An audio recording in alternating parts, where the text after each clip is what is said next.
Ooh.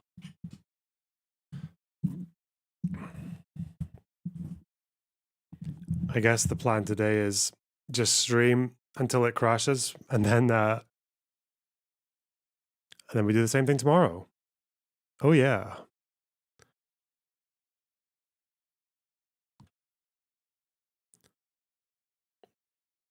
Hello, hello. Why would you say first when you're not the first? Okay, whatever. Whoa. I didn't really plan to do this much tanky content, but there's just, I guess it's just come up in the discourse recently, hasn't it? That's just where it leads us. You're streaming so often lately. Are you a professional content creator right now? I don't know if this is just me procrastinating from the civil rights video that I'm supposed to be doing, because that's really annoying me. Um, or if it's because I just like streaming and maybe I felt like it wasn't really working out a couple of months ago, but maybe it's worth a second bash. I don't know. I feel like we do quite a lot of good React content when we stream. I feel like I'm relatively informative. I'm usually learning new things that I can pass on to you guys. So that part of it's cool. The conversations could be better. I don't know if that's because I don't carry things very well or if it's because I just don't get crazy people on enough. Maybe I don't start enough fights. So I think those need to improve. Way more contentious debating. I don't know if we need more. I guess like I'm not really ever going to be a drama farmer, but maybe covering it might be more. I do enjoy covering some drama.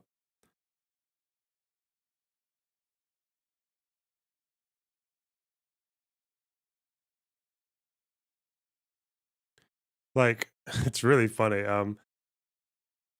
Thinking about some events that have happened in my personal life over the last, I don't know, 2 or 3 months.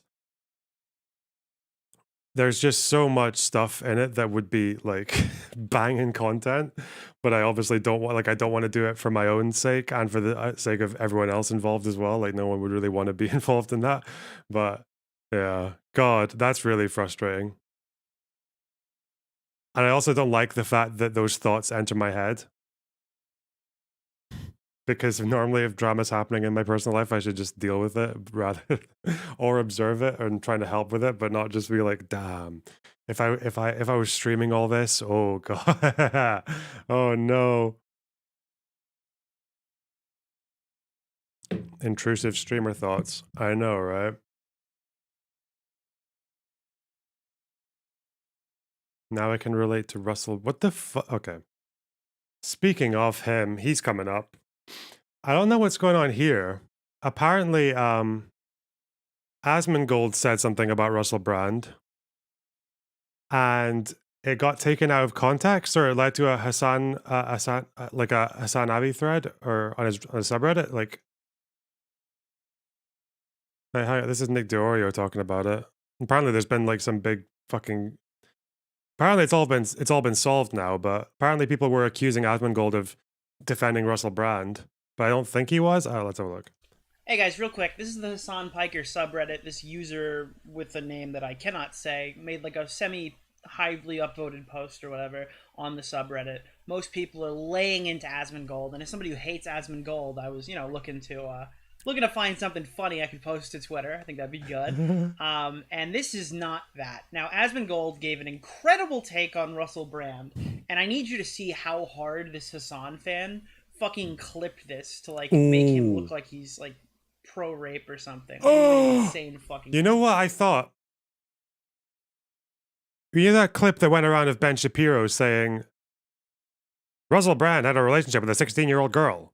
Now, that may be creepy, scuzzy, buzzy behavior, or whatever the fuck he said, but it's not illegal. Not illegal. Not a crime in the United Kingdom.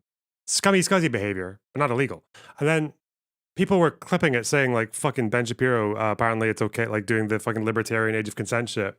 And I tweeted it as well, but then it actually took me a little while to think, wait, he could have just mentioned because Russell Brand's not in trouble for having a relationship with a 16-year-old.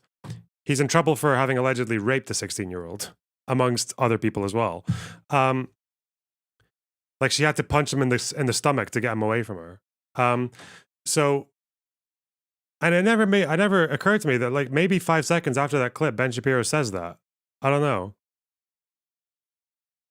I'm like, fuck, am I actually just an asshole? Did I just not think about that? Like, fuck, because I think you could probably even clip me saying that like the 16-year-old thing isn't the illegal part. Then I follow up saying the illegal stuff is what he did to her afterwards. But,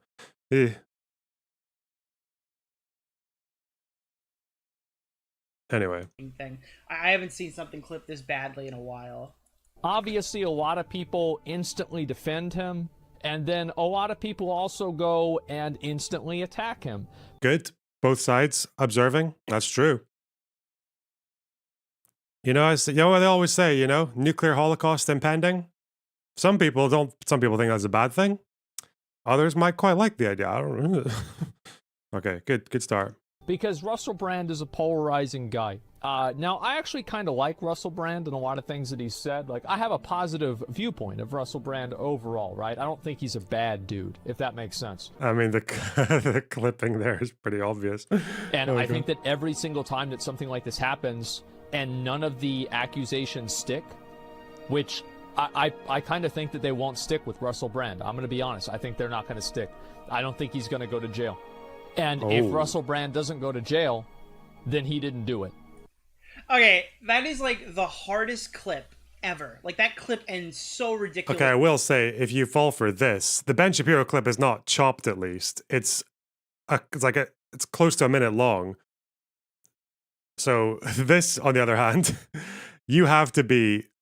I don't know. People, it's also the fact that it's in the Hasan subreddit, so it's the kind of people who will like to brag about reading theory and shit like that, but then they'll fall for stuff like this. Oh god. That was what, 3 clips that amounted to 37 seconds? I don't know. I feel like it should be part of the education system. There's probably a lot of things that should be part of the education system, like basic finances and stuff like that. But also, I feel like kids are going to have to learn that you can't just essentialize someone's character or thought process or opinion through 10-second clips.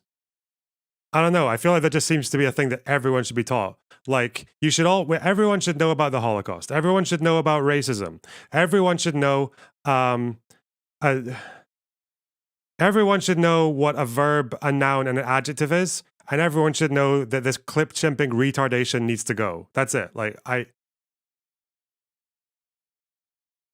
hard, right? You can tell that there's just context missing, but because we're arguing with this straw Obviously, man, a lot of everybody on this fucking Reddit is like, "This is the most brain dead take ever," and only abuse simps preemptively state that a lack of guilty verdict is the same as innocent. Basically, what this Hasan person wants you to think is that Asmongold has undying support in the police. I don't know why. I don't know the justification. Maybe it's just because he said he liked Russell Brand, so he had to slander him. But like this whole post, several women have come forward about horrific experiences. Why is it just so hard for people not to interrupt them? Yeah. I was hoping his take on Russell Brand would actually be incredible. I should have known better. His knowledge is only video games. Like, I mean, none of these people know what he actually said, but we do. Take a look at this. damn. And if Russell Brand doesn't go to jail, then he didn't do it. Right? And I'm not telling you like what I think. I'm telling you what people are going to think. Is that if he doesn't go to jail, he didn't do it. It's that simple. So if this goes and happens, it's just going to be another point where people, it's going to strengthen people's reflex to automatically think that women are liars. You see what I'm saying? Just like OJ went to jail. And also, tons of people think OJ didn't do it. Also, tons of people don't give a fuck.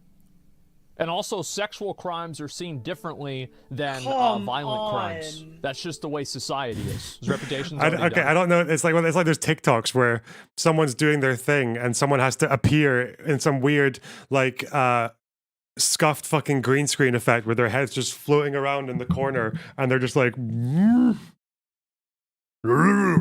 and it's because it's always done on a phone and it's always the fucking like just AI trying to distinguish your head from the rest of the background. It always just looks so like. Stop it. Stop. Yeah, or they're a lot closer because it's a camera phone, so it's more like this, really. It's more just like there's a video going on here, and they're talking about how, like, I don't know, racism's bad, and then this person just comes, and you never expect them to come, right? It's always out fucking nowhere that you're just like, yes, well, systemic discrimination, symbolic violence, and socioeconomic conditions, and it's we could really do to advance from as a society, and like, yeah, it's so cringe. Oh my god, TikToks can actually go to hell. That should be lesson 5 in the basic education system: Holocaust, racism, clip chimping, nouns, adjectives, and verbs. And never do that. Oh my god, okay. Because Dude, have you ever seen somebody clip so fucking maliciously? They cut it on fucking this! with Russell Brand, I'm going to be honest, I think they're not going to stick. I don't think he's going to go to jail.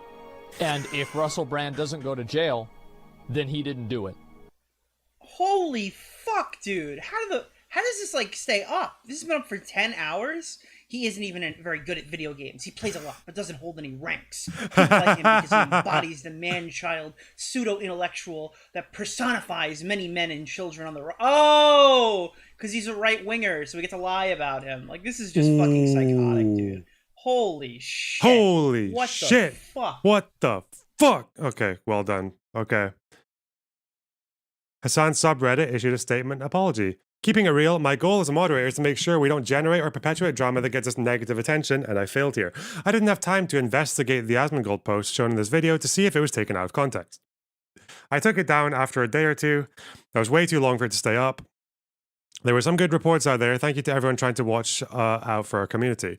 This sub is getting targeted by someone with a grudge against Asmongold. There were 2 other posts like this last week, drama baiting with Asmongold, completely making shit up. I'll be instituting a new rule banning streamer drama bait posts in general, which were never that common anyway, but never had a positive effect on our community. The exception will be for newsworthy stories like Kai Cenat's gathering in NYC. If this becomes a subreddit that just generates headaches for Hassan and this community, Hassan would probably delete it altogether, and I think there's a lot that's valuable, so I don't want that to happen. We don't do debate threads or drama here. Cringe. We share news, memes, interesting videos, fan art, etc. Sorry to Asmongold and his community for letting someone with a grudge generate some negative attention and spread a clip chimp video on our subreddit. We'll do better. Damn. Hey guys, real quick. This is I think there was more updates to this, wasn't there? Asmon watched the Twitter video he did, and that's what prompted the discussion. Okay.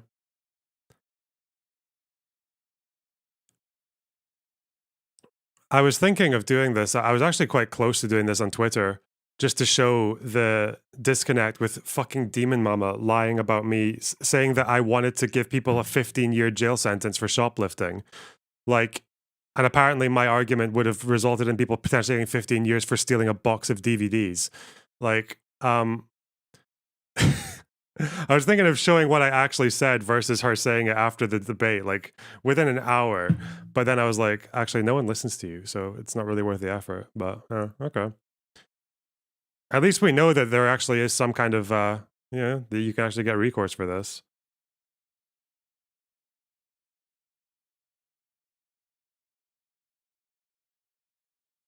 That's nice to know. I have a feeling, though, I think a few YouTubers I saw were rolling with this, though, weren't they?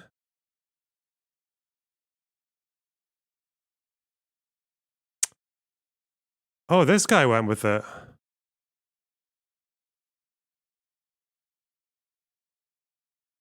And this is the clip, 37 seconds.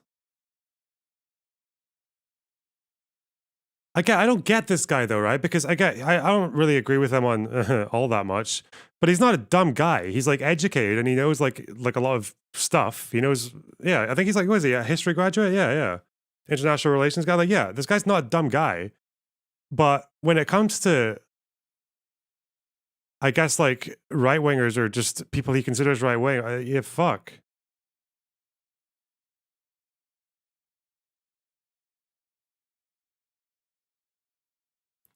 This is clearly cut mid-sentence and cut before the end of the sentence. If you cannot see that, then you are willingly blind. What does he go on to say that erases this clip? Wait, you posted the clip. Shouldn't you know what he says after the mid-sentence cut, or did you not care to look into it? This is a misleading clip. His whole thing was that accusations like this are made up, made it automatically. Does damage regardless if they are true, and that it isn't fair that someone can have their life destroyed based on an accusation. Watch the full length. Bro, it isn't some random fucking tweet. The accusations are insanely well researched and documented. Russell is guilty. See, he's not even listening to... He's not even listening to what people are saying. Like, why do people do this? Why do the first people who are always there to tell you to read more, to become more informed and all this shit, like... It's so lazy. Do you hate Demon Mama? Does she hate you? I still like her. Demon Mama saw me do one thing that she didn't like, and that just started a chain reaction that means she'll just lie about everything I say now, and like just has like no, yeah, they're just, she can't be reasoned with, whatever. I mean, I've documented it all in one place on my live channel. If you care, it's pretty fucking boring. Actually, her segment was pretty funny. She said so much dumb shit. But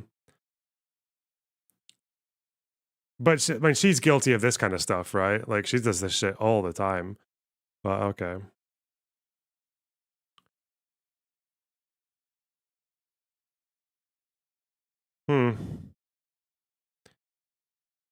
900 likes. He retweets himself quite a bit, I think.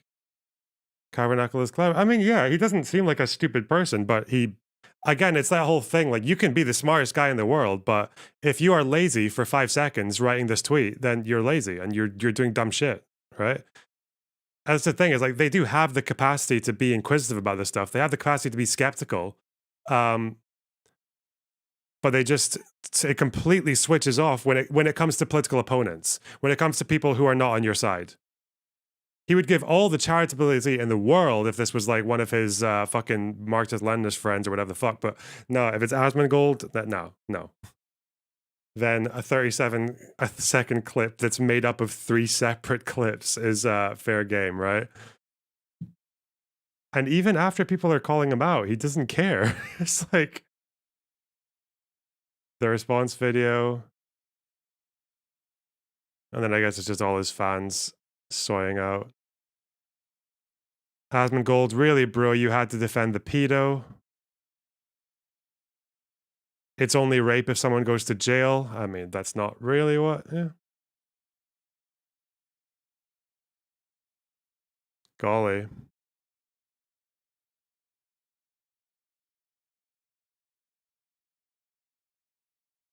Do I want to get involved? I feel like every time I've quote tweeted this guy a few times, like just to call out dumb shit that he was saying about Ukraine and all that, but he never replies to me. I don't think he wants to. Like, I think he's maybe a bit conflict averse. Oh well.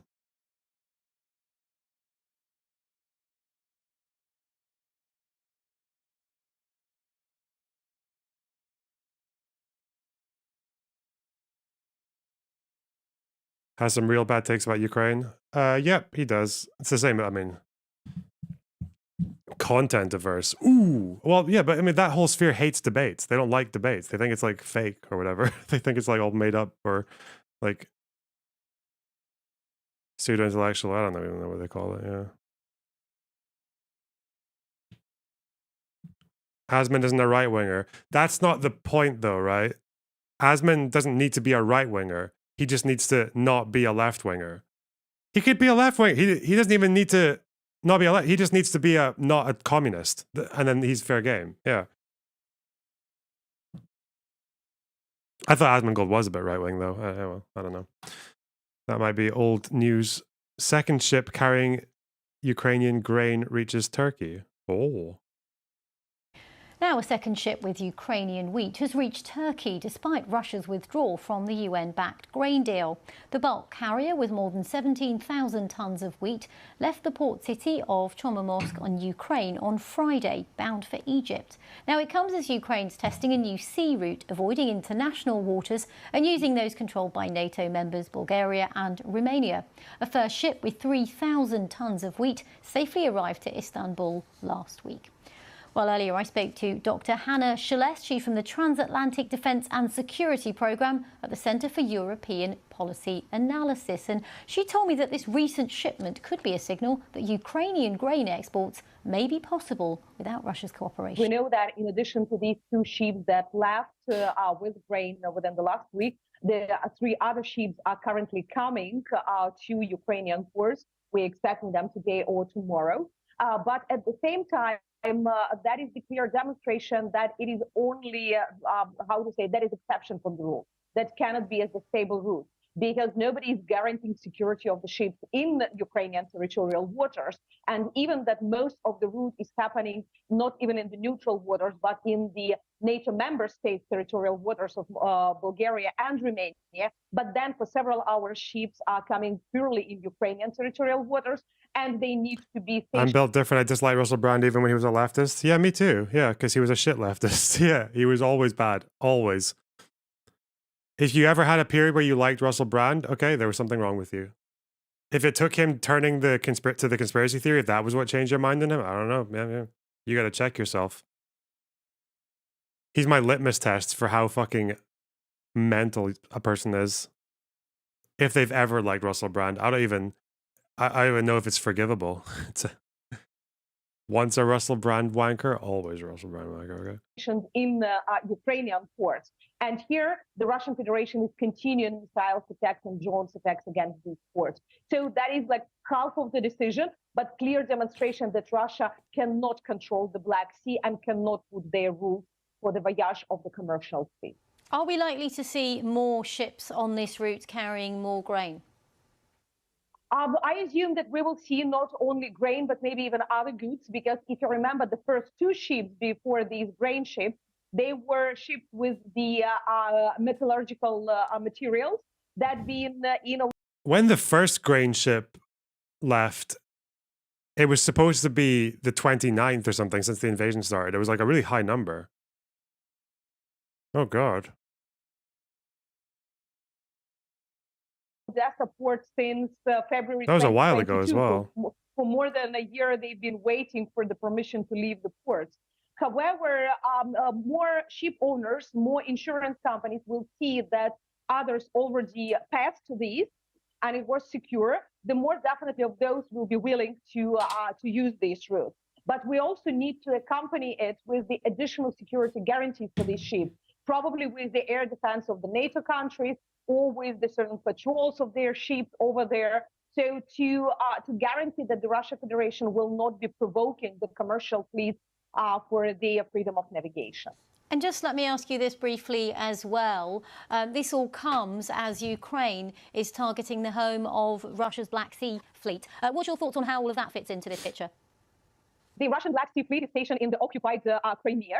So definitely they present Sevastopol as the city of the Russian Navy glory. But if you remember the history, twice in battles with Sevastopol, Russians lost. One time, by the way, to the Brits. So definitely there is more of the myths about the city. And one of the myths that the recent attacks demonstrated that Crimea is not that much protected and Sevastopol and Navy is not that much defended, as Russians stated before. Because we heard for years that Sevastopol is the second most protected city in the Russian Federation after Moscow. The reality demonstrated that it is not, and that will allow Ukraine to push Russians a little bit out from the Black Sea coast, from those operations that they've been conducted against the Ukrainian shore. Well, staying on that subject, Russia's Foreign Minister Sergei Lavrov says the United States and Kyiv's other allies are, quote, directly at war with Moscow. He was speaking at the UN General Assembly on Saturday. Mr. Lavrov also blamed the collapse of the Black Sea grain deal on Ukraine. He further criticised Kyiv's peace plan as not feasible or realistic. Oh, yeah. This is Lavrov shitting on the Ukraine 10-point peace proposal. I wonder if Boris Johnson made him do it. And it has long been to reject the principle of equality and their total inability to reach agreement. Being used to looking down at the rest of the world, Americans and Europeans make all sorts of promises and they He's been on holiday, hasn't he? He's been on the beaches of Crimea for the entire summer. What the fuck? on commitments inter Going for the alia, Trump look. written ones and legally binding ones, and then they just don't fulfill them. As President Putin pointed out, the West is one that is truly an empire of lies. Russia, like many countries, knows about this firsthand. Oh, China is experiencing deflation. Oh no. Damn, why would Boris keep doing this?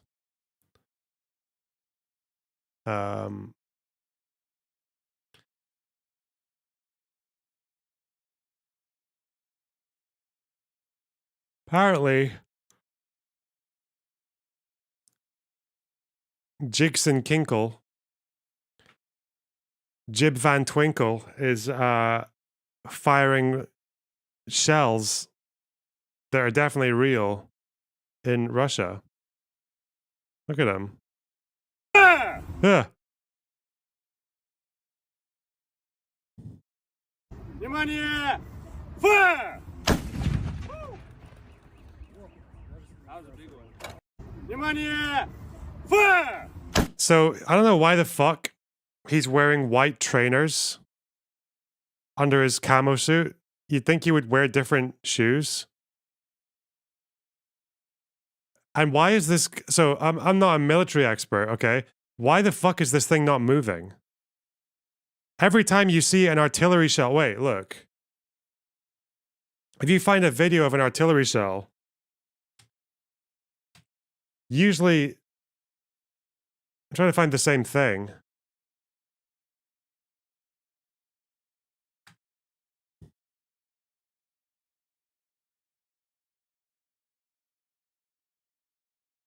Am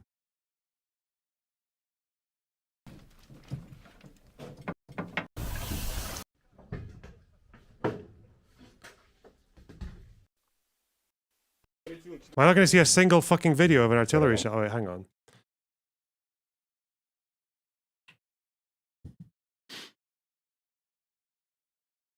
I feel like these videos were impossible to not see.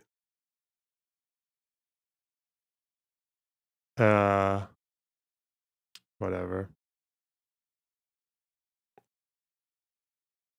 But yeah, this doesn't look like a real What would the legal implications be? If an American went to Russia to fire shells at Ukrainians, would he be allowed back to and posted it on his fucking Twitter? Would he be allowed back in America after doing that? Yeah, it'll be a wax round, yeah. It'll be a fake. It's quiet. There's no recoil, yeah. Because these things recoil when they shoot shells. That was a what? What are you saying, Gibson?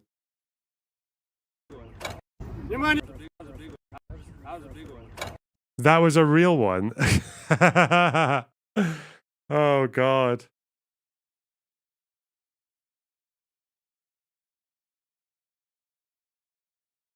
What a fucking loser.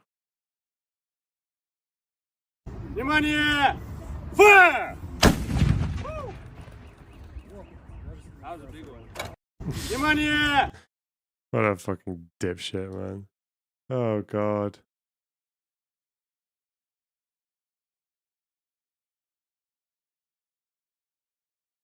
You don't want the gun to recoil. I meant to dig them into the ground so they don't recoil. Is that true? I feel like every video I've seen of artillery shells firing,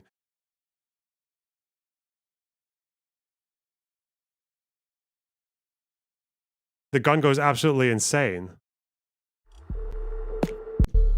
Is this like a Russian advert video? I think it is.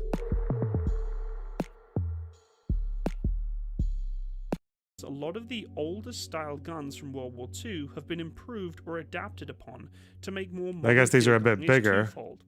Firstly, the gun was a formidable field gun that has proven its worth in many conflicts Field as a gun. long-range artillery piece, and still to this We're gonna day see it is firing? in active service worldwide with many militaries. Secondly, and what Yeah, you're look at seeing- it. It goes fucking mental. Look at it. Secondly, and what you're seeing The fucking in camera shakes and shit.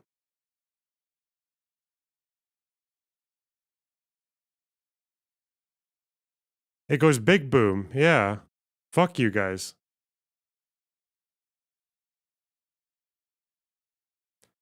.122mm. Let's see. Field gun, is that what it's called? None of them look as small as the one that he was firing. They really gave him the tiniest fucking dick gun, didn't they? Is this it? God, these videos. Duh, duh, duh, duh, duh, duh. As the happy meal is waiting for Okay. anniversary without misfires. You know what you need. Yeah, it's okay. Look, it's still there's a fair bit of fucking shake going on there, What right? you need. Okay, are we really comparing that to this hollowed out fucking demon of a creature? Fire! Okay, nah, I'm sorry. Nah. I'm sorry, mate. That's not real. You're lying. You know what you need. Okay, whatever. Yeah, the fucking barrel doesn't even move. Fire! Okay. Fucking white trainers. He's so fucking stupid. Oh my god. Oh well. Are we satisfied now? Are we satisfied that Jackson Hinkle isn't actually killing Ukrainians? And is just pretending to because his retarded audience will just think that that's real? Like, yeah, okay. It did recoil a bit. Okay. We're moving on. Sure, bro. Good story. Strongly agree.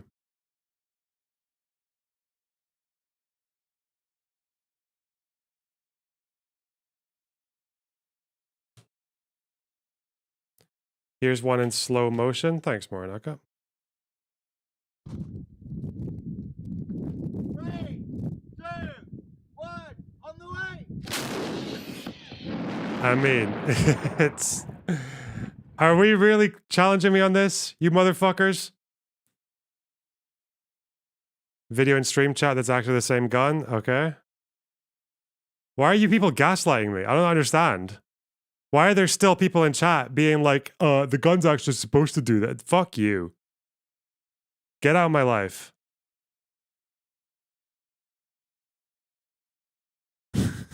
The fucking camera can't even hold still.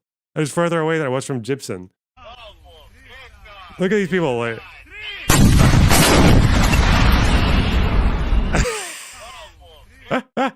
Are you kidding me? You guys are actually capping your nuts off right now.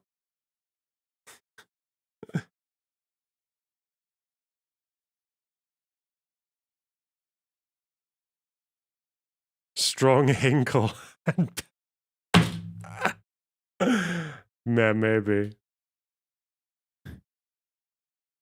It's an optical illusion from the brightness of his fucking white trainers.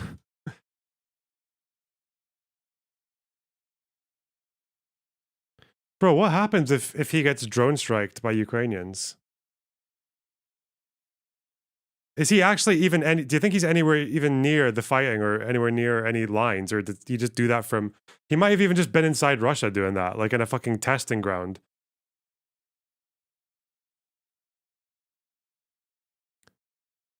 Celebrations? I don't know if I would celebrate, but it would be a very much r/fuck around and find out or whatever. Like, yeah. Like pretending to fire... to pretend to fire artillery shells at Ukrainians. So your audience will like you more. Oh, God.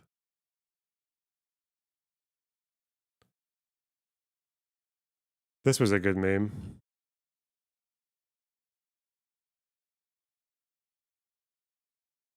Lavrov dismissing the Ukrainian peace plan. Why does Boris Johnson keep doing this? Bojo, the moment he sees a Ukrainian orphan.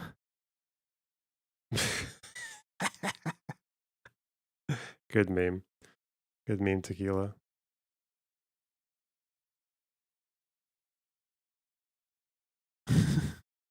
He was our prime minister. He was the lord of the land. True story. The kid didn't have a chance.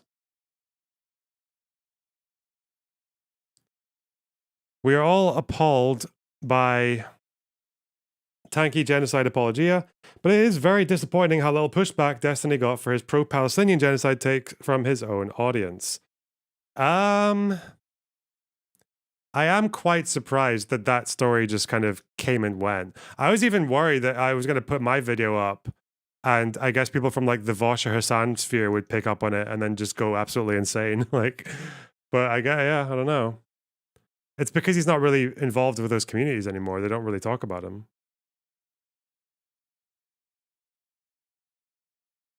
So I guess he made the right decision for his career, you know, by not associating with those people.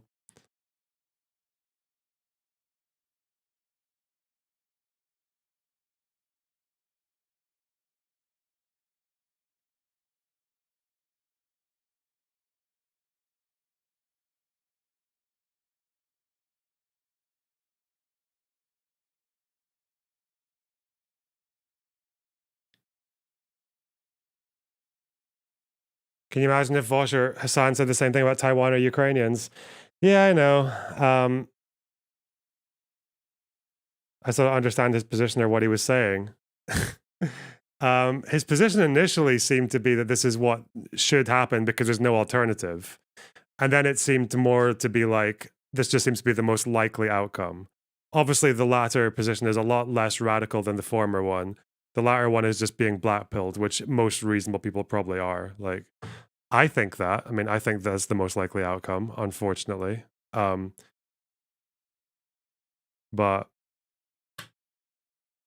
I'd rather it wasn't. I would rather people, and there are some areas where it seems to be the case that like there might be chances for improvements. Like, hopefully, Abbas gets replaced by someone better. Hopefully, the Democrats and their voters, their sympathy for Palestinians against Israelis becomes a bit more pressing. Yeah, I don't know. But then he doubled down again on should. Yeah, I know. It's just yeah.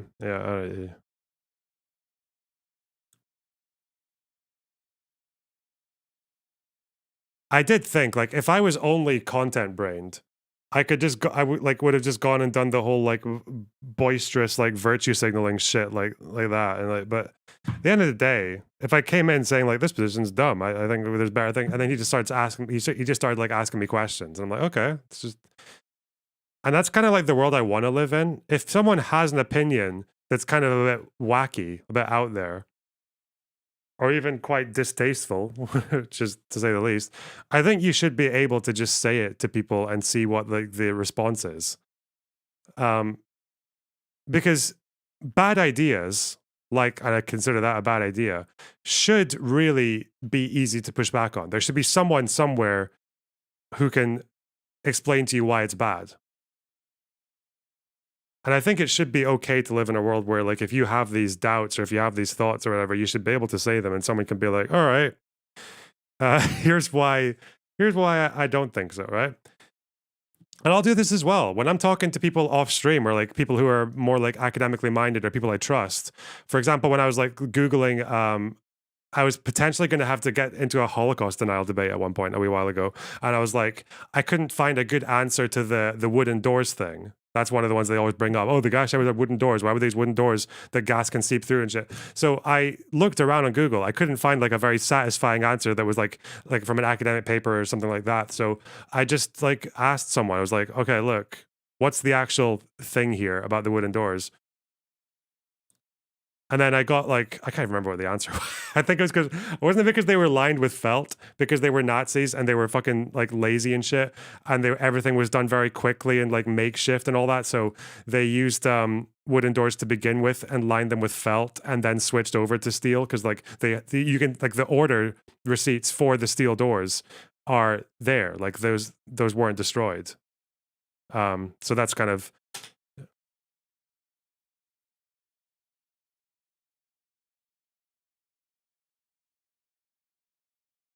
but yeah, there's lots of things like that, like people comparing what the Nazis did in these death camps, and after a lot of like trial and error and shit.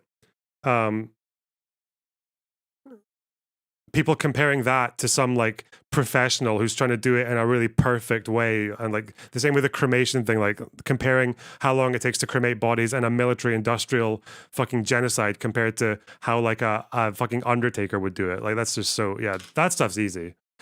Why did they delouse clothing with Zyklon B? Zyklon B, not Cyclone B. Because that's what you use to delouse things. Why? That's why they because they had it and it was affordable, and they didn't want fucking lice to spread around the camps. So no, am I wrong? But it takes a lot more Zyklon B to kill lice than it does to kill humans.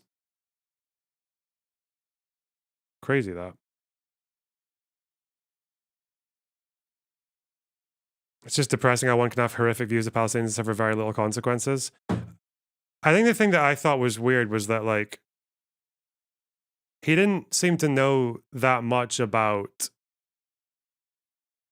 the path to a one-state or a two-state solution.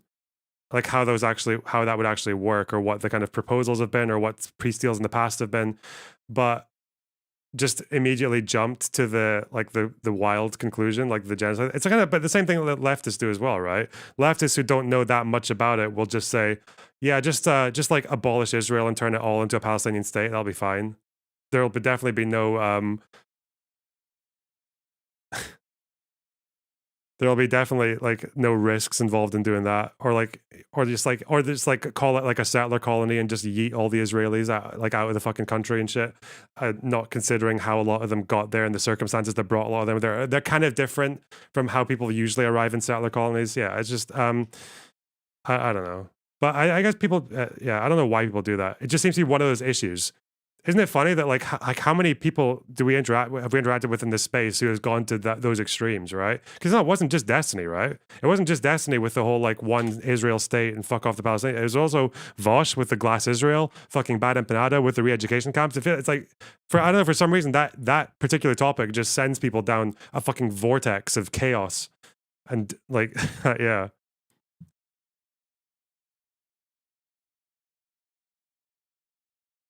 So it's not like he was alone there. He was maybe alone on that side and the progressive end. Yeah. What is your practical solution? I tend to view it from a perspective of human rights. I think ending the settlements is a good start, and then hopefully just trying to see what's possible from there. Like, but mainly trying to fulfill like the human rights of the right not to live under an occupation. It's one of them. The right to vote is another one, and the right to self-determination, and the right for refugees to either restitution or reparations. Like, yeah. And I think there are possible avenues for all of those things that have been outlined in the past and are not impossible to do in the future. Anyway, we're not going into that. My God. Yeah, the centrist. I'm caught genocidal maniacs on both sides, guys. I'm joking. All right.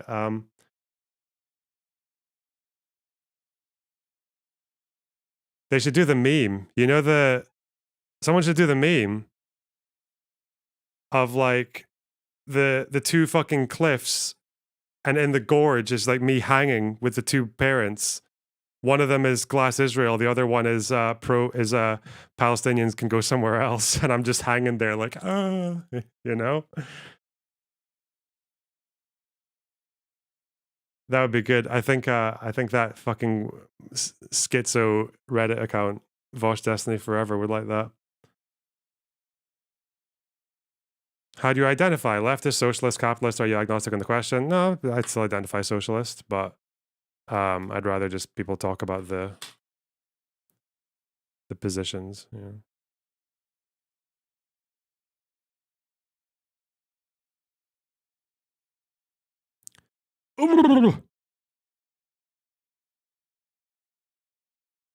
Okay. Do I want to see Hassan and Boy talking about what he really thinks about China and Taiwan? I just want to know. I want to know the difference because people are saying there was a huge difference between his opinions here and his opinions in the Ethan conversation. So, but I don't really know. I don't know that much about China and Taiwan. So I just want to see what the positions are and then we can see where we go from there, you know? Or maybe Google some stuff on the fly. Who knows? Here is the 3-minute ad break now. Boom. Blammo. I feel like the majority of people watched our North Korea video. This boy does have all the dumb fuck, like easily debunkable post-it note takes about the Ukraine war, though. I know that because we watched one of his videos, the boy video. Were Brazilian. Like all the top comments are from Brazil. I don't know what the whole North Korea Brazil solidarity thing is, but you guys love each other. Oh no. Dude, delete this. Is Hassan CIA beanie? Are they the same person? CIA. Dude, delete this. I wore it one time. Stop. Guys, no. Shut up. Stop it. Fuck. All right, should we start off with this? I was going to do a little bit of news coverage, but dude, we've gone to so many different directions. Yeah. Holy fuck. All right, you know what? Let's do the Johnny Harris one. Hang on. Breaking House Freedom Caucus just expelled Marjorie Taylor Greene, apparently for not being far right or MAGA enough. Finally, someone's coming after her for being fake and a phony. Ooh. I agree. All right, let's do this one. Let's start with this. MTG, can't get a break. There's a small volcanic island off the southern coast of Japan. Yeah, he's so good at editing. You always got to hand it to him, okay? Nobody lives here.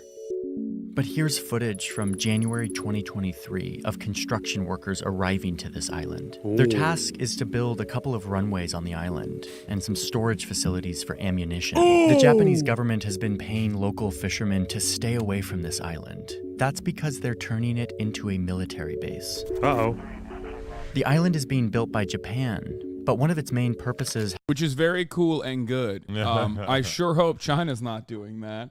Because if they are doing that, then that's not cool and not good. Not good.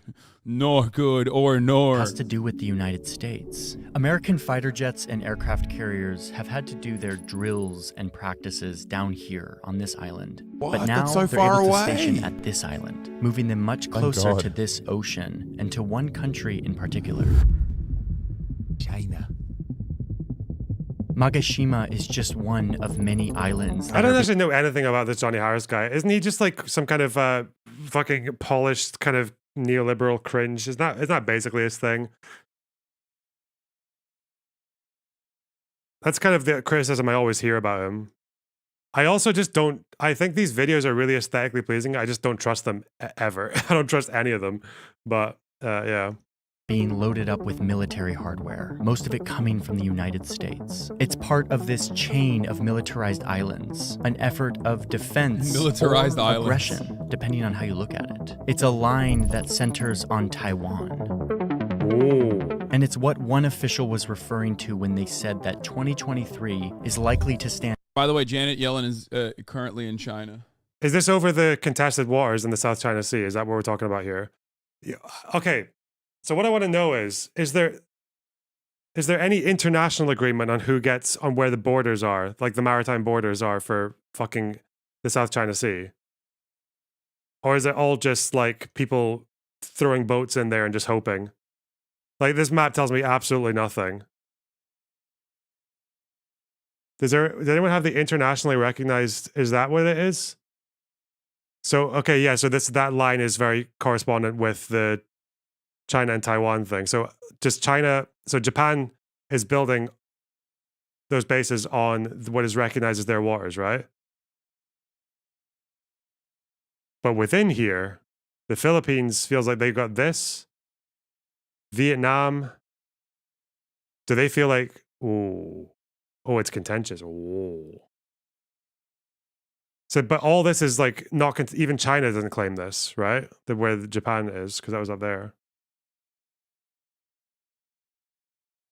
Because that would be way northeast of this, wouldn't it? These maps are so incredible.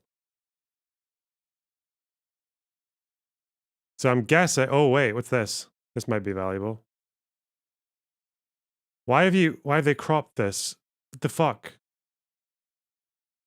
So there's a bunch of disputed islands that China thinks that they have, but Philippines contests that. Malaysia, I guess, contests this bit.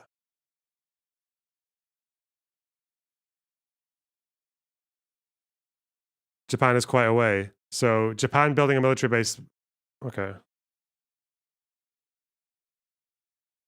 A third of all maritime trade goes through those waters uncontested. Okay. Let me see.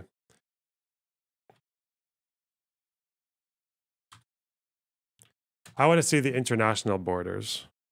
Come on. Just show me that, please. Wait. This might be... Oh, the international boundary versus the China Maritime Claim. Okay. What we got here? I can't even see the international claim. This blue one. Where the fuck is that? So China wants all this, right? But I think, doesn't Vietnam want...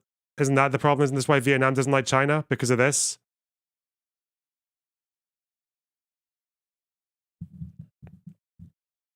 Did you go over Russell yet? Actually, no, I didn't. We're streaming backwards. Where's the fucking blue line? Bro.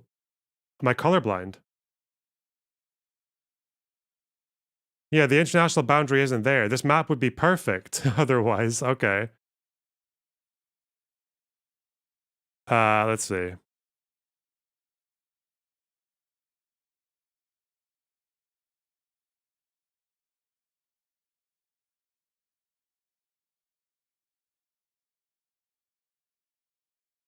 I'm guessing this is the international boundary, right?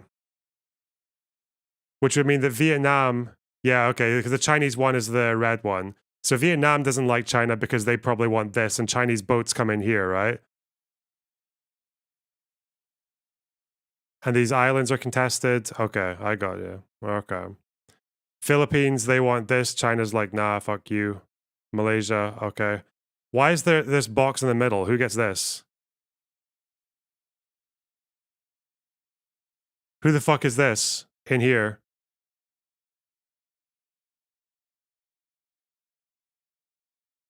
International waters, so anyone can go there. Any cunt.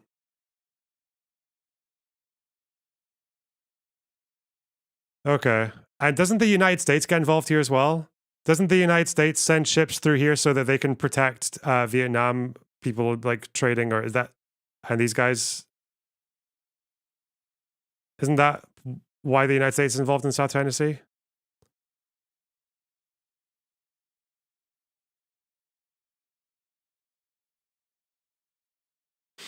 Freedom of navigation operations. Okay, where are they?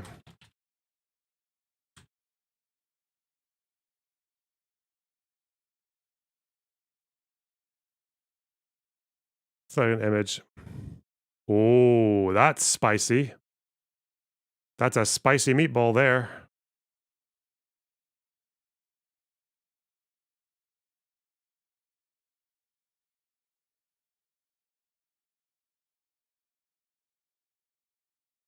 Okay. Jeez, that's a fucking mess. So it's not that complicated. Okay, I got you. Today. Go to the Wikipedia for the 9- line. I love going to the Wikipedia, especially when we're covering tanky related stuff. Oh, it's so good. Wikipedia 9- line.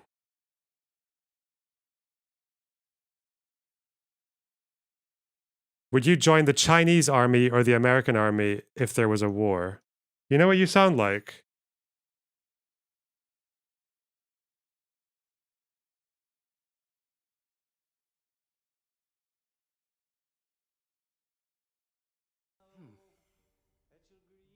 Can I even put this up? Probably some TOS here. It's gonna be a war, man. I can see it. There's gonna be a war between the blacks and between the whites. It's on YouTube, actually. Of course I can. Uniform no more.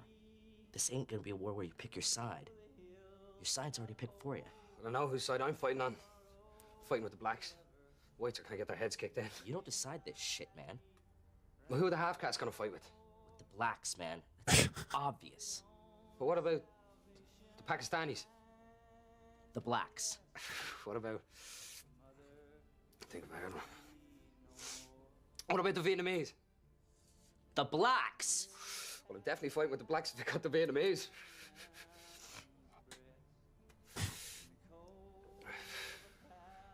So hang on. Would all of the white midgets in the world be fighting against all the black midgets in the world? Yeah. That'd make a good film. That's you. Okay, does that answer your question?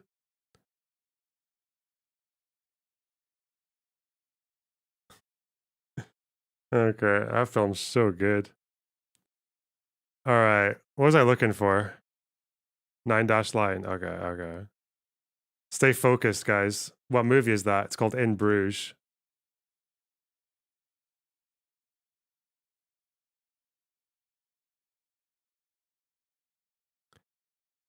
Line. This is the map I'm supposed to care about.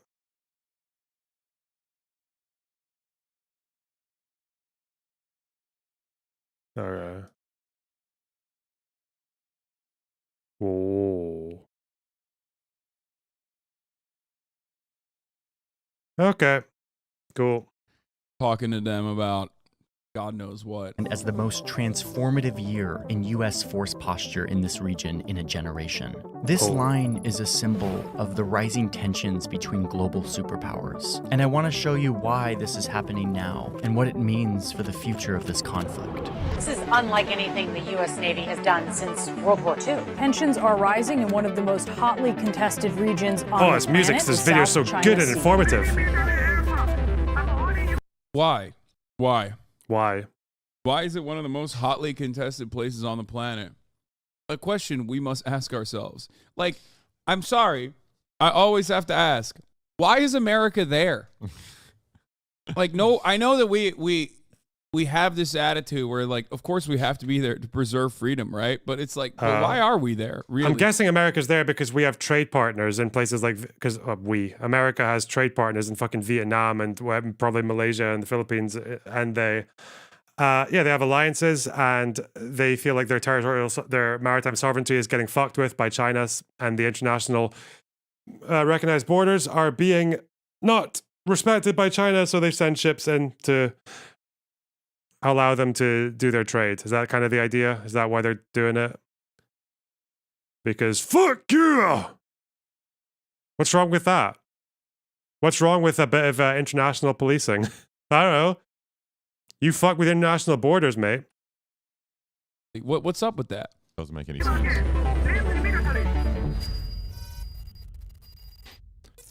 Hey, gonna pause the story really quick to tell you Headspace. about BetterHelp.com. Back into this important story. Here we go. There would be tension without the U.S., though? No, there wouldn't. What? No, there wouldn't. Look, islands just... What? Yeah, there wouldn't be tension, would there? There would just be Vietnam and Malaysia and Indonesia getting fucked. That's true. There'd be no tension in Ukraine without the United States either. You could shorten that sentence even more. There'd be no Ukraine, but okay. Yeah, if Japan's involved in this, what the fuck? You feel like Japan and China need the United States to have tensions between each other? Oh, so we're learning a bit. I don't know. I feel like I want to hear what the counter narrative is, though, right? What's the justification for China violating internationally recognized borders? How many countries recognize UNCLOS 200 fucking nautical mile exclusive? Because maybe it's only like if like 3 countries and it's like America, Vietnam, maybe there's a problem there, but how many countries recognize the maritime border South China Sea? Does anyone have the answer to that? Is there like a link? None. How can it be none? Stop. Territorial claims, several countries. Competing claims, Indonesia, Vietnam, China, Taiwan, even Taiwan, okay.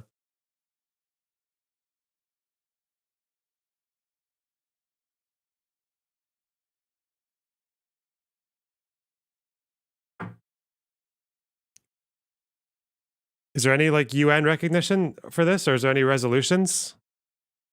What's going on here?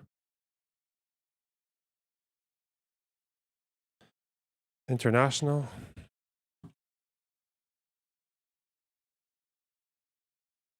International Court of Justice.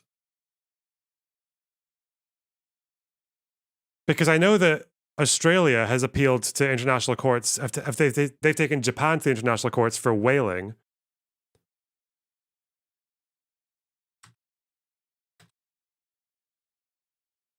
Search for UNCLO's ruling. Overwhelmingly ruled in favor of the Philippines.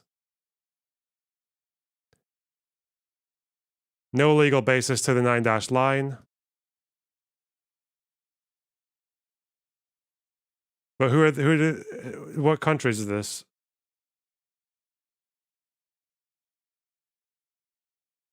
Is this just like an international court ruling? Wow, leftist meme. Concluded that China's claim of historic rights over high seas has no lawful effect where they exceeded the terms of the UNCLOs. Well, if it's the UN, 20 governments have called for the ruling to be respected. It's been rejected by 8, including the PRC and the ROC. Okay.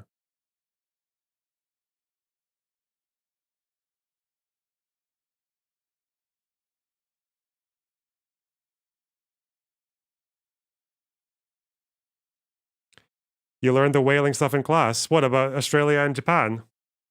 Oh my God, do you want to tell us all about it, Beast Process? Because I just know that Australia took Japan to the international courts over whaling. That's all I know. Because Japanese people fucking hate whales. Oh God, they hate whales so much in Japan. Anyway. Militarize themselves, you know. Okay, Eventually. So this document from the U.S. Department of Defense.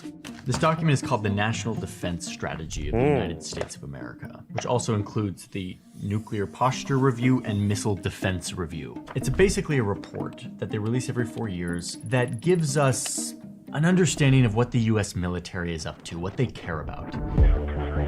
Okay.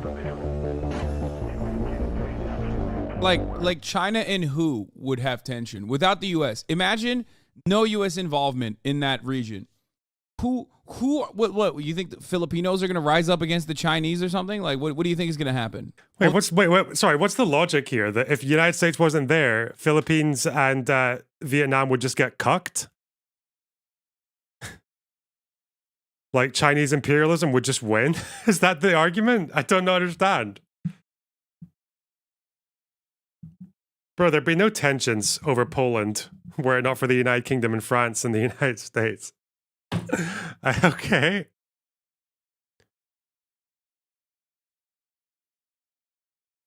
Jesus. Yeah, there's no tensions if everyone gets steamrolled. Giga Chad. Motherfuckers be like, Japan? Really? Okay. Like, current... But Japan is like a pretty prominent world power, Hassan. Say Japan? No, we're not talking about India, okay? We're talking about that part of the world. China is massive, so obviously there's tension on all sides. But even then, with India.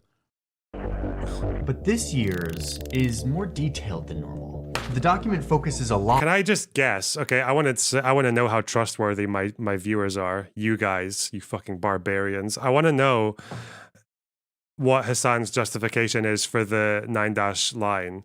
Because I think I've heard that it's because it's called the South China Sea. Is that going to be his only justification? Maybe there is another that I don't know about. But I think he's just going to say, if he says anything, it's going to be because it's called the South China Sea. That's kind of like the level I'm expecting now. The bar keeps lowering. Might makes 9. Hot on China. If China threatens our sovereignty, concerns directly. I mean, it would be better than no justification, right? It'd be better than him just saying that, like, because right now he's saying that China can get it because they're bigger than the other countries. They deserve it because they're bigger than the other countries, and the United States should stop meddling with the natural law, the state of nature. with China. The DoD says that China, quote, remains our most consequential strategic competitor for coming decades.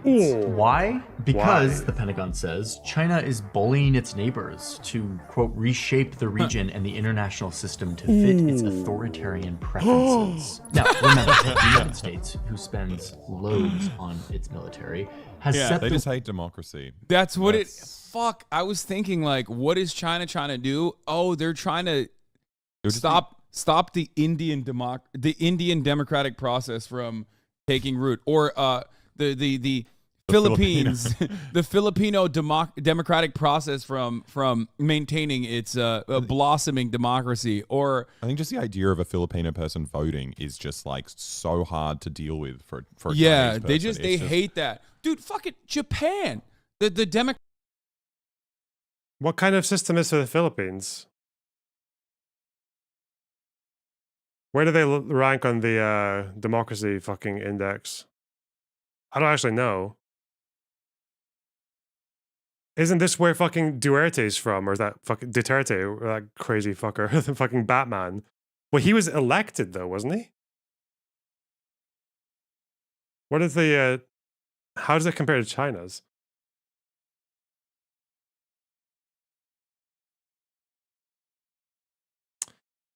'54th to 52nd out of 167 countries and territories included in the annual index. Who are they near, though? Because there are lots of countries that are democracies, but I just wondering who would be alongside the Philippines in the Global Democracy Index.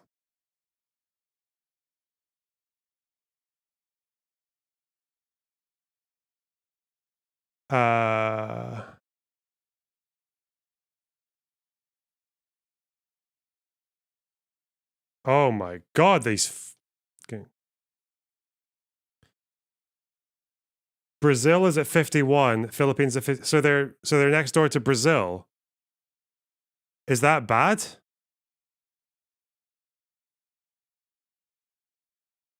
Let's see, Global Democracy Index. Let's just find the. And this is like two commentators, right? Like Boy does videos about politics and Hassan is a political streamer. Can they not? Why are they?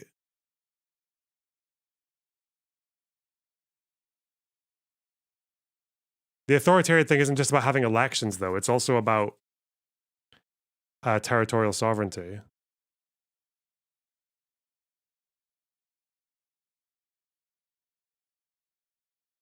We've got Malaysia, which is part of it, flawed democracy.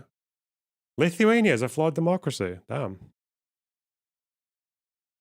Panama, Argentina, Philippines, 52. Indonesia. These are all like, okay. Brazil, Argentina. Are these like not democracies? Do people not vote in Argentina and Brazil? Croatia? Romania? So they're above Singapore, Croatia, Albania. Where's China on this list? I have a feeling I need to scroll down. China's on 156. What are they talking about? I don't understand. I mean, I know this is Western Propagandapedia, but that aside. Full democracy. Hey, I live in a full democracy. Based. Where's the United States? Where is the United? Wait. The United States a flawed democracy? It totally is. Based. So fucking based. Fuck you, United States. I suppose it is, because it's not that difficult to become president, even though you don't get as many votes. That's weird. Israel should be lower. Well, the judicial reform is still... This probably came before judicial reform. Right? Judicial reform hasn't been fully actioned or put into place yet. So when it does, I think this is going to be a whoop. Show me Nepal. Okay. 101. Next to Turkey. Bolivia. Oh no. Oh shit. I'm sorry.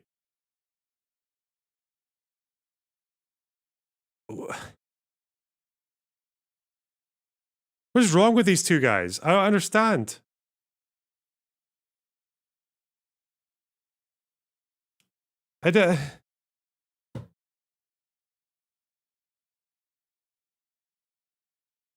Democratic process in Japan, like a One party. functionally. I'm actually concerned, actually. I'm wondering about that one with, I would have thought the nation state law would have impacted the Israeli democracy status. Now it's 2018, so I don't know. Oh well. A one-party state that America designed, okay? Like, it's always funny to think about these countries. Like, I love Japan. You guys know this is not a fucking, it's not a meme. But let's be real. Like, these are all client states. Client states with an effectively one-party form of governance that you would never consider a democracy by, like, Western standards. You know what I mean? Anyway. It's just... Oh, wait, do we even know where Japan is on this? Would you say that about Bolivia, then? Apparently. Japan is a full democracy. I don't even know...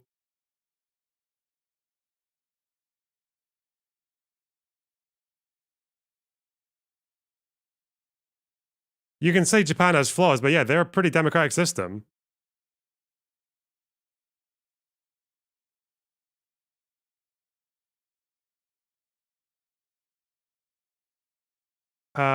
Is Duterte still there? Is that how you say his name? That guy was insane. He doesn't seem to be there. His running mate was Duterte's relative? Okay. Damn, 58% of the vote. Fucking Lyndon Johnson smashed. But this is the same party, I'm guessing, is it? Bong Bong. I'm sorry, that's racist. Okay. I thought that was the party name, not his real name. What's the party called? PFP? Partido Federal. Okay. Ian Miles, shut up.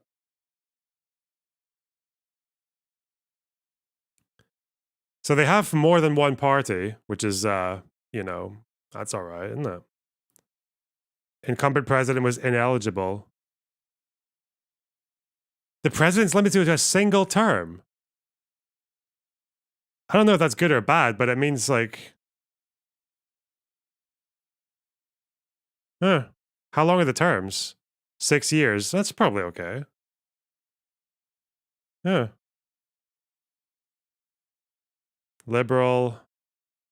Lacas. This is their vice presidential election, so... What party is this? Center-right, liberal, NPC. Nice. I don't know. How are we seeing more democracy? Philippines or China? Shit.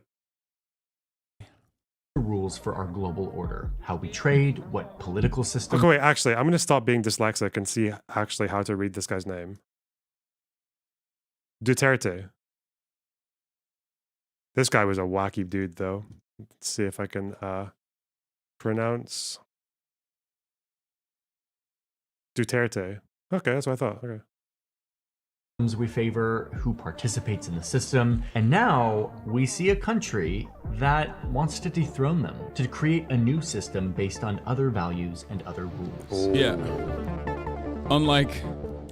And what scares the US military is that China is rapidly modernizing and expanding their military. China's military is growing incredibly fast. You want to finish the sentence. They deploy the equivalent of an entire new British Navy every 4 years. Every 4 years, it's like What's new, the British new Navy, British though? Navy, That's like not new a- Royal Navy every 4 years. Yeah, they're just growing very quickly. This report is concerned about China's growing strength and military footprint. Again, Many we're Chinese scared people. of Chinese military footprint growing because they're growing and have a defensive posture against who? against American client states and the American Navy that's there, okay? Thousands of miles away from the U.S. coastline. What the fuck? Wait, there aren't any big American cities in China? Do you think Russia's got a defensive posture in Crimea? Jesus Christ. I want you to tell me why the 9 fucking dash line is justified, Hassan. Please. Well, there was like some melt. One of Where's you. Denver? Yeah, it's just like bang your fucking massive brains together and just give us something rather than just saying like it's theirs by default. Do like international courts and treaties not matter or what? But it might as well be China. It might as well be in China. It's close. 881 bases around the planet. Yeah, I mean, technically, if you consider it that way, China is bordering the United States of America. Those bases. If you think about Taiwan as like an American base, then, you know, all of a sudden, things get real spicy.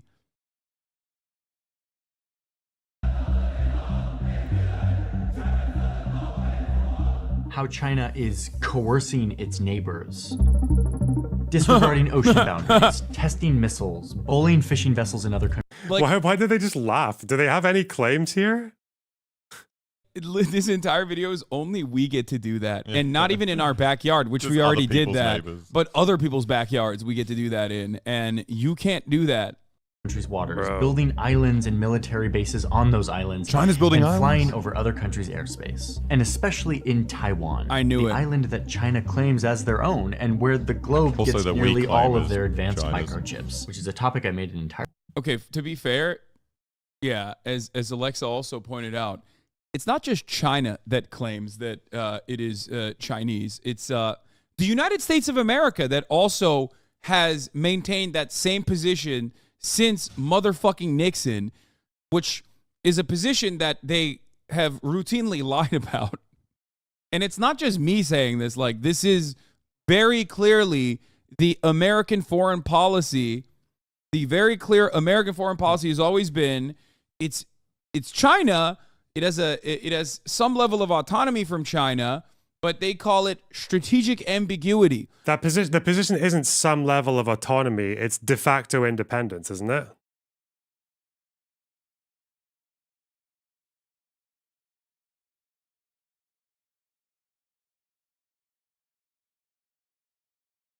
Is that what I'm again, I don't know I haven't done like a deep dive on this. But I think it's as in like they have an embassy, they have basically they pay their own taxes within their own system. They don't do anything really that different from an independent country, apart from just like de jure recognition. Is that the Chinese position though? Or is that they have different interpretations of the same agreement? They have their own elections, their own army, yeah.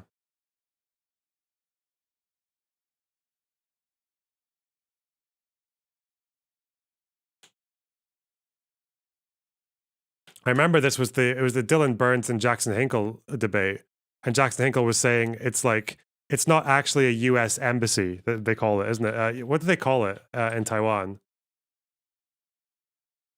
It's called the American Institute, and then so it's not actually an embassy because they're not an independent country. Yeah, so I think consulate, yeah. But I think Dylan kept on asking Jackson, like, what does an embassy do that the American consulate in Taiwan doesn't do? And Jackson just wouldn't answer it. It was really, really funny.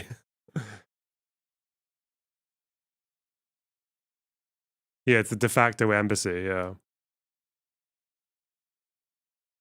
It was so funny watching Dylan. He asked that question about 10 times. What does it do that an embassy doesn't? And Jackson just wouldn't answer the question. Where they were not supposed to, from its inception as an anti-communist military dictatorship that was like completely psychotic, all the way to the modern democratic process that you see in Taiwan, America's position went from, no, actually, KMT Taiwan, that is literally China, okay? And like the entire Western territory that is mainland China. So is the conflict here that part of de facto independence is that China shouldn't violate Taiwan's airspace? Is that what it is? Is that where the conflict of opinion is?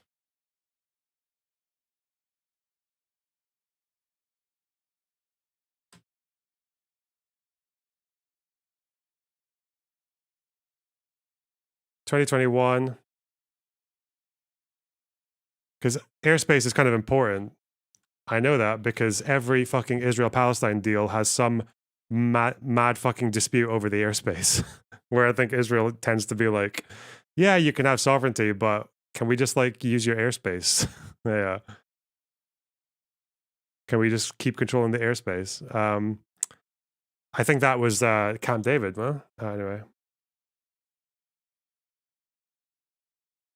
So Taiwan has internationally recognized airspace, and China entering it would be a hostile act.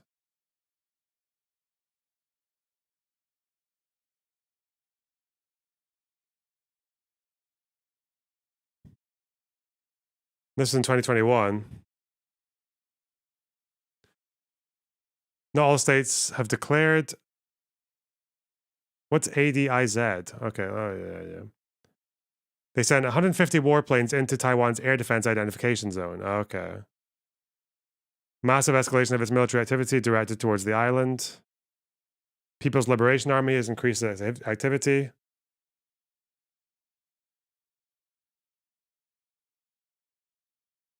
Taiwanese passports are recognized in the USA. Yeah.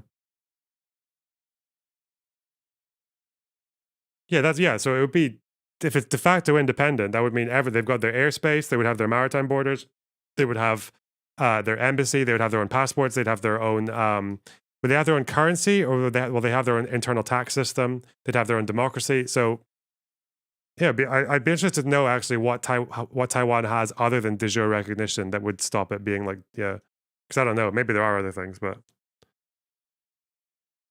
Over the past 2 years, People's Liberation Army increases activity with near daily stories and the military drills. Speculation is growing China will try to mount an invasion. Estimates range from within a few years to decades. Well, a good way to know that, if China is actually going to invade Taiwan, is if Hassan ever tiles his stream, China will not invade Taiwan.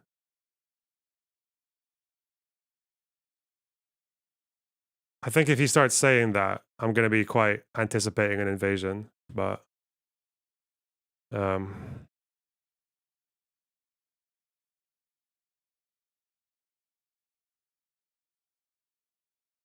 Taiwan's defense minister claimed China was capable now, but by 2025 would much more easily be able to launch a full-scale invasion. Beijing claims Taiwan is a province of China. Unification is a key goal of the Chinese leader Xi Jinping, who has not ruled out taking Taiwan by force. Okay, that's interesting. So when China says one China policy, they mean that they want Taiwan to unify with China. Is that what they want? So they want Taiwan to not be de facto independent. Beijing regards Taiwan's democratically elected government as separatists, but the island's president, Tsai Ing-wen, all right,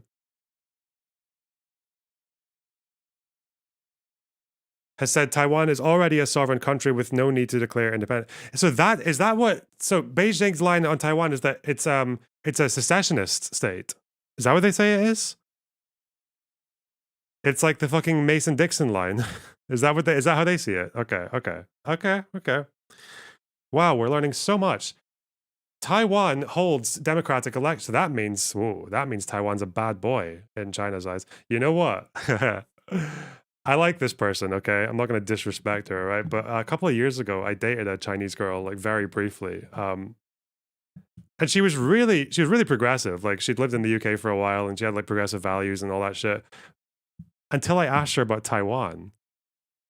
And she just kept saying like, yeah, we need the resources. They got resources, so it's like should be part of China. And I was just like, okay, sure. Like, what if they don't want to? And she's just like, yeah, but it's we need the resources. So it's good that we got Taiwan's resources. It's like it's part of China. It's like I don't know. I used to like joke with her about how she was like basically just stealing Taiwan's lunch money and shit. But she was like a really intelligent person as well. But as soon as it came to Taiwan, it was like She couldn't even fathom the thought. Like, it was just, it was really funny. Yeah.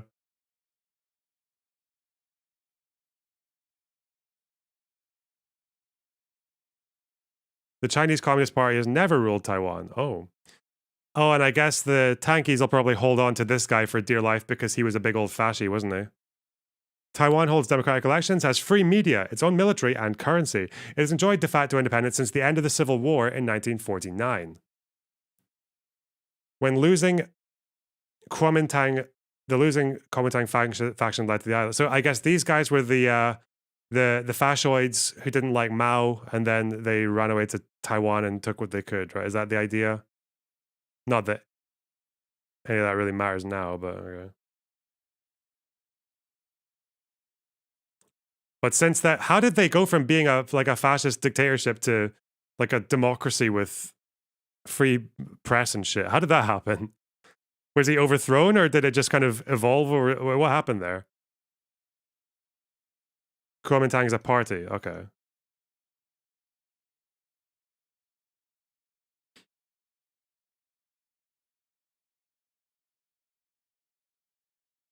Few countries recognize Taiwan's government, many having transferred their formal ties to Beijing from the 1970s onwards. Beijing's One China principle formally declares its claim over Taiwan, and various other nations have their own One China policies, which lay out the level of recognition their governments afford Beijing's policy. The US and Australia, for example, acknowledge but do not recognize Beijing's claim over Taiwan. Ooh, that's what you call a bit of ambiguity. Is that what strategic ambiguity is? I'm learning, guys. Let's go. Okay. Large-scale activities are often connected to specific events. Friday marked China's patriotic holiday, National Day, or signaling Beijing's grievances with a recent incident. After the US condemned the incursions of 38 planes on Friday and 39 Saturday, China sent 56 planes into the ADIZ on Monday.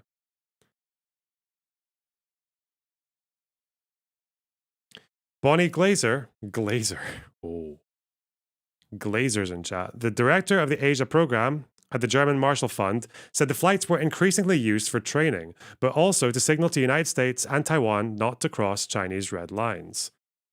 And to stress Taiwan's Air Force, to force them to scramble, to stress the aircraft, the pilots forced them to do more maintenance and test the responses of Taiwan's air defense system.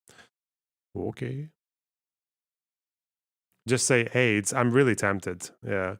What is the difference between AIDS and airspace? Well, I'm guessing airspace is not going to be. Looks like I'm Zeke Heiling there. I'm pointing. Sorry. AIDS would be. One of them would be internationally recognized. The other one would be like a kind of more vague agreement that's only upheld by a few countries. There has been a lot of confusion over the area in which China's warplanes are flying. They are not entering Taiwan's internationally recognized airspace, which would mark a significant and hostile act. Under international law, a state has sovereignty over the air above its land and sea territory. Not all states have declared AIDS, which are large areas stretching beyond the airspace and are monitored for defense purposes. Governments require aircraft entering to provide notice. The PLA does not do this. Oh. ADIZ. ADIZ. I just said a weird word. ADIZ. Okay. Taiwan's ADIZ does cover parts of China's mainland, but Taiwan does not report incursions until the planes have crossed into the Taiwan side of the median line. Well, that's nice of them. The international community is increasingly condemning China's belligerence towards Taiwan. Major changes in the U.S. relationship with Taiwan and China began under Donald Trump and his Secretary of State, Mike Pompeo. The Biden administration pledged to continue the tough line on China and rock-solid commitment to Taiwan, but has also demonstrated it is a multilateral effort. Look how green it is. It's so cute. This week, the US accused Beijing of provocative military activity that was destabilizing, risk miscalculations, and undermines regional peace. Last month, the US, UK, and Australia announced a new security partnership, AUKUS, aimed at countering China's actions in the Indo-Pacific. It raised questions for the UK Prime Minister on whether the country could be drawn into a war over Taiwan, which he did not rule out. The US maintains a policy of strategic ambiguity in an effort to deter action by either side. So they want status quo, basically. I don't think America wants to have to help Taiwan in an invasion, but they also don't want China to fuck with Taiwan's sovereignty. Okay. They don't want Taiwan to get gobbled by China. Probably because of the microchips, right? That's probably why. And because we love democracy. True. Okay. In April, the EU jointly declared tensions in the South China Sea were threatening regional stability, while French warships have participated in joint exercises with the US and Japan. And Germany recently sent a warship for the first time in 2 decades. Whoa. How is Taiwan responding? On Tuesday, President, is it Tsai? Wrote that Taiwan would not be... Wait. Fuck. Let's just figure it out.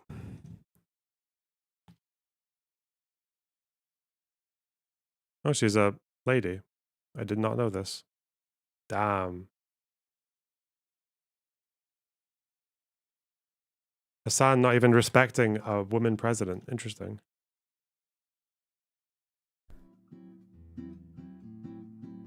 His name. Stay tuned until the end of the video to learn more.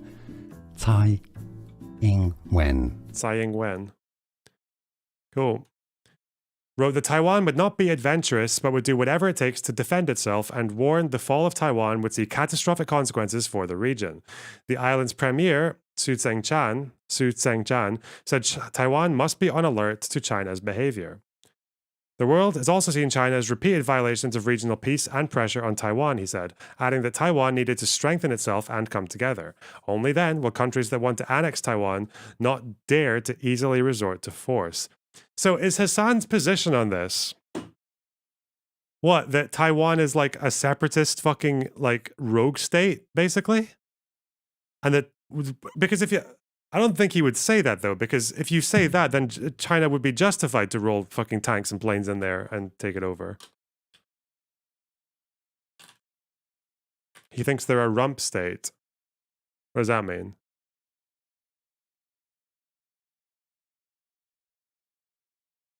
Taiwan is vastly outgunned by China's military. I think it's just whatever Twitter says. Okay. The government is buying up weapons from the US, but the defense analyst, Dr. Sifu Wu, I'm going to have to fight pretty hard to learn all these pronunciations. So there's a years-long lag while Taiwan builds the required infrastructure. Even Ukraine, it took so long for me to learn all the names and how to pronounce like fucking Yanukovych and Yatsenyuk and fucking Poroshenko. Oh, God. We'll have to do that again. No. Taiwan has also lobbied for intelligence and logistical support from other nations. Taiwan is deepening relationships with governments such as the US, EU, Australia, Japan, and India, even if they are not offering to restore ties just yet. And emphasizing its importance in the global economy, particularly as leading supplier of semiconductors, the chips that run the world. How do the Taiwanese feel? As far as I know, they support the status quo. They don't want to get invaded by China. Okay, let's see. On Tuesday, Taipei residents woke up to the sound of warplanes over the city. It was a Taiwan Air Force rehearsal for Taiwan's upcoming National Day, but those who did not know were rattled. People talk about the China threat in school, at family dinners, and at friends' gatherings. The Defense Ministry's Twitter account has become part of the people's daily newsfeed. A number of analysts The Guardian spoke to says there is a distinct lack of focus on how Taiwanese people view the situation and how they would be affected. In all of the talk about flashpoints, war, and US-China competition, we rarely hear about the history and hopes of 24 million people that live in a peaceful democracy, said Natasha Kassam, a China analyst at the Lowy Institute. Polling in April showed about 40% of people believe Taiwan and China are heading towards military conflict, but that figure is rising. Another survey this year found 50% of people were worried that a war may be coming in the coming year. While there are diverse and complicated political views in Taiwan, separate polling last October found 77.6% of people were willing to fight in the event of a Chinese invasion. Other studies have found most support diplomatic efforts. More than 75% of people in Taiwan consider themselves Taiwanese, while 7% consider themselves Chinese. In the meantime, I mean, how can you hold Hassan's position on Crimea?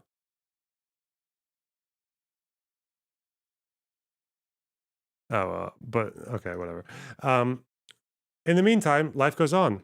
Taiwanese have grown up through martial law, war, or their families' memories of it. Drills and military exercises are part of daily life. Taipei Metro is packed in rush hour every day, and karaoke rooms were in full swing on the night China sent its 56th plane for the day. But fears are growing.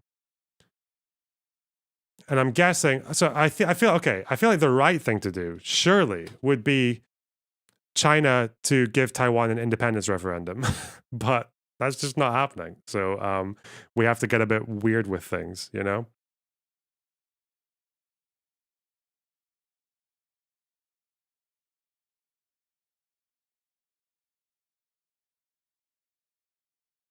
Why is that the right thing? Because because it just seemed like, because that seems to be what they want, right? Like, I feel like Taiwanese people support the status quo because they don't want to get invaded. Is there anything? Is there like, is there even a point in asking that question? Would there be polling on that? I feel like it's a very pointless question because it's never going to happen. But is there? I'm pretty sure if China gave an independence referendum to Taiwan for international recognition, then I feel like Taiwan would just be like, yeah, we'll do it and we'll vote yes. But yeah, but they need the resources, true. Belongs to Taiwan, as a matter of fact, to, okay, never mind, maybe the communists aren't so bad. It quite literally is, Taiwan is still China. It just has like a different system. And that has been our position. It's like 50% of the vote in Taiwan often goes to the like legacy KMT guys who still think they're China. Yeah. You know, like, especially the bigger and stronger China gets, it like tickles these old nationalists. Yeah, but I mean that's like the overwhelming majority just don't want to rock the boat. I've looked into polling in Taiwan on this issue quite a lot. Most people just say, listen, yeah, we would prefer to be autonomous. We would prefer to be independent for sure. Like that's understandable. What's KMT? Should we just explore every claim? Oh, this is the right-wing party. How many votes do they have? What percentage of the vote do they have?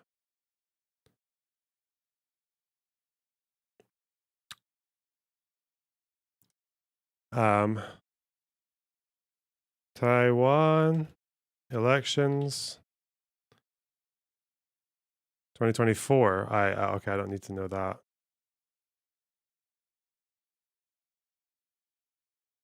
They're not in power. Okay.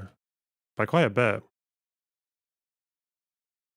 They support unification. Ah. It's funny that you talked about rocking the boat, though, because the boat does get rocked when you start breaking a norm by violating airspace. Even if you think it's Chinese airspace, the fact that they hadn't done it before, or not as much, but now they do it more frequently, how is that not rocking the boat? But overall, the current system that we have is much better than what could potentially happen, which is rocking the boat. Okay? No, most people just want the current system that they have is fine. Let's continue going the way that we're going and not fuck this shit up. Whereas, Nancy Pelosi's like, I got some other ideas. Okay? I got some different ideas. Anyway, you can say that what Nancy Pelosi did was rocking the boat, but as far as I know, the Taiwanese were happy to have her there. And also, a visit from Pelosi is hardly the same as increased military exercises around the island. I feel like one is much more provocative and boat rocky than the other. I mean, and again... On Taiwan, I reiterated the long-standing U.S. One China policy. That policy has not changed. It's guided by the Taiwan Relations Act, the 3 joint communiques... I saw that video. ...the 6 assurances. We do not support Taiwan independence. We remain opposed to any unilateral changes to the status quo by either side. We continue to expect the peaceful resolution of cross-strait differences. I think China should just take Australia. Yes. I think China should be like, all right, you can have Taiwan. Australia is ours. I mean, if you ask a lot of right-wing people in Australia, that's already happened. That has already happened, right? Yeah. They did it through immigration. Yeah. Yeah. I'm just saying. China are in absolutely no rush to annex Taiwan or whatever. Is the U.S. who wants to provoke a conflict in the hope that they can somehow ruin the Chinese economy? These jokes are weird. Tanky humor is just, it's horrible. It's so bad. First of all, you need to know like 37 fucking pieces of jargon before you even start, generally. And it's all, I don't know. They're just, it's shit, whatever. Before it totally surpasses the American economy. That is correct. Well, that's what America has in the bag, is like a military strength. America like, would never do that. Invade another country or no, agitate like any kind of group of individuals that are in a position of power that they placed that would then go and try to drum up support and maybe create any kind of like civil chaos or even all-out war. They would never do that. They've never done that, historically speaking, and they certainly will never do that. Are we going to call this like a NATO, again, if the war starts, are we going to hear that it was NATO provoked? Do you know who wouldn't say that? You know who would never actually say that America's provoking a war with China? John Mearsheimer wouldn't say that. I don't think he would say that because he wants America to fuck with China. He wants America to be China's biggest enemy. The only reason he thinks NATO provoked Russia is because he wants America and Russia to be friends against China. Surely, and aren't doing that in Taiwan while Anthony Blinken... So at the very least, there's not going to be a fucking validating Mearsheimer video about how it was all America's fault in that case. Like, one nation, two systems. Do you We get remain much? committed to meeting our... Is there much pushback on it here? Like in Australia, it's like bipartisan, the anti-China stuff. Like you can't find anyone who... Dude, it is super bipartisan here as well. Oh my Lord. We're always on a... Yeah, I swear One Nation, Two Systems is Hong Kong. Does he keep doing that? I thought One Nation, Two Systems was for Hong Kong. Am I being insane? I've never heard One Nation, Two Systems referred to Taiwan. I could be wrong. But is this just something that he heard one time or he rearranged it in his brain because he doesn't really care that much about these things and he thinks he probably forgot the difference or he just mixed the two up in his head? Like he doesn't know that much details about either of them?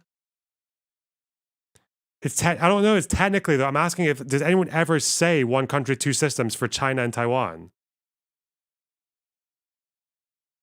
I always hear it for Hong Kong.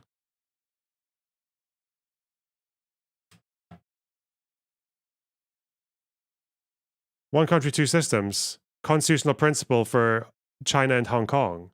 Is Taiwan mentioned in this? The PRC wants to apply it in the unification aims. Oh, so if unification happens, that would be one country, two systems. Okay. So it's actually not that. So when Hassan said it's one country, two systems, the United States position, is that not true then?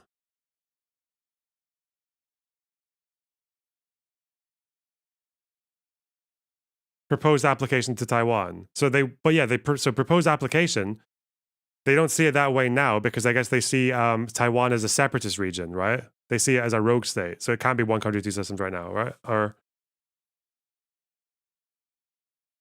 one China, better system. Okay. Like, who fucking hates China more? Yeah. Like Joe Biden's like, no, I'll execute the Chinese. Just wait, Jack. And then Donald Trump's like, I've killed so many Chinese. We hate them. Donald Trump literally claims that Joe Biden, because he had like some documents in a facility in Chinatown, that like he was actually working with the Chinese because he thinks Chinatown, which exists in like every fucking large American city. Wait, what? Yeah. They're everywhere? They're everywhere. Is technically Chinese. They think it's Chinese soil. Anyway, let's our responsibilities under the Taiwan Relations Act, including making sure that Taiwan has the ability to defend itself. Oh. On Taiwan. Anyway. But this was shocking for a lot of people who have just like, who don't know anything about American-Chinese relations.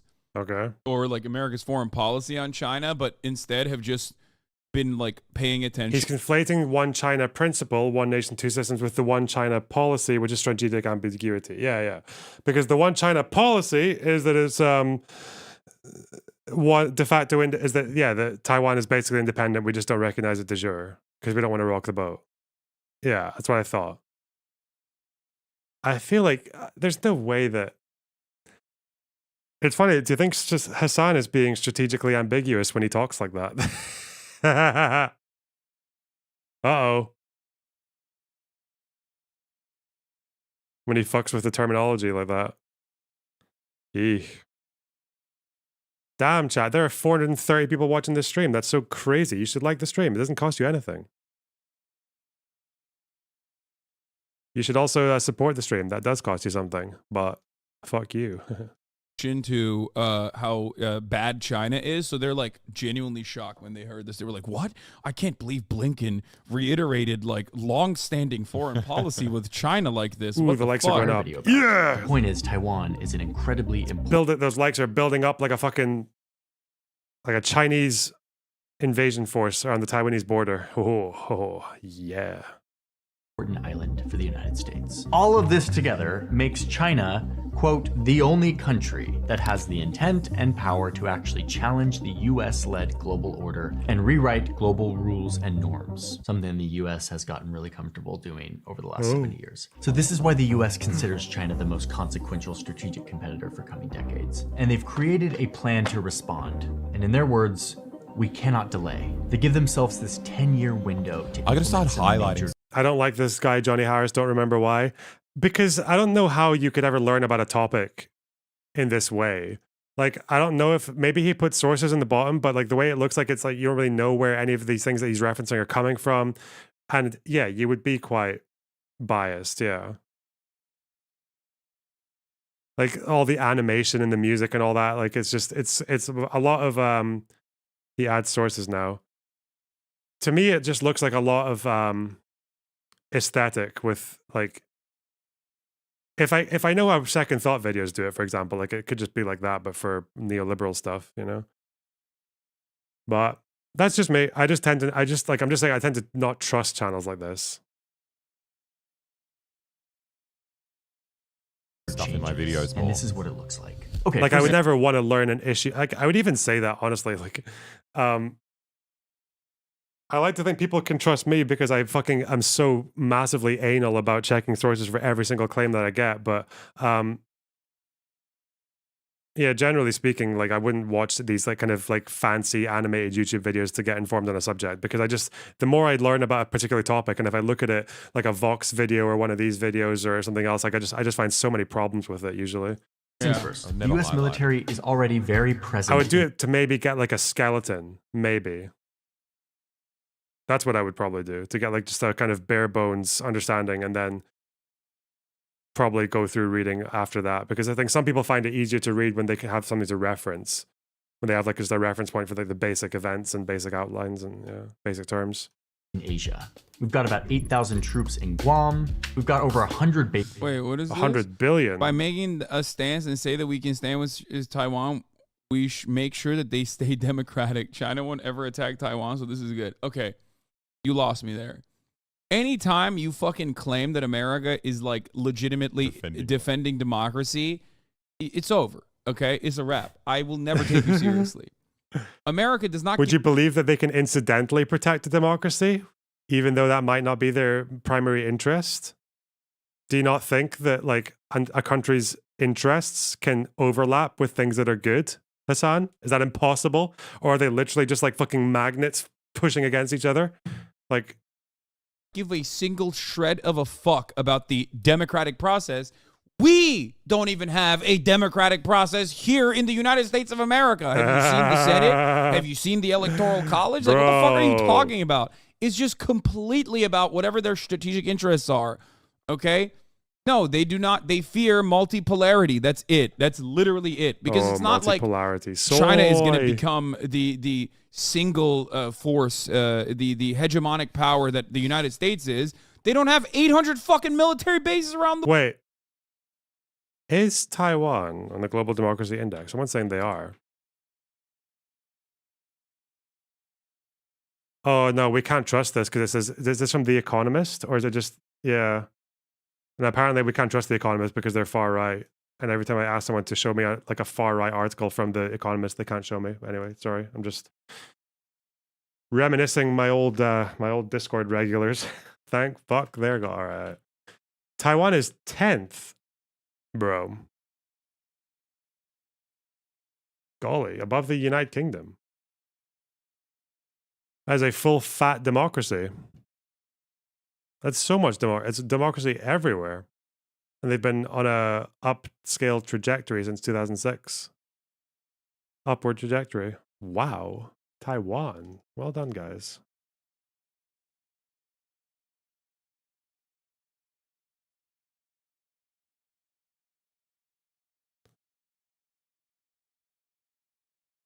The world. They don't have the. I'm guessing the UK would be further down because of the House of Lords, right? Like that's a bit old school. And also, first past the post does actually mean that it hasn't happened in a long time, but it is possible to win an election with less votes in the United Kingdom. It's harder than in America. Don't have like their own version of a world war and then like the Marshall Plan post World War II. You know what I mean? They can't do all of that. They don't have the fucking NATO. They don't even have an interest in it. You can say yet all you want. Yet. Everything you're talking about. Yet. Oh, yeah, and the monarchy, obviously. Yet. But what if they do? Okay. I like you, I really do, but it's not good to actually be for their independence. I don't agree with the U.S., but by talking like this, you make it seem like you are pro-China. First of all, I am pro-China. Okay, so make no mistake on that front. I am pro-China. I do not mind multipolarity. I do not fear multipolarity. So on that front, I am definitely pro-China, as pro-China as it gets. As pro-China as it gets, bro. Where was this, Hassan, when we were talking to Ethan? If you want to have that position, that's fucking fine. I'm saying, okay. You know what? I just wish Hassan would be as like Giga Chad as he looks.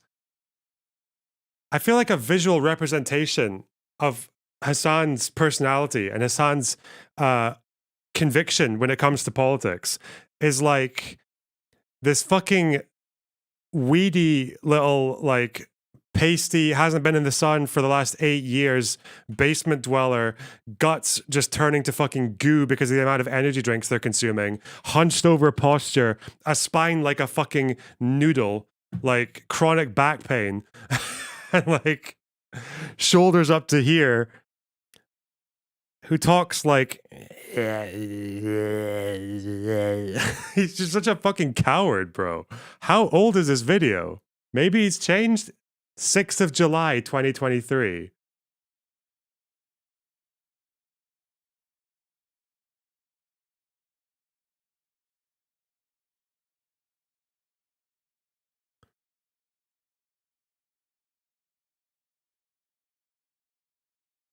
By the way, chat, correct your posture, okay? It's very important. Dig your ass into the corner of the chair where the back meets the seat. Shoulders back. Not like this. That's stupid. Just check that they're kind of down and back. Feel better for it. Oh, no, you go. No, you go. Go. No. They just got a nicer track record. Heels on the floor, generally. Generally, it's good. In terms of wars, like once they start doing more of them, maybe I'll be less pro China. But like, fair. They've done like 2, you know, in like 70 years.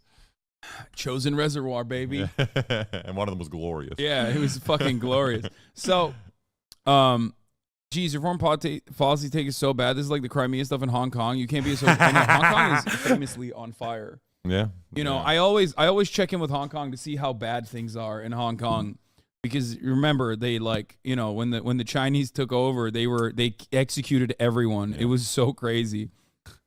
I don't think people said they were going to execute everyone. I thought people said that they were going to have no civil liberties and no free speech anymore, that they were going to get clamped down upon, that they were going to start taking in political prisoners. They can't talk, dude. What a fucking asshole. Holy shit. Can you imagine? Like the Ethan conversation about Crimea, and he's like, oh yeah, everyone was going to say they were going to genocide the Tatars. I'm like, they can't talk, bro. Some of them are being murdered and washed up in rivers, and the others are being held as political prisoners, and they have no rights, and they can't even talk to pollsters because they're so scared that fucking little green man's going to come to their house and fucking clap them. Yeah, dude, I'm just saying the Western State Department CIA propaganda machine said that they were going to, all get killed, and it's just that hasn't happened. Wow. Bro, what a fucking cunt. Anyway, I'm going to go and... okay, fuck it. I used to not actually dislike Hasan that much. I used to just think, like, whatever, silly meme lord, lefty streamer, celebrity influencer. No, he's actually a cunt. He's actually a bad person. Like, fuck.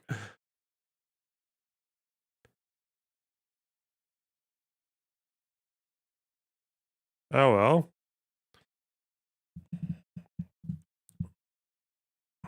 It was wild. The only difference and the only thing that I do criticize China on is their lack of civil liberties, their lack of interest in social libertarianism, for sure. I think that I am significantly more pro civil liberties and pro freedom of speech than the Chinese government is. Yeah, and I don't even make gay rights, the same trans rights. Probably immigrant rights as well. I can't imagine. I don't think immigrants get treated very well in China, do they? Isn't that where a lot of the sweatshop labor comes from?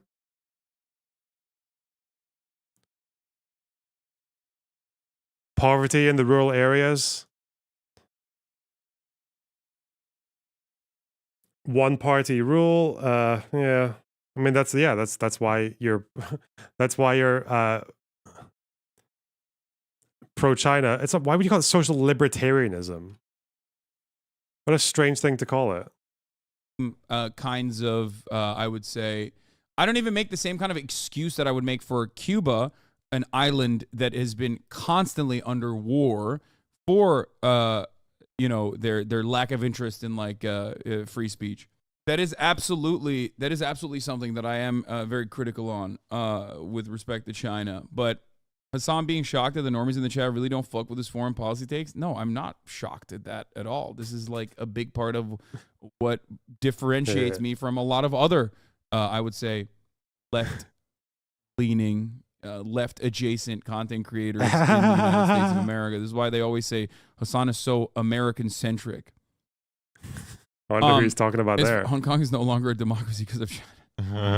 It was so democratic. Yeah. Fuck, and then I know. They can't talk, bro. Now people are living in like tiny little cages in apartments. Like that wasn't a thing before. Schadenfreude, our Indian chatter who is anti-China, says you can't consider China here to be a harmless victim. Tibet happened. I mean, 1962 war happened. The recent Chinese attack on India happened, and they're just doing this for saber rattling, and they have been interfering in politics in a lot of nations in the neighborhood, and the reason isn't some stupid reason like spreading authoritarian system. They're just doing it their own Washington doctrine. I don't disagree with the last part about this though. Yeah. They absolutely are. They do have. How do I put this gently? I think that it's not as expansionist in the same way that like American foreign policy is, but they definitely are engaging in. Also, if you're surrounded by American client states, you do have an interest in how they turn out. Like, yeah, I mean, I've said this a lot about regional powers. They're not superpowers, but regional powers always want to maintain a level of control in surrounding regions. And obviously, the only way you can do that is if you are America's lapdog, like Turkey, for example. Look at what the fuck Turkey's doing in the northern Syrian corridor. And understand that, like, that is totally allowed if you are a NATO country. That is totally allowed if America lets you do it. That's it. When you are seen at odds with the United States of America's interests in the region, then you can't do that. Look at Israel. Israel's another example. Golan Heights is, again, a piece of Syria that they, like, have been able to overtake. It's not even in any fucking... by any metric, Israeli territory. There's nothing Israel about that. So,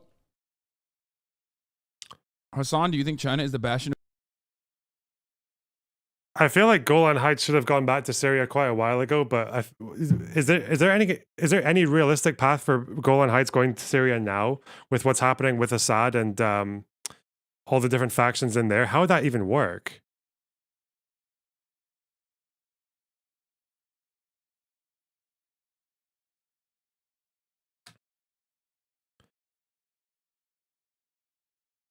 Is it mostly I don't have actually looked at the demographics of Syria of Golan Heights. I thought it was Druze people who lived there.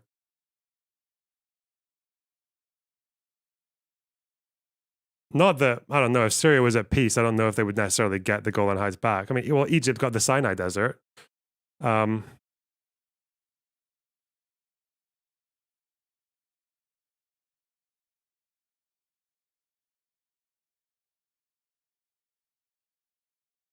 Is this quite small? 36 inhabitants per square kilometer. Isn't that really small? Do people live in the Sinai? I thought there were settlers in the Sinai Desert, weren't there? Am I wrong? 36 localities, of which 32 are Jewish settlements and 4 are Druze villages. I don't know. Oh god, this would be a fucking nightmare. Wait, does that mean that it's mostly Jews in Golan Heights? No way. This is a district. This is a district, Northern District. That's not the entire place.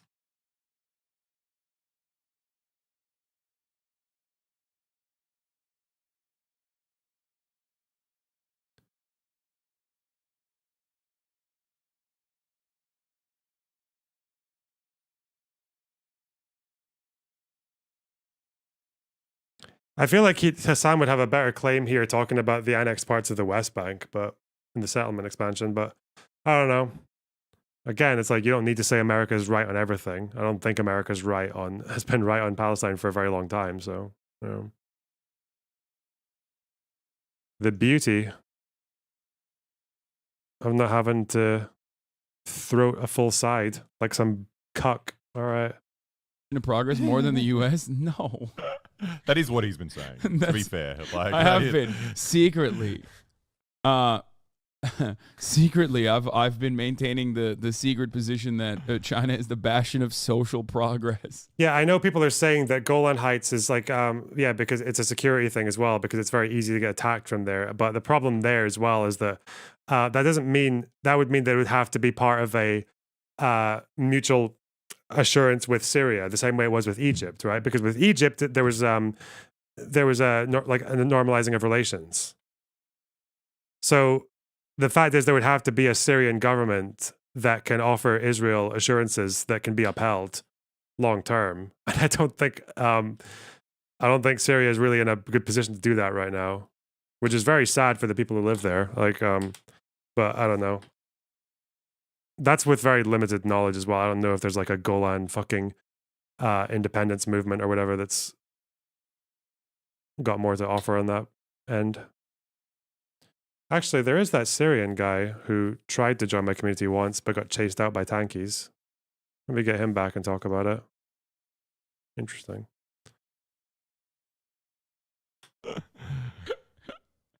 All right, bases in Japan with about 21,000 American troops on the mainland and another 24,000 stationed down here on the Japanese island of Okinawa. Go up to South Korea and you'll find 22,000 US troops. And then you've got the US Navy who operates out of this port in Singapore. This has been the status quo in Asia for decades, and it has been the way that the US has ensured security for its allies. And it's kind of mostly worked to help secure American interests and deter conflict. The US has maintained strong alliances in this region. And frankly, the Pentagon has kind of been distracted with... Yeah, look at all the saber rattling China's doing. Did you see that? But it's also funny, like, ensuring their security. It's like they must be taken over by America to make sure they're safe from being taken over by someone else. Why are they're not being taken over though, you fucking dense cunt? Like, what are you talking about? Is this like saying that Ukraine is... I'm pretty sure these countries...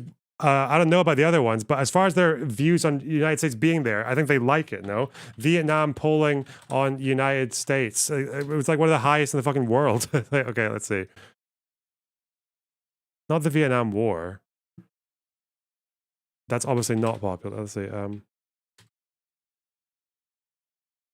Like the fact that you can have security assurances is not being taken over, you fucking moron. All right, let's see. Oh yeah. Public opinion on USA. 84% of Vietnamese adults say they have a favorable view, including 57 who say that their opinion of the US is very favorable. What is Philippines?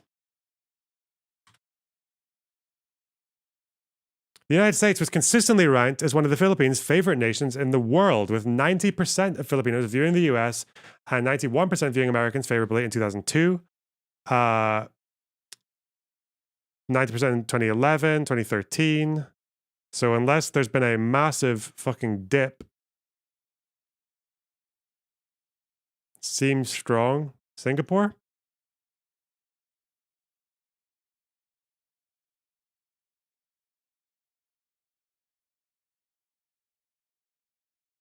Mixed views. Okay.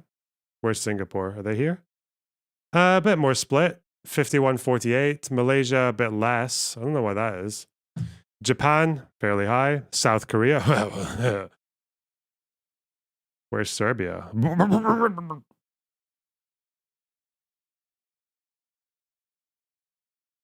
All right. So, I mean, yeah, they're being taken over. Fuck these two, man. Fucking. I hate them so much. It's just, how can you do this? Like, it's so easy to just check these things.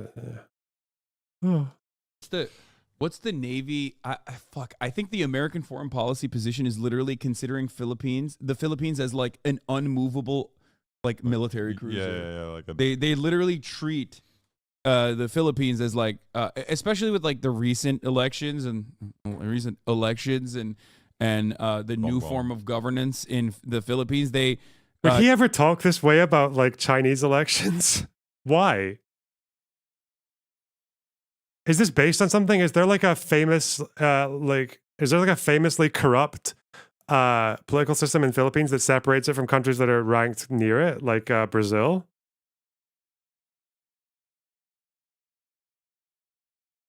Is it not is there a way to show that their elections are not completely representative? There seems to be like a bit of nepotism going on, but that's not like they had a dictatorship. But when? Not recently, did they? Consider that to be the unsinkable aircraft carrier, and you know, it's great. It's wonderful, but yeah, they say this is their opinions on China's growing military. South Korea, 93% think it's a bad thing. 90% Japan, 90% Vietnam, 78 Australia, 66 Philippines, Indonesia, even then. Divided on growing economy, a bit different. China's rise seen as threatening to many in the region. South Korea, Vietnam, Japan, Philippines. It's even a plurality in Philippines and Indonesia, not so much Australia. I mean, bro. When was this? 2017.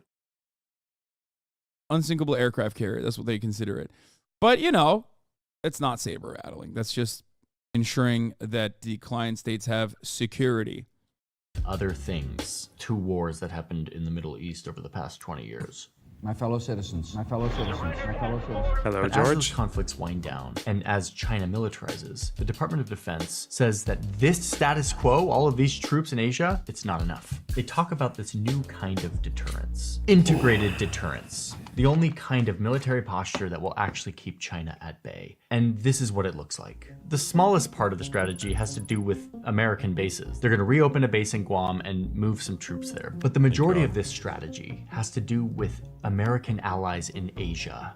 Allies that are in lockstep with the US's goal to deter and contain China. The Pentagon calls partnering with its allies the center of gravity for this strategy. So let's start with Japan, one of the US's closest allies in the region. Japan is a country that is deeply concerned about a more powerful China, with its massive navy and its ambitions to control Taiwan. And it's very easy to forget. Why does Japan care about Taiwan?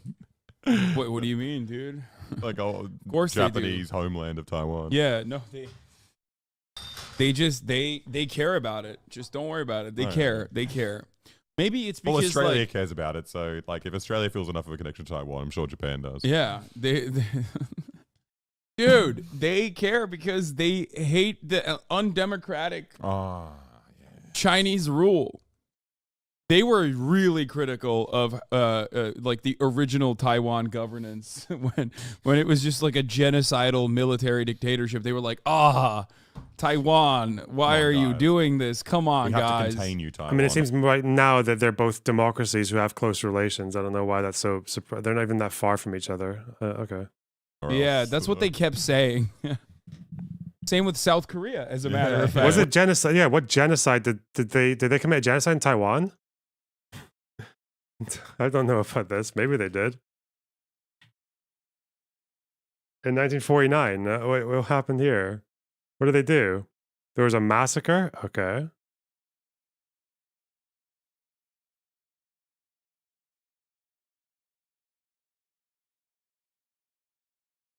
Well, they did kill some, they killed a lot of natives. 28,000. Motherfuckers. And that's the same party, whatever the fuck they're called. But they're a bit different now.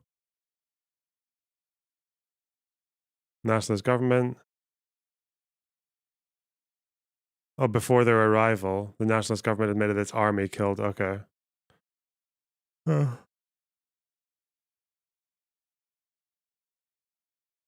Martial law was lifted in the island 5 years ago, and this was in 1992. So martial law was lifted, what, 1987? So they've been out of martial law for a good while. Did they become a democracy then as well? And the national government admitted this. So they've come like fucking... I don't know if there's been like mea culpa or anything, but... Yeah. Democratic Progressive Party legislator has already announced that he will introduce a bill to provide compensation to families of those who were killed. The only promise made so far by the government is to pay for a monument to the victims. Did this ever happen? Did they get mea culpa, or did they do that? Or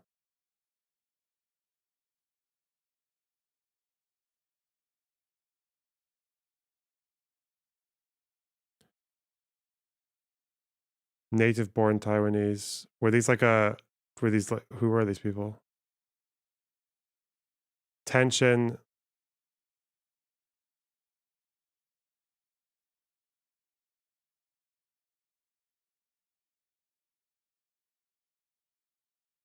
Okay. Polynesians. I don't know if I've ever seen that as ruled as a genocide, but still, it's a thing. It's definitely an atrocity of sorts. Yeah. But Japan and Taiwan, I don't think either of them are those regimes anymore. It's like Japan is a bit different from how it was in Imperial Japan, you know. I think that maybe matters. Okay, maybe. When South Korea also was a genocidal military dictatorship, and then changed its structure of governance from that to 6 chaeballs in a suit jacket, which is very different now and totally again very democratic. Well, they have an incel president, which is cool. Yeah. I do think that's cool to have like a guy who literally ran on like. Did South Korea do this as well, or are we just going to say they're all genocidal because that's the tanky thing? Anything America Jason commits. Let's say South Korea. Let's see. Maybe. When would this be?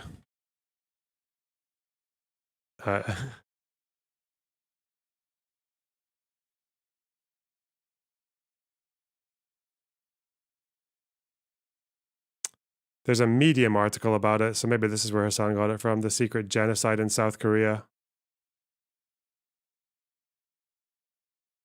That you've probably never heard of. I haven't.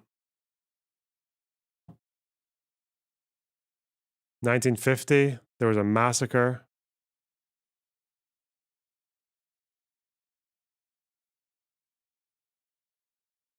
Executed by the military. Was this like was this the war or?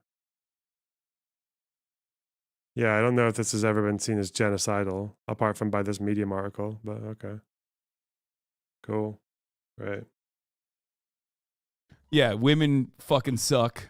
Candidacy. I love how all these countries are just like, and the people who live there now are accountable for what happened in the 1940s and 50s. I don't know why these guys do that.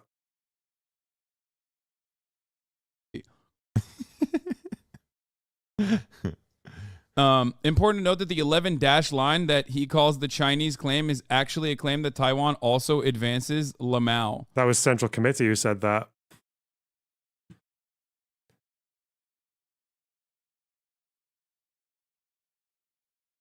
Does Taiwan support the 9 dash line? 11 dash line by Taiwan. Why the? Because they have to. Yeah, because wouldn't this be like a rock the boat thing?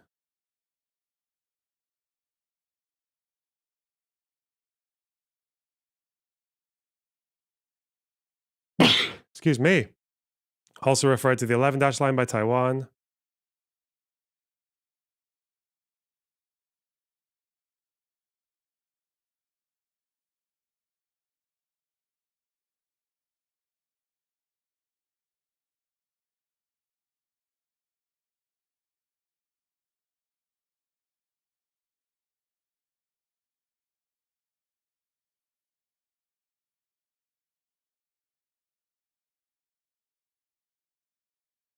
Okay.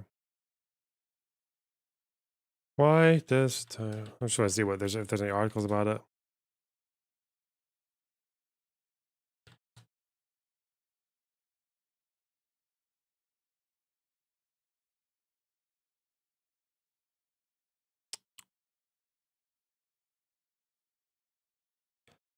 I don't think I can see anything. Oh.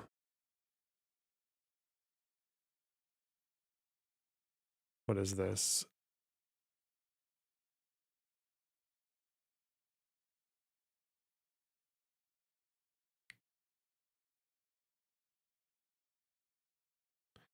Therein lies Taiwan's dilemma. Changing the ROC's historical claims to indicate, especially to Beijing, that the island democracy was abandoning its historical political identity and moving towards an inherently Taiwanese national identity or even independence. So they don't want to provoke China, basically. The ROC proclaims that the islands, all those islands, are part of ROC territory and waters. ROC argues that its rights over these territories are based on history, geography, and international law. Its historical claims in the South China Sea date back to 1947, when Chiang Kai-shek drew a U-shaped 11-dash line on a map around the territory in the South China Sea that he claimed as an encompassing ROC territory. After coming to power in 1949, the CCP changed the 11-dash line to a 9-dash line, though neither concepts are considered legal terminology. Therein lies Taiwan's dilemma. Changing the ROC's historical claims would indicate, especially to Beijing, that the island democracy was abandoning its historical political identity and moving towards an inherently Taiwanese national identity or even independence. Okay. Taiwan's government that the ROC laid claims over the vast expanse of islands, reefs, keys, and banks in South China Sea long before the PRC and Southeast Asian countries began raising sovereignty claims in the 70s. The ROC currently controls a bunch of islands and the unoccupied Zhongzhou Reef. Taiwan also previously held the Thitu Island, the second largest natural island in the Spratly Islands. Lost it to the Philippines. After the ROC military withdrew, Philippines army seized the island, renamed it. The South China Sea dispute is largely focused on the Spratly archipelago,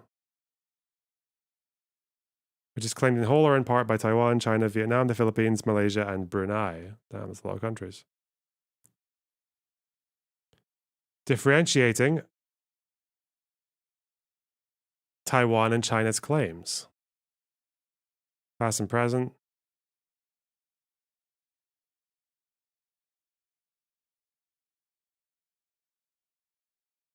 While the PRC and ROC share similar territorial claims in the South China Sea, past and present, Taiwanese administrations have had no intention of cooperating with Beijing on the issue in light of the latter's continuous whatever, towards Taiwan. Ultimately, Taiwan and China's approaches to the South China Sea disputes could not be more different. Oh, I didn't know that. Taipei has largely been focused on the territories that it currently controls, namely protecting Taiping Island and the Dongsha Islands. While some of Taiwan's activities on these islands, such as constructing an airstrip and conducting live-fire military exercises on Taiping Island, have raised complaints from Vietnam, they are a far cry from China's large-scale land reclamation, military base installations, and other construction projects. Oh. Bellicosity. Is that how you say it? The Tsai administration seems to have made some subtle shifts in Taiwan's references to its claims in the South China Sea, while still seeking to maintain the status quo. So they don't really act on the 11- line in the same way that China does. Is that like the big difference then?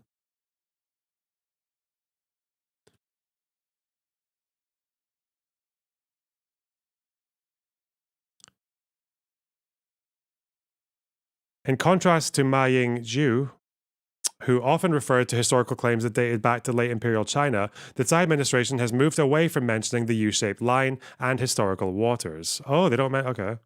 Furthermore, both Ma and Tsai have sought to differentiate Taiwan's claims from those of China by emphasizing Taiwan's adherence to international law.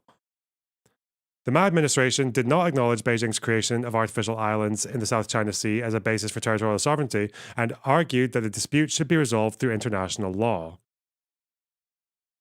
Additionally, President Tsai stated that in July 2016 that the South China Sea disputes should be settled peacefully in accordance with international law and the law of the sea, including the United Nations Convention of the Law on the Sea. Whoa, that's different then.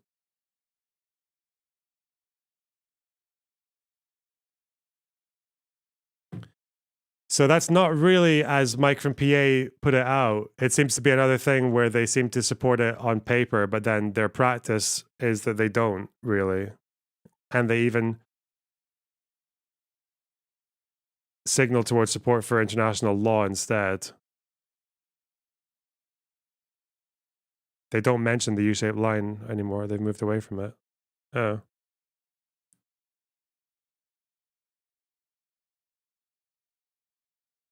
So I guess a good question would be, like, in practice, how do they uphold it? How do they help to uphold China's policy? And it seems to be that they don't.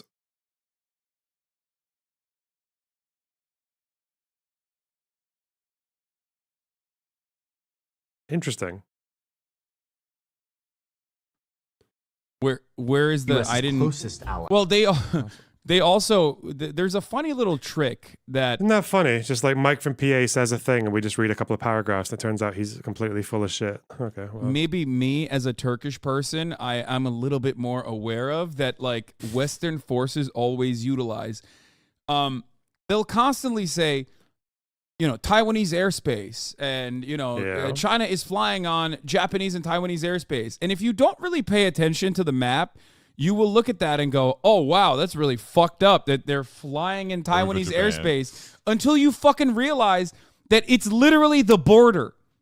It's the fucking landmass. The Chinese landmass where it ends and the water begins is basically fucking not Chinese airspace, according to a lot of Westerners. Why am I saying this? Because they did the same thing with Turkey and Greece. Okay? There are... I don't know why. I always feel like tankies do this as well, is when they constantly they have a country that has a thing going on with it that they don't really understand, so they'll just refer to some other country and just assume it's the same thing. Because I guess if you think you can just narrow everything down to fucking proletariat and bourgeoisie around the world, then like differences between countries don't really matter, I suppose. I think that Ada's zone, it seems to be that Taiwan kicks up a fuss when the line here gets crossed. Like here. Like that's the zone, so yeah, like comparing fucking anti-Kurd language laws to what was happening in Ukraine. What a fucking... Instead of just reading the Ukrainian language laws, it wasn't hard to find them. God damn it. Are a lot of circumstances where, you know, there's a lot of like, you know, there's a lot of tricky situations with like the Turkish the Turkish military. Like, this has and nothing to do with what we're talking about now. Greek military constantly just like fucking around with one another. Because if you look at like the Turkish airspace, it's just, it ends at the border where the landmass ends. Okay. I mean, that's insane. That's an insane way to operate. Okay. This was from, I think this was like the airspace closed to against Russia or something. This was when there was a battle. But like, this is the fucking Turkish. Wait, I mean, what does the airspace look like in Europe? What's he talking about? The law of these look quite similar to where the borders are. Does China want more airspace? Yeah, you ask permission, and sometimes China doesn't. Fuck me. Ugh. Okay. I didn't think we'd have to pause this often, but they just say so much retarded shit. I don't know. Oh, God. Turkish airspace, look at this. Does that make sense to you? Taiwanese airspace. Wait, what? The whole square? No, the line. No, it's the line that people get pissed off about. Taiwan, we just read the article about this. Taiwan doesn't kick up a fuss when Chinese planes go around here. It's when they cross the line. Yeah. I don't know if this is where it ends. I think it does. I think Taiwanese airspace technically is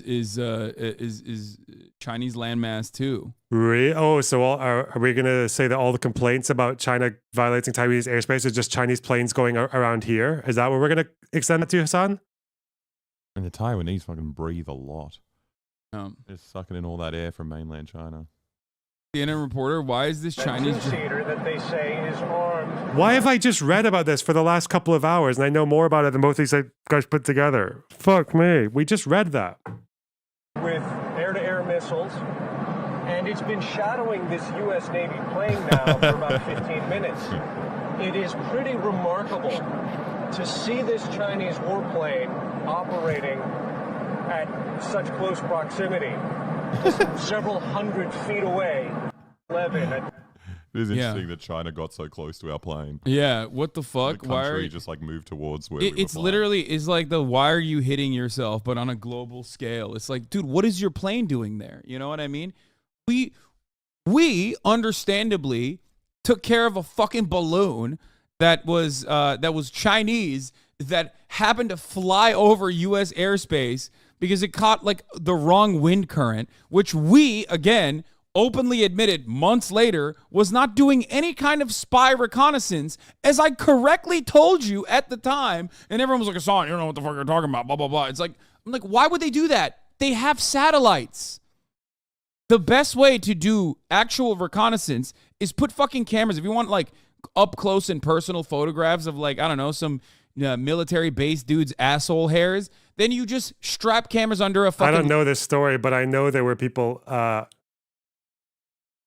in my Discord who were wrong about this because they said that satellites could like take pictures of fucking text could read the words on a tombstone, but no, like spy balloons are better. You get clearer images if you want more detail, so that's why. But I don't actually know what America said about that though. Do I need to look at that as well? Ugh.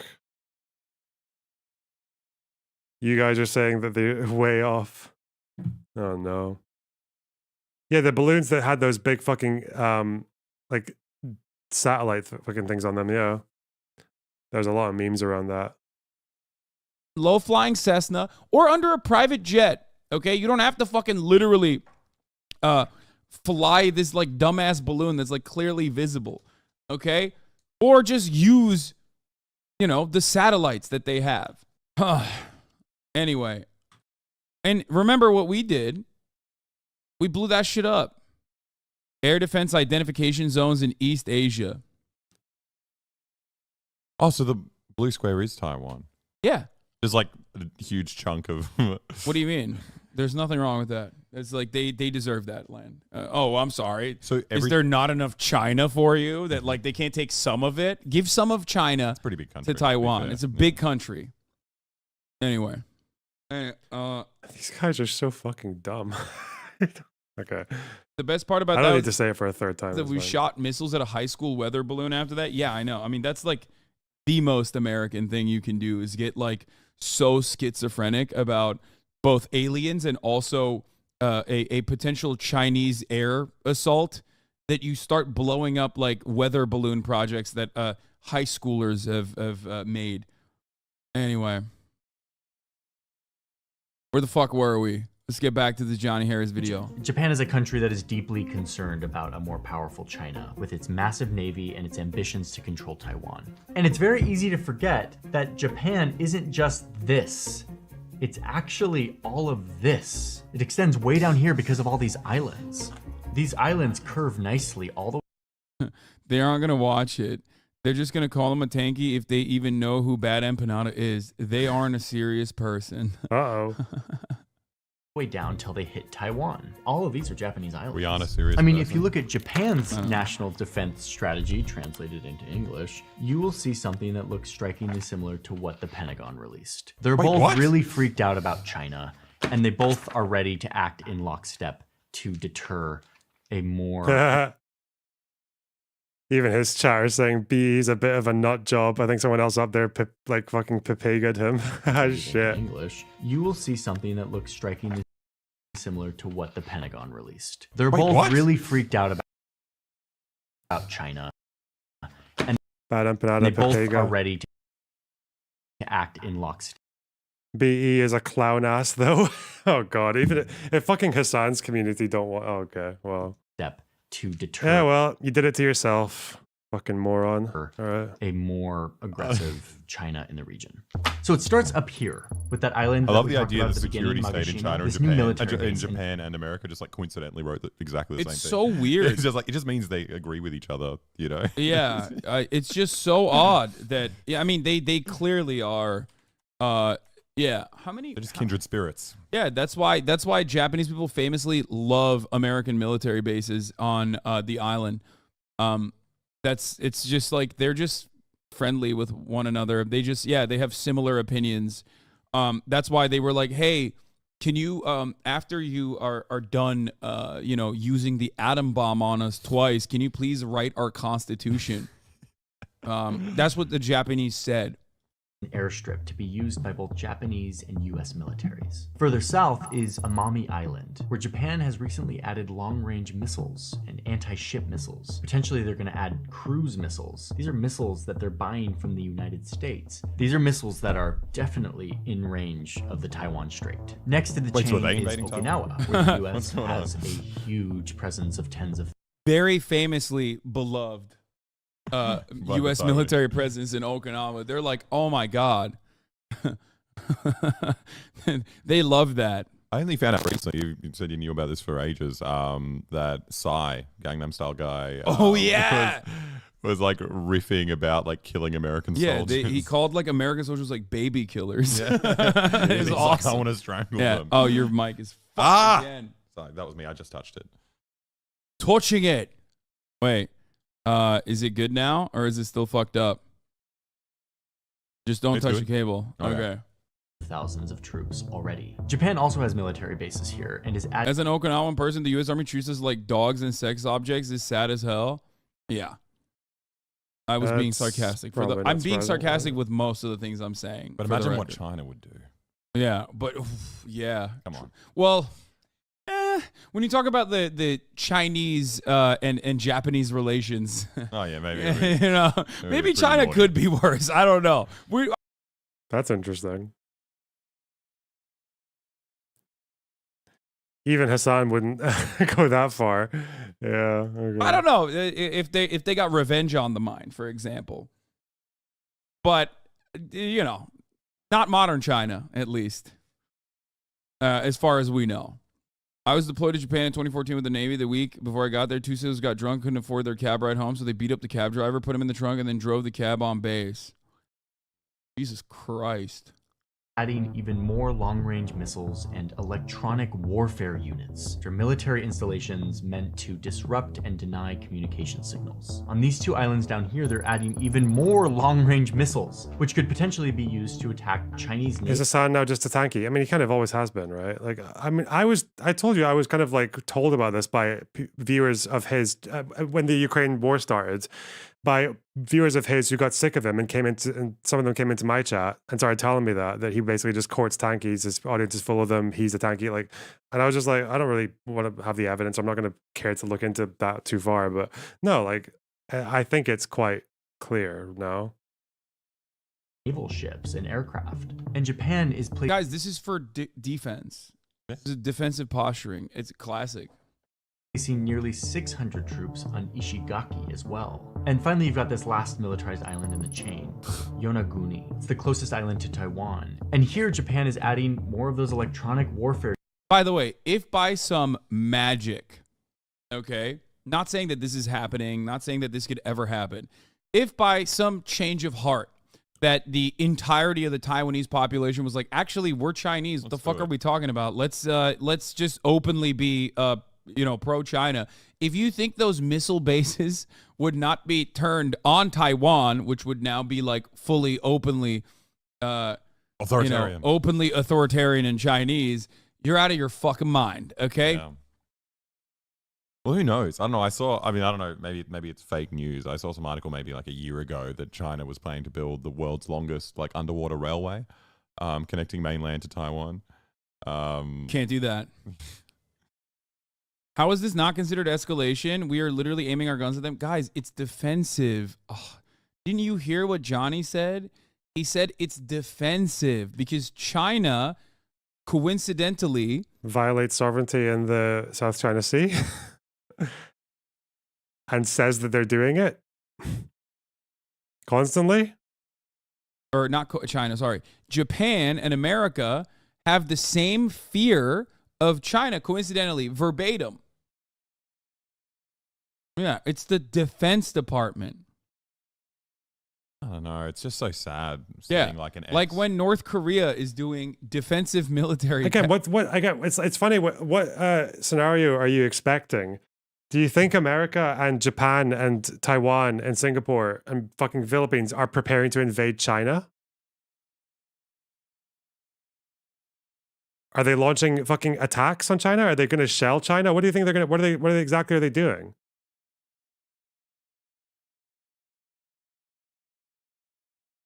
Because given the military exercises that China is clearly stepping up around Taiwan and the violations that China is clearly doing towards Taiwan, that is actually quite clearly aggression.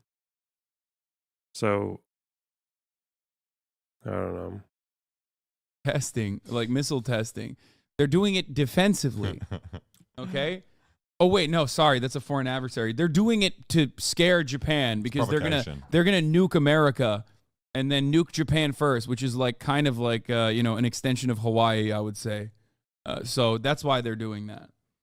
But when Japan is doing it and America's doing it, it's a defensive nuke.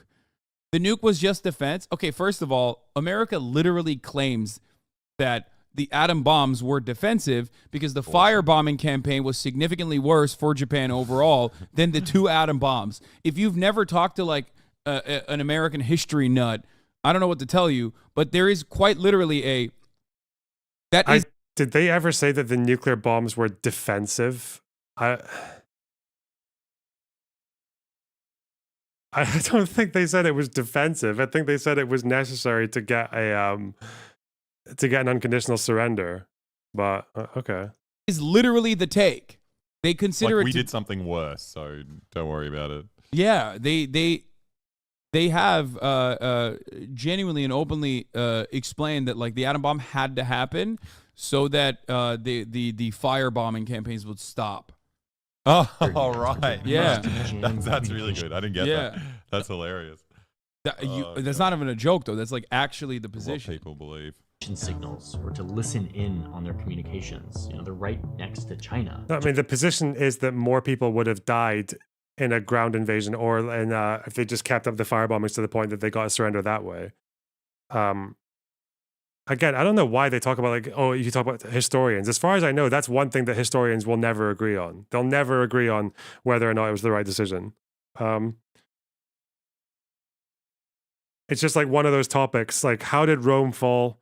Fucking were the nukes justified? It's just all historians will just go back and forth on that till the end of days. But okay. But yeah, for some reason, people don't complain about the fire bombings, even though they were worse. Yeah, even though they killed more people. Japan is also positioning more troops here. So this is the first part of our chain. And when paired with training that... Damn, 500 viewers, chat. What the fuck? This is so consistent.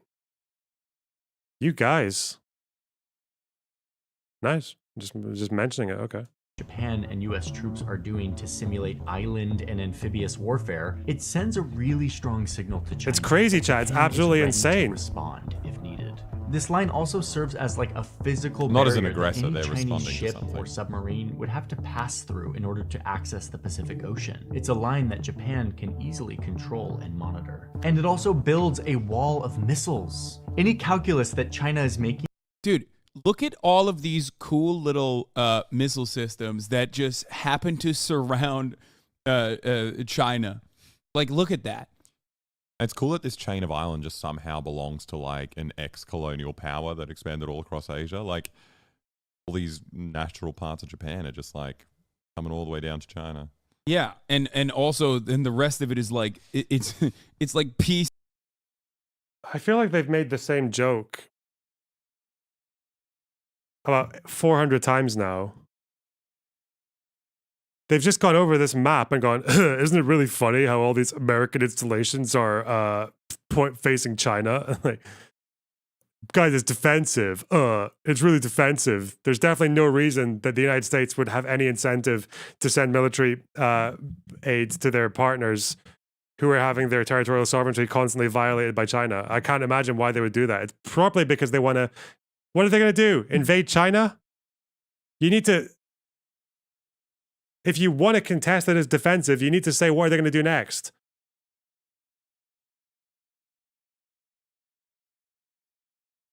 Yeah, also, they can do what they want. It's Japanese territory. What the fuck? Standard username, thanks for the $2. Thank you's bad. Oh, whoa. Whoa. Shots fired. And apparently all these countries, like with their democratic systems, voting for officials who allow this to happen and are okay with this happening, and they don't get fucking overthrown because it upsets the fucking population so much. Well, yeah, that's going to happen. But apparently that counts as America taking over. Oh, God. Adam something was truly right about Hassan. Yep. Listen, they were all right about Hassan.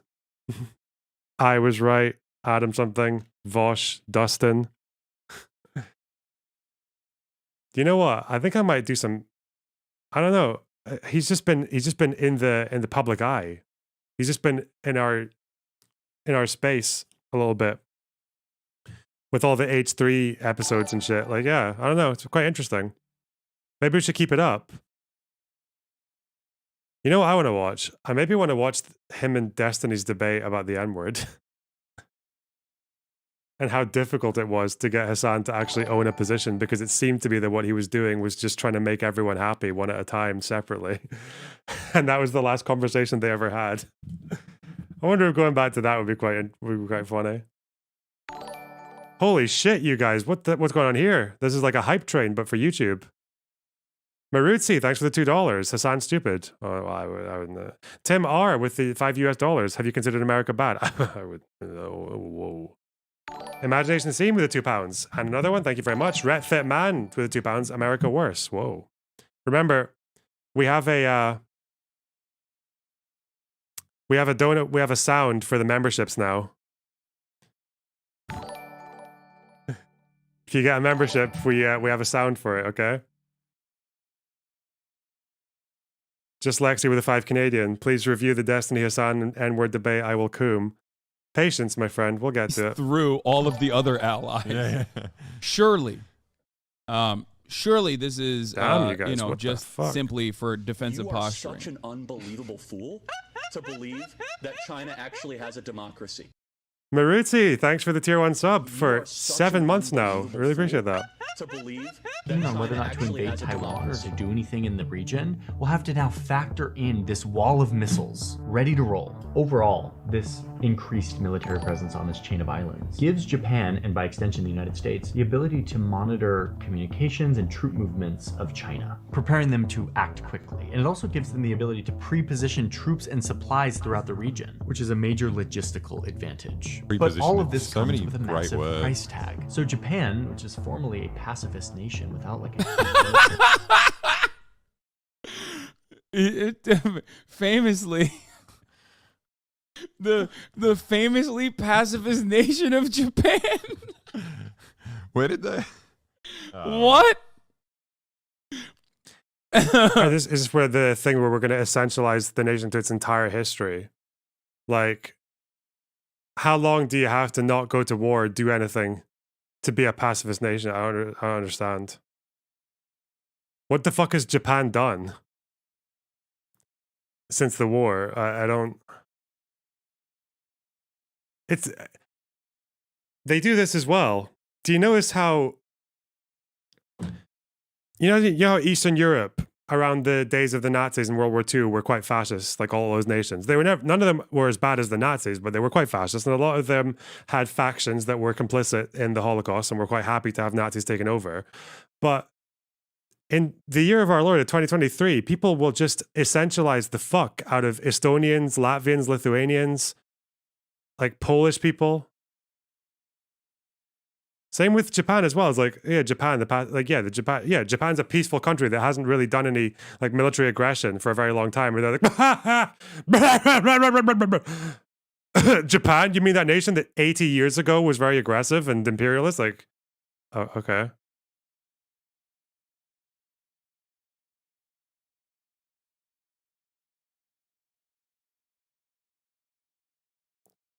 Is it in the Japanese constitution to be fascist? Yeah, like imagine if Iceland got attacked and you were like, there was this completely unprovoked attack on the peaceful nation of Iceland, and then they're like, you mean Iceland where those Viking pillagers came? Like, okay. I don't even know if I can. I'm trying to laugh as obnoxiously as I sound. I can't do it.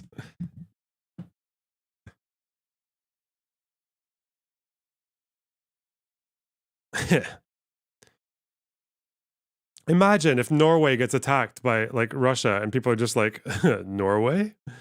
Peaceful? Have you ever seen that fucking documentary about the Viking? Oh god. Jesus. No way, dude. Come on. Okay, look. God damn. Listen. I love Japan. I don't love Japan that much to just be like, famously pacifist.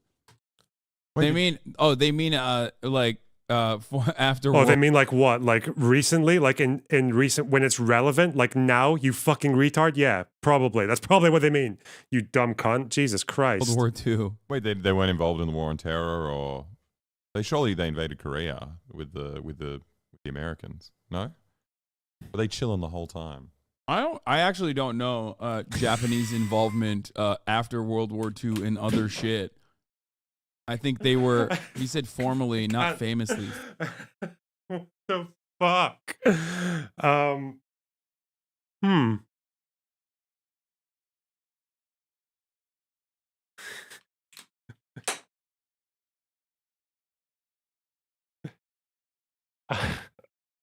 I think I'm in the wrong space, guys. I think YouTube politics was not really for me.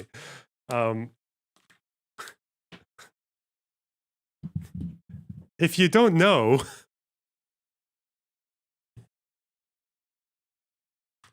were they involved in? So it's Article 9 of their constitution. That is basically where the pacifism claim comes from.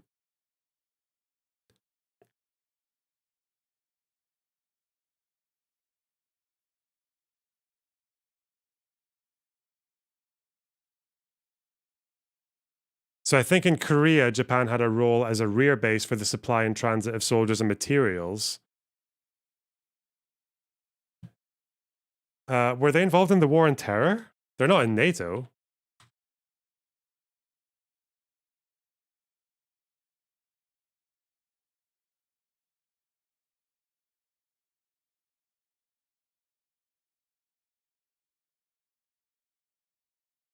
counterterrorism intelligence. Did they send troops to Afghanistan or?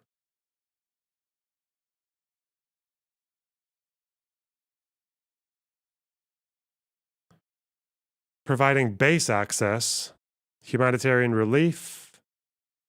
I don't think I've heard about. They didn't send troops. They sent troops to Iraq. Okay. How many Japanese troops went to Iraq?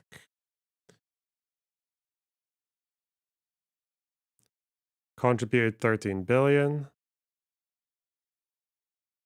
Well, it would be pretty handy for if Hassan could bring up these examples, but the fact that he didn't know, what the fuck?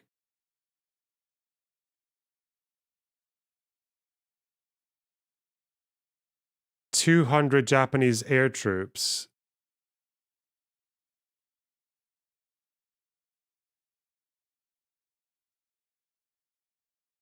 $600 ground troops.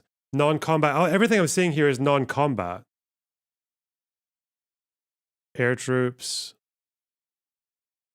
So did they send any combat personnel? Doesn't look like it. I've never heard of this before. Huh.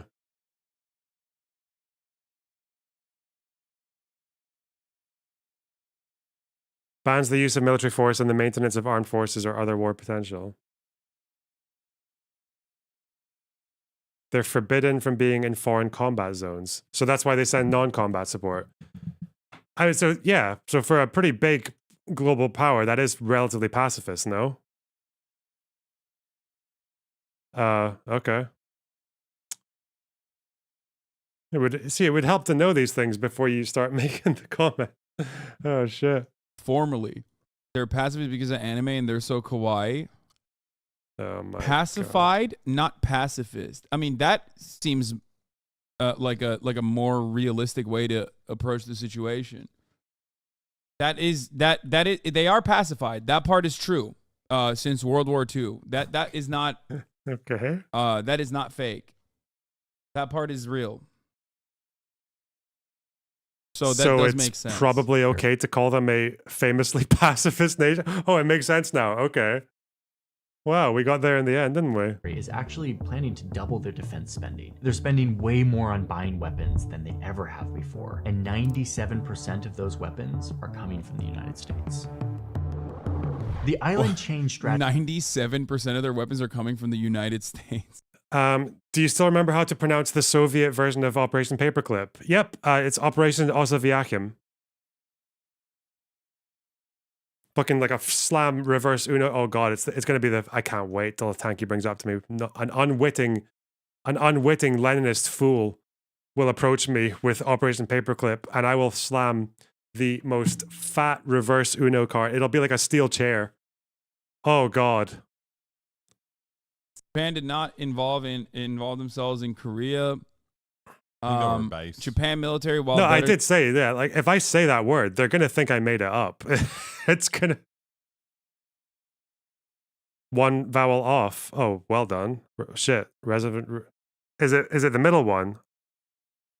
Is it the Osoviakhim? Viakhim? The KH is like loch. Is it Osoviakhim? No, that sounds wrong. Is it Osoviakhim? Pierce, we're waiting for you. 500 people are waiting for you to confirm this for me. I will not stop. Stop. Just don't fucking just type the word to me. I need it phonetically. Otherwise, I'm going to call it Operation Paperclipski, and I don't want to do that.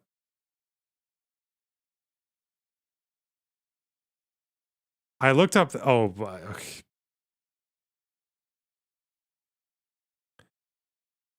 Okay. Than you think is very restrained in its involvement. Osoviakhim. Via, not Vi. Am I right? Osoviakhim. Vis-a-vis Korea and Vietnam. strategy continues down here with the Philippines, close to Taiwan and close to the South. Well, China you know, Sea. you had to tie that somehow. Oh, is there a fucking A? I'm actually dyslexic. I can't read. Osoaviakim. Osoaviakim. Osoaviakim.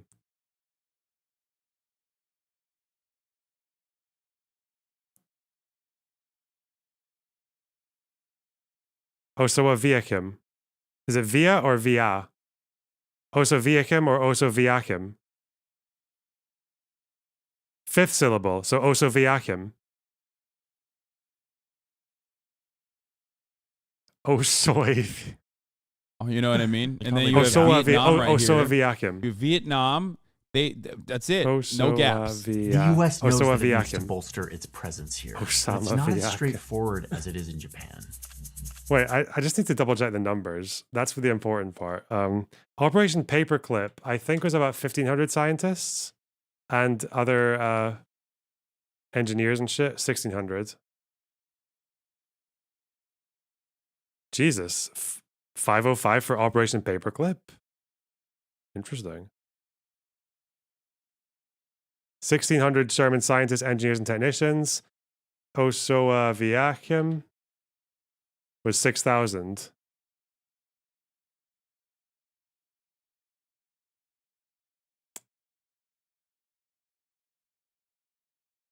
$2,400 specialists and 4,000 family members. Okay, so 2,500. So yeah, so more. 1,000 more than, yeah, okay.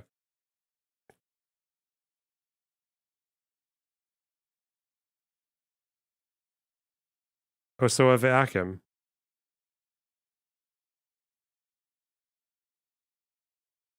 Yeah, I don't know.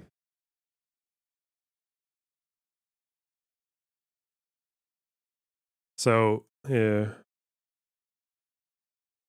Operation Paperclipski. The Philippines was a U.S. colony for decades. It's a very sensitive history. And even after Filipino independence, the U.S. maintained a military presence in the Philippines until like the 90s. And then they eventually kicked out the U.S. Why is Ukrainian Anna not jumping in and just telling me? I think she would have done it by now. Hang on, I'll just ask her.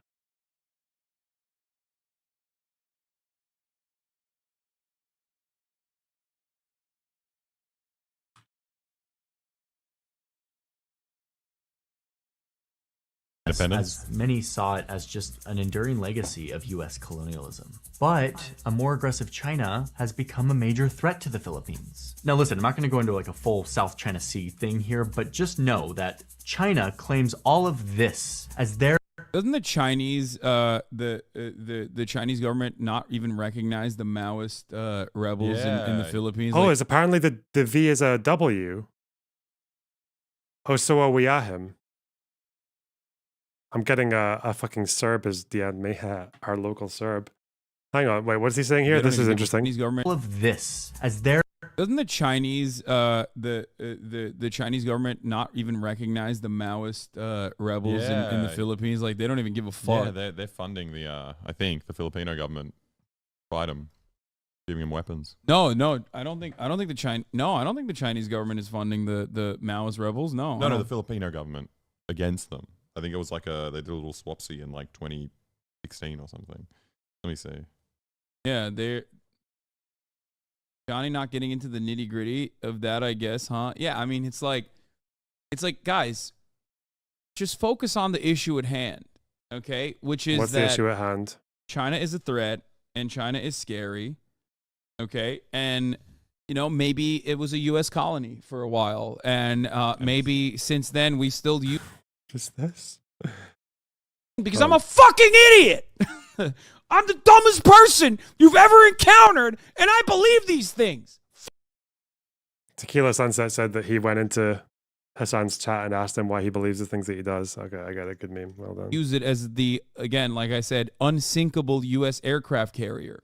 He's right. They're funding the official government and not the Maoist rebels. Yeah, their position is that they have like a neutral. They're neutral with the Filipino government. their maritime boundary. It's literally a line with 9 dashes that some Chinese official in 1948 drew by hand on a map. This line blasts through the boundaries that the rest of the world recognizes as the Filipino territory. Where's the contention? Come on, guys. This is like the crux of the entire fucking thing, isn't it? Waters. So there's a conflict in the ocean. And now, on a daily basis, Filipino fishing vessels are harassed by Chinese military vessels. It's important, guys. Threaten them if they don't leave their waters. In 2022, China put a temporary stop to all fishing in the South China Sea, denying the Philippines' ability to fish 5,000 people watching. Philippine Sea, which is what's he gonna say? Rightfully their waters. Okay. Hassan spreading fascist propaganda takes. America can be bad, but that doesn't make fascists good. Hassan coming out with weird takes. What have I said that's like, what did I just say? To be honest, my brain would melt. I wouldn't know. You know, like Mr. Burns in The Simpsons has so many diseases that none of them can actually affect him. That none of them can take control over his body. There's so many fucking dumb shit that he says that it would just get blocked. Stuck in my throat. Taiwan also claims is theirs. What have I said so far that's like even remotely fascist? So we're trying to take over the world or something if we're an alien? What? But it's crazier than that. The Chinese Navy is like full-blown just bullying the Philippines. They like show up with lasers to harass and blind Filipino ships. I mean, let's remember, the Philippines is a much smaller nation than China and doesn't really have a navy even close to what China has. So now they're in this impossible decision. They have to choose between giving up their sovereignty and fishing rights to their aggressive neighbor, China, or partnering with their former colonizer who also wants to repel China. And in this case, this is why Philippines was a bit more mixed on their opinions on America, I would imagine. That makes sense. Although I think they were still more in favor of the United States, no? Oh yeah, no, it's insanely high. Okay. They chose the latter. China has pushed too hard. It's pushed the Philippines in the South China Sea, what they call the West Philippine Sea. The Philippines is planning to boost its military presence in the disputed Indonesia South was the China mixed Sea. one. Yeah. It started in 2014 when they allowed the U.S. back in for the first time in 22 years. The U.S. presence will technically be in bases that are owned by the Philippines, but the U.S. can have troops, build barracks, and other military installations, and can have pre-positioned supplies there. It's defensive. Like are they gonna just gloss over the? Come on. As well, it's basically like the U.S. has bases there, but it's like it's actually the Philippines. And as part of all of this that we've been talking about, in late 2022, they expanded their agreement, giving the U.S. military access to 4 more bases, bringing the total number of bases on the Philippines up to That's a lot of bases. And that's where they selected to put them. And then that's how you do it. That's how you fucking close the gap. Here in the north of the country, strategically close to what? Taiwan. Sorry. And helping fill their gap in their... Where's the mention of Vietnam? They also have issue with the South China Sea claims. I don't know if Johnny will talk about Vietnam, but Vietnam is also obviously very anti-China. Yeah. They love America. Island chain that they're creating. This now allows U.S. to have a military presence really close to Taiwan. Because of the CIA trains propaganda. Very closely with their Filipino counterparts, making them ready to respond Color very Revolution, quickly to an invasion in Taiwan, Victoria Nuland, while also repelling Chinese Coca-Cola Death Squads, Filipino fishing activity. Okay, so now the island chain is filling out, giving the U.S. and its regional partners a solid blockade to the Pacific. And it continues all the way down around the South China Sea because of the U.S. presence. Johnny Harris, our favorite. We're watching a video about why it's really dangerous. Like China is really dangerous, which is why we need to have all of these missile systems directly pointed at it and basically surround its southern access to waters as best as possible. Luckily, America's there. Yeah, you can join, dude. You guys love streaming, dude. Just fucking say it. I think also luckily, coincidentally, a lot of these countries defense papers are identical, word for word to America's. So it's good everyone agrees, it's cool. It's cool when it just works out like that. Yeah. You know what I mean? It's when your friend knows what you're thinking, you don't even have to say it. Yeah. Do these guys think that the United States just manufactured consent across 4 different countries in the South China Sea?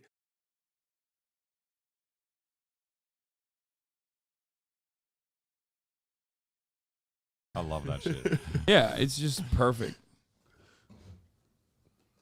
God, those CIA radio broadcasts must be they must be so good. Why can't you do that? America didn't surround China, your freedom to stream would be in danger. Mark my words.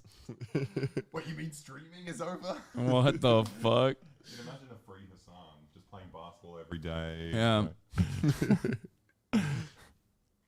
Yeah. Australia is turning into America forward operating base too, by the way. That's actually the worst bit. It actually scares me. Like, as soon as there's a war in Taiwan, we're going to be we're going to be like at war. Also, the northern part of Australia is fucked. Like, Darwin is just filled with all American bases, all American planes. Fucked? You mean like free? Sorry. Free. Weird that you're saying That's it's the wrong fucked F word. when it feels like it's free, and Turn the also you video have up, nuclear sorry. submarines. Yeah, so we're getting them. That's actually kind of a good thing. So like the nuclear subs are coming. We don't have any of the I don't know why Boy is so quiet. Why has his mic just gone plummeted? nuclear submarine bases in Australia. Oh, it's cutting out. But it's actually a really good thing. It's like one time where we were like near Vladivostok. Oh no! Your microphone is busted again. Fucking SM7Bs, guys. Is it all right? Yeah. Come on, Pieces guys. of shit. Yeah, we were in Vladivostok, like next to a nuclear submarine base, and we were camping. And like when you dive down there, the kind of like mussels you get in the ocean are just like 5 times the size of the normal ones. That's a good thing. Yeah, it's awesome, and they're delicious. It tastes like a What's steak. going to happen? So if they can put one of those nuclear submarine bases anywhere near me in Sydney, that'll be so good. I'd be eating like the biggest, juiciest seafood. Yeah. What do you mean? It's great. Awesome. Tastes like freedom to me. It's like steak. Actually delicious. Yeah, you said steak. Like it's the only seafood you'll be able to eat. It tastes like beef. Singapore. This is a very united front, but it doesn't stop here. The last part of the strategy is potentially the most significant, and it has to do with Australia, a country that is also alarmed by China's We are so rise in the alarmed. region. So there's this military pact between the US, the UK, and Australia. It's called AUKUS. What it means is that these 3 countries will work Besties. together to create a Oh, unified... fuck Australia. Can they just leave the? I don't know. We can just give Australia to China, and then like the rest of the South China Sea can be like free, right? That's a good deal. War is hell. unified submarine force that will patrol the Pacific. Thank First, God. what it means is that the U.S. is giving nuclear submarine technology, its most powerful and advanced weapon, freely to Australia. Wait, Here, no, here are the we designs. paid dumb amounts of money for those submarines. What do you mean? It No, was it's like- free. Johnny Harris said it's free, so What? he's Wait, wasn't it Does like he not mean freely as in like I don't know, that's probably a bad way to word it. How much did Australia pay for a nuclear submarine system? Yeah, it's gonna cost them like 386 billion or some shit. Just like openly rather than the freely thing is a bit silly. 20 billion It or was 90 more. billion? It was fucking so much money. And like the best thing is like we just 368 paid all this billion. monny and then For free. for free. Thank you. You guys want Chipotle, by the way? Yeah. Yes. Oh, the tech transfer was free. Oh, I could probably have worded that better. But Oh, you want the same burrito bowl I would that love I've that. gotten? Yes, please. You want 3 of the same burrito bowls that I always get? Yeah. I think if you pay taxes for equipment, you should have a right every single day. They should just do like a lottery Where you get and to- you get to use it. So Yeah. I should That's get brilliant. to That's drive I the love nuclear that. submarine. Okay, you know what? I agree with that. Yeah. That would make things. That would also improve, military spending on U.S. toys. Yep. Because everyone would be like, "Well, I want to ride the fucking submarine." Yeah, come it's on. Seems- fucking sick. Yeah. At least let me shoot a torpedo out of a nuclear sub. Wait, what do you reckon he's referring to when he says free? Well, maybe we'll find out. Or he just said it and he moved on. To our most powerful weapons, take them, foreign country. And then No! the U.S. and UK Wait, pause will as well. base It's submarines insane 'cause we paid an insane amount of money, like freely crazy to billions of Australia. dollars Here, for this. Here are the designs to But then it's also oh, the designs. So he did actually say, yeah, they gave the tech for free. Okay, all right. also just funny because with the big ceremony, fucking That's so weird. They're gonna completely ignore that. Yeah, that's fine. 368 billion. Just Dude. But then also, like, at the ceremony, Joe Biden just forgets the name of our prime minister after we forked over $368 billion submarine. He's like, that Australian guy. That's what you're insulted about? Our prime minister It's changes just, every year. It's just very extra funny. understandable. It's just funny. It's just an extra little just You're like... like, if he remembered it, I would be fine Yeah. with this. It's bad decorum, you know? Yeah, there's no dignity here. Yeah, I mean, this is great. Why would he say that? They're gonna forgive the loans, like it's a PPP loan. No, Hassan, don't you see the IP is free? The sub cost $368 billion. Oh, well done, chat. Wait, yeah, so we should be paying no, more. it was free. It was free, and it was free, and that's why France was so mad. Yeah. Because they wanted to give us free stuff. Because France was like, no, we want to give you guys the free nuclear submarines. It's like really fucked up that America's doing that instead. Like really messed up. I think it just went over his head, didn't it? Insane paying for the right to be like a American military base. Yeah. It's like paying for a really expensive gun and then they'll be like, now you have to shoot the guy, the next guy. Now that go comes in. kill Chinese people. Yeah. Yeah. Welcome to America, buddy. Club Aussies from a Canadian. Yeah. Dude, it's so crazy. These nuclear submarines just fell off the back of a pickup truck. That's why they're so mint and so cheap. The long-term cost is likely to be about 0.15% of Australia's GDP.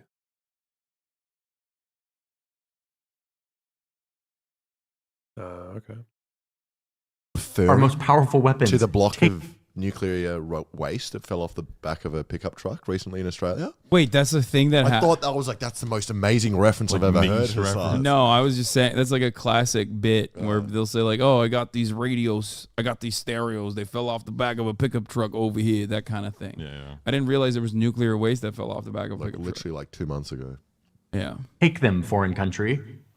And then the US and UK will base submarines out of this port here in Australia. It's called Perth. Australian sailors will ride alongside US and UK sailors during submarine deployments. They will learn together, they will work together, they will share class. I feel like a lot of the laughing is actually like completely unprompted. Like, it's a thing that I feel like it was really common for like teenage guys when you would just like, they would sit in a bus. Usually like two guys would sit in a bus or like they'd be sitting next to each other in class and they would just laugh. No jokes or anything. Not really. They would just laugh. Like Beavis and Butthead was literally based on that, wasn't it? Just like the average fucking 12, 13, 14, 15-year-old guy just like laughs aimlessly. Yeah. I don't know why people do that. Really weird. Classified intelligence. What this means is that there will be a significantly larger number of submarines patrolling these waters. And remember, these are nuclear. There's nothing weird about that. Yeah. No, they're talking about them like they're fish. Like they're just swimming around. It's actually so good that this is happening. And that, why is China... You do it while you watch me. What, you laugh for no reason? Even if I'm not telling a joke? Huh?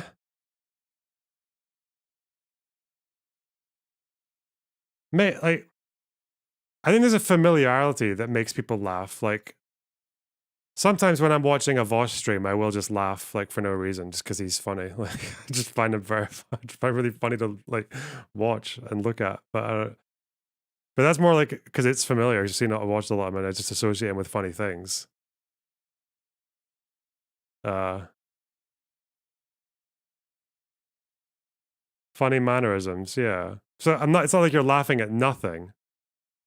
It's like, if you ever guys, I don't know what you call this. There needs to be a word for this. But if you're walking to meet someone who's a friend of yours and you're like at the place where you're supposed to meet and you're just walking towards each other head on and you don't know whether to look at them or the ground until you see each other. You don't know whether to just stare them dead in the eye when you're approaching them.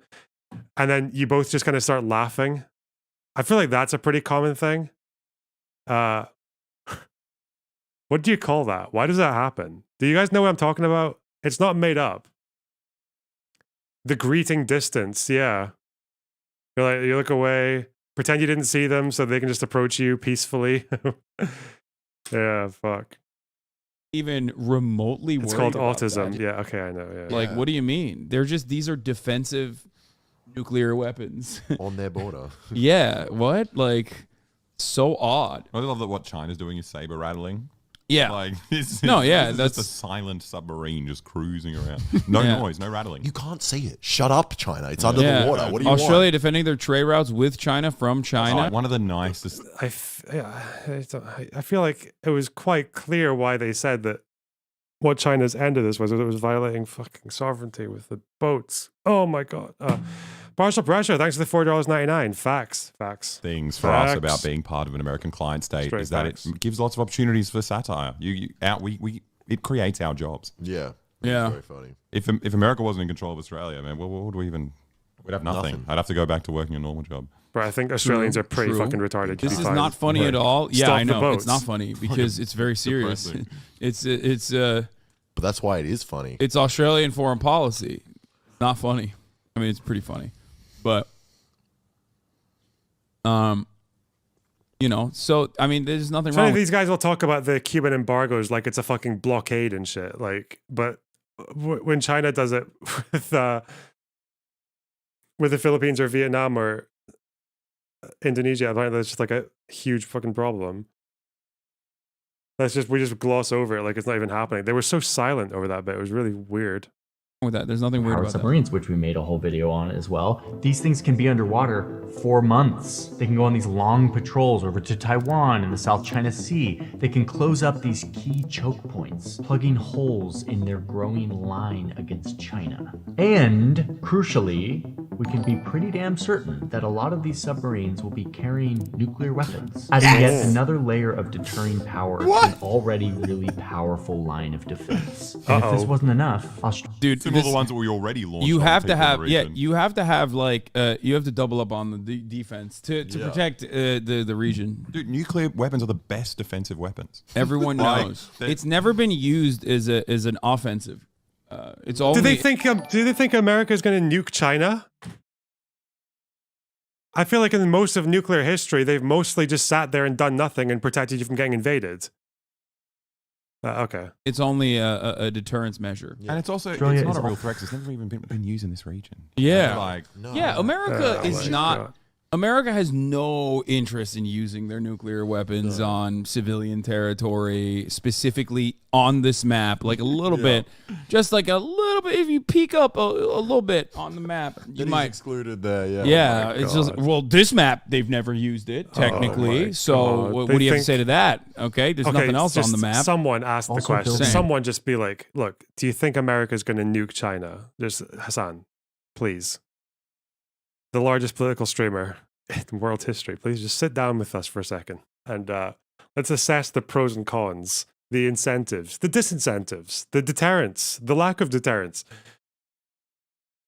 a permanent hangar for US B-52 bombers up here in the Tyndall Air Base in northern Australia. These More defensive weapons, famously, historically not used against civilian positions. Non-nuclear B-52 powers? bombers, because they're so fucking large, oftentimes are they're defensive bombers, and they are defensively deployed on civilian territory to defensively eviscerate civilian territory.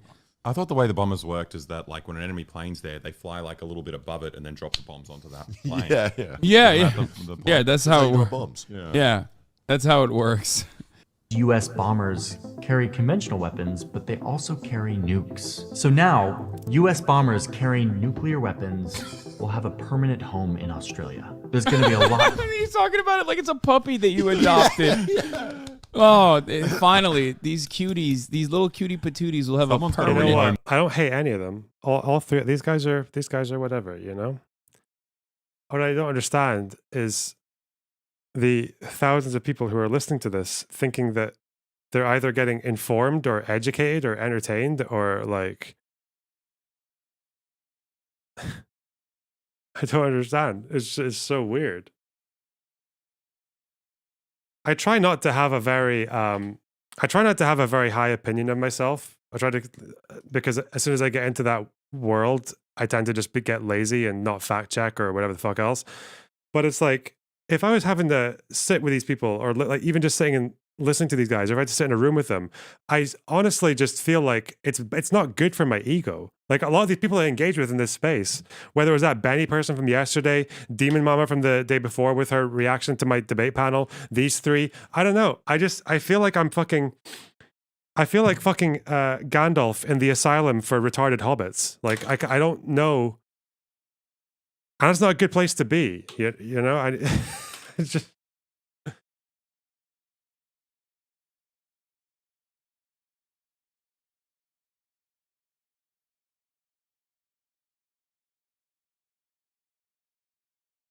From these nuclear weapons, Yeah. man. They're out there. They got no owners. You know what's so fucking annoying is that anytime there's like a proposition of making a nuclear reactor in Australia, massive petitions about it. Yeah, everyone's like, no, they're going to destroy our country. Yeah. The submarines are in the water, They're in dude. the water, doesn't matter. They're in the water. Come on. It's just that's different. Why are you promoting Johnny Harris? Everybody wants fat clams. Okay, Yeah, that's Fat clams are fucking good. Yeah. It's delicious. Also, what happened? Didn't we watch a Johnny Harris video a week ago and he wasn't that bad? He was kind of it's a bit give and dodgy. take. It's a give and take. If he does one kind of anti-America video, he has to do 8 anti-China ones. But also he does irrelevant stuff like US coups, 40 years ago. Yeah. It's safe. Shit that we've declassified and flexed on openly. Something the government says you're allowed to talk about now. Yeah. Anyway, this is great. I think that the U.S. military is planning for a war with China. And then the entire video is why these bases have to exist. And then he literally... How much are you willing to bet that there's some kind of nuclear-armed Chinese equivalent that's also in the area right now? So when did this Australia thing happen? That's a good question. Australia, nuclear submarines. This was 2023. Oh, they haven't even done it yet. They're going to. Okay. Would we know?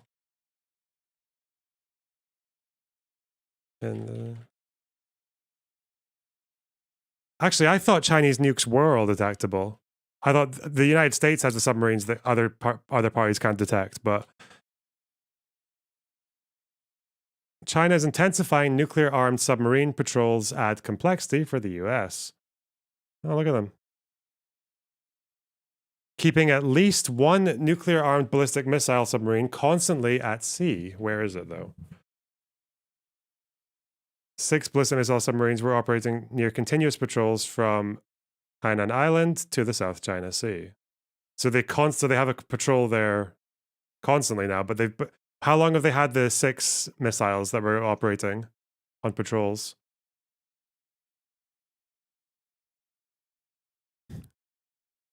Chat. I guess I'm just going to be reverse Hassan now, or reverse Boy. Guys, these Chinese defensive nukes, these nukes that the Chinese are just defensively ramming through territory that is not internationally recognized as theirs.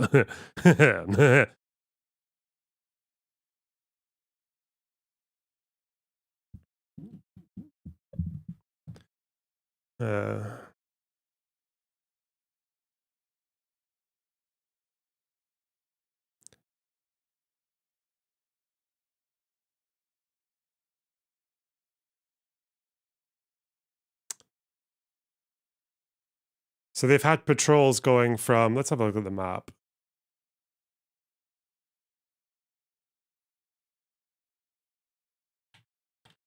China Sea map.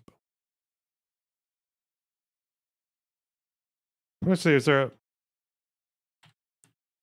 sub patrol? Would there be a map of that? Oh, we actually have maps of where they're going. Oh. Nuclear armed submarines, South China Sea offer, okay. Yeah. So where's that island? Hainan Island.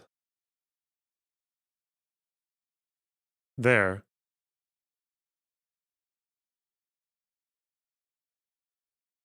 So they have nuclear submarines that patrol, I guess, around here.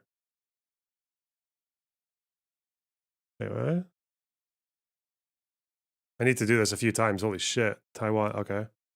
So it's here. Huh. And they're going to do one. And now they're going to have a constant patrol for the first time. And this was in April 4th. So they're intensifying their patrols. And I guess they did this after the Australian thing. Was it AUKUS?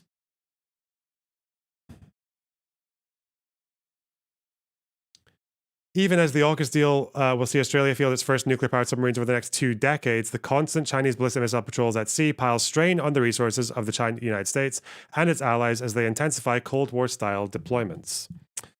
Okay. Lorna Box, you said the other day that you think there's a growing tanky versus anti-tanky war happening. When do you think this will happen? How do you think it will go? I have no idea. It might become nothing. It might just be this week's content. I don't know. It might be like, because Keffels is fighting with them. Vosh brings them up every now and then a bit more often. Destiny's been doing all the Taiwan Hassan stuff with Ethan, and versus Hassan is probably going to expose the world of difference between tankies and people who generally respect liberal values. Like what these last couple of conversations with Ethan, what does it manage to pull out of Hassan? Like fucking re-education, not knowing how employment would work in his socialist economy, like a really basic question. The positions on Ukraine, the positions on the fucking massive equivocation on Taiwan. So that's actually pulled out quite a lot. So I don't know. He said it's great. It's great. Now there's nuclear submarines in the sea. Australia gets nukes for free. Yeah. Come on. Yeah, it's awesome. More military hardware in the Pacific. But you know what? I think about it while I go bathroom, okay? BRB, guys. BRB.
Hey guys.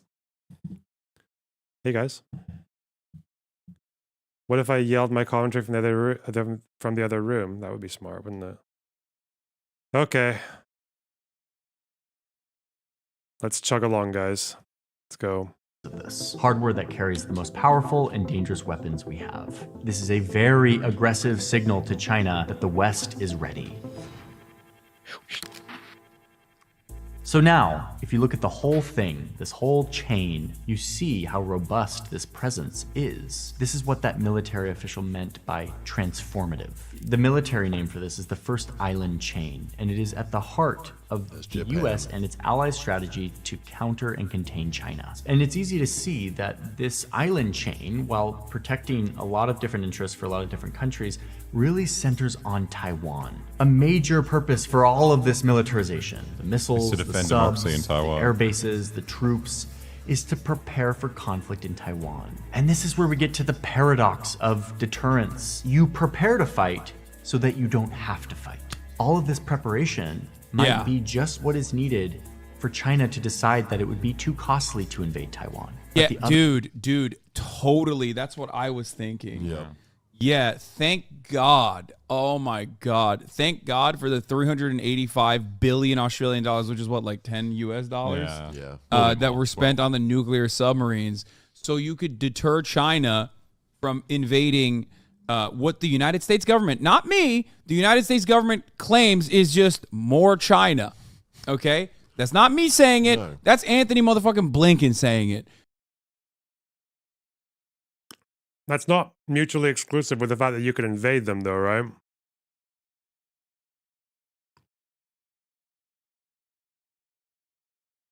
Okay, that's what every American State Department official has said on record since Nixon. I'm just saying, they just see it as more China with like, a little bit different of a system. Other side of that paradox is that all of this looks an awful lot like overt escalation in a conflict. If you're China, this chain of islands is clearly your enemy trying to box you in, to monitor your every move. A superpower from the other side of the world flooding your region with more military. Here's a question. If everyone agrees that Taiwan is part of China, why does China have to conduct military exercises like surrounding the island? Like, is that just like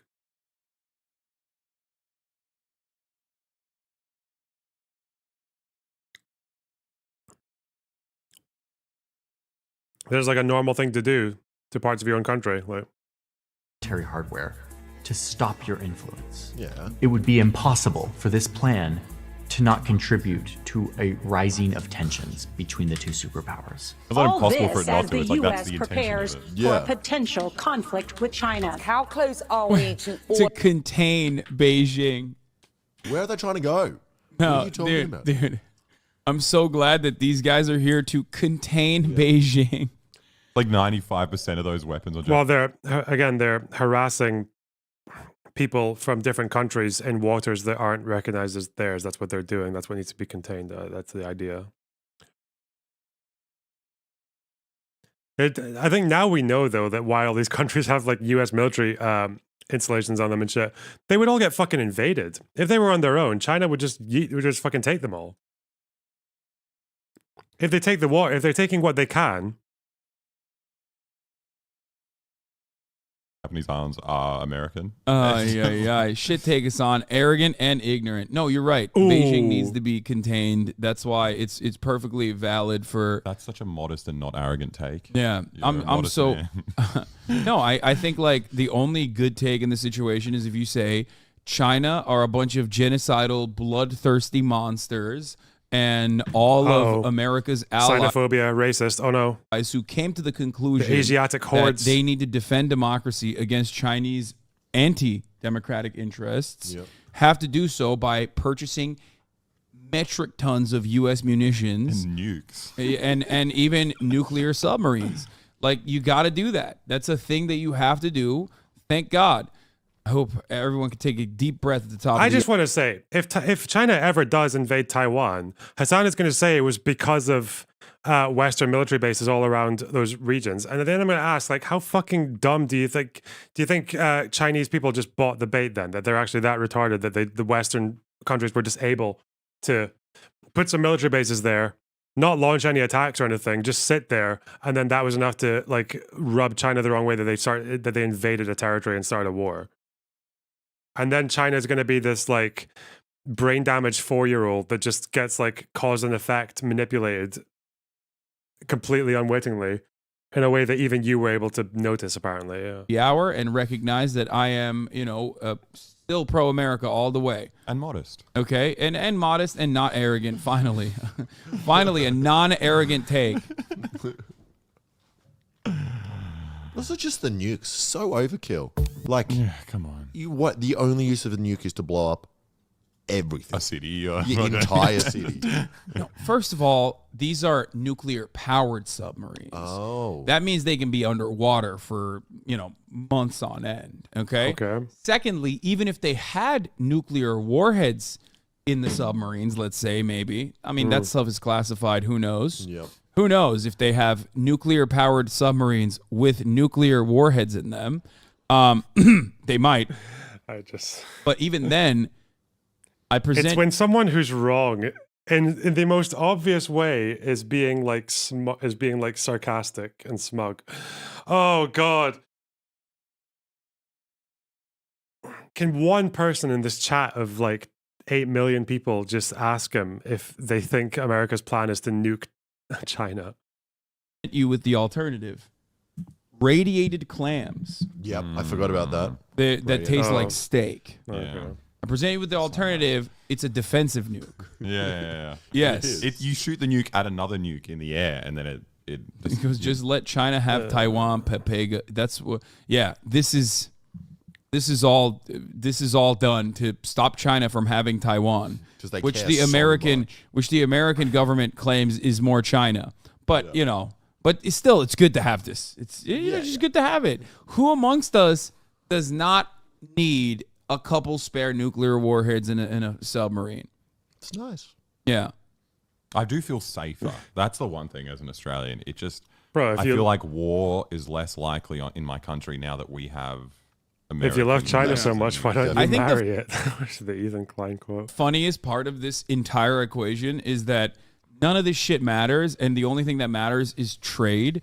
And every single country in this region, especially the United States of America and Australia, have incredible trade partnerships with China. Yeah. It's like their economy is reliant on Chinese manufacturing, and the Chinese economy is also reliant on U.S. purchases. So and Australian purchases and vice versa. So ultimately, all of this shit is dumb as fuck. Yeah.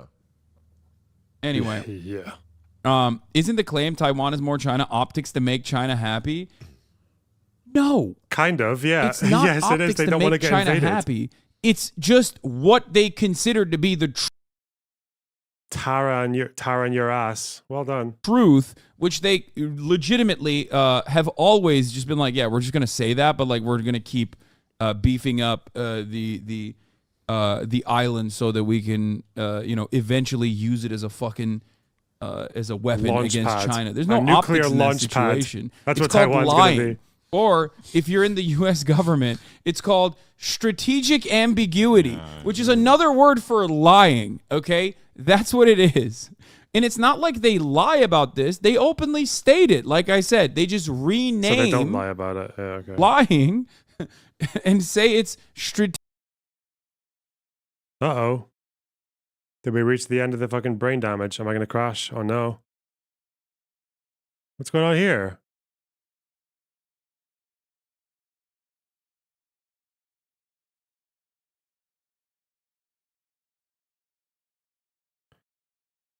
Oh, well. Give me a second. You guys are still here. I don't know if I can... Did he take down the... Yeah, maybe. No, there's no way. It's crazy, though, chat. It's absolutely insane. It's unreal, chat. 1-4-18. Scottish internet. Kind of true. It's called lying. Or if you're in the U.S. government, it's name lying and say it's strategic ambiguity. Okay? Anyway, I forgot to run the top of the hour ad break, by the way, which comes at the top of the hour every hour. Oh shit, the food is here, by the way.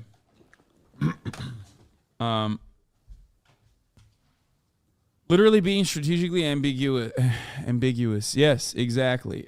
Here is the 3-minute ad break now. There's no ambiguity there. It's not strategic. I just gave you the top. Strategic ambiguity is whether or not it's keeping it ambiguous as to whether or not the U.S. would intervene in a war, right? That's what that is. Because if they say that they would, they're kind of saying that Taiwan is independent.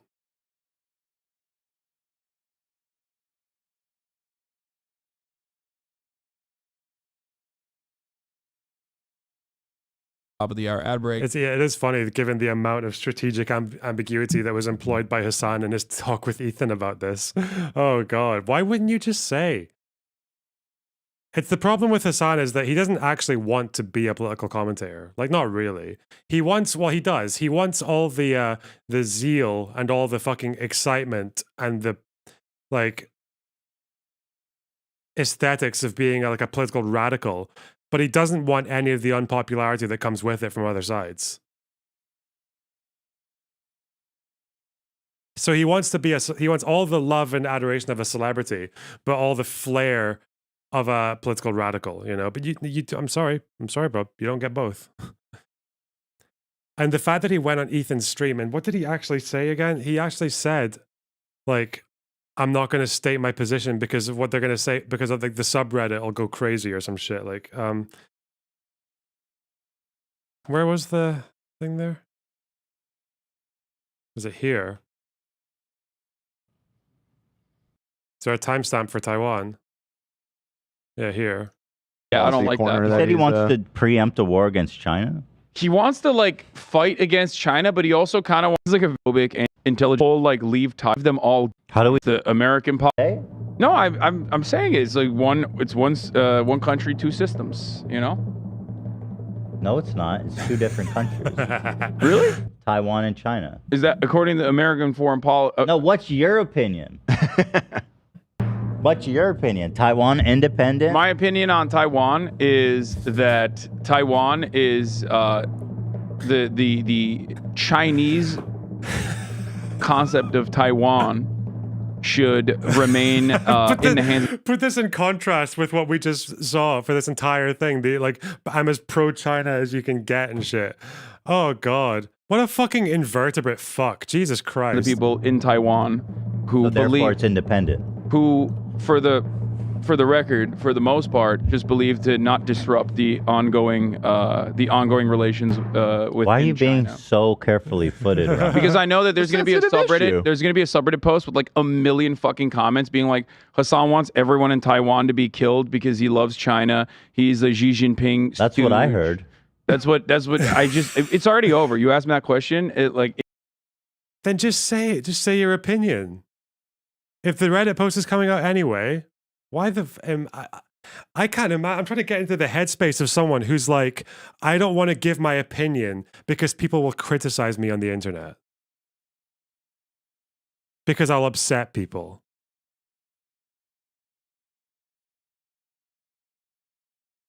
Or if you don't know, just say you don't know. He doesn't want to lose viewers. It's fucking pathetic, actually. It's so sad. Okay.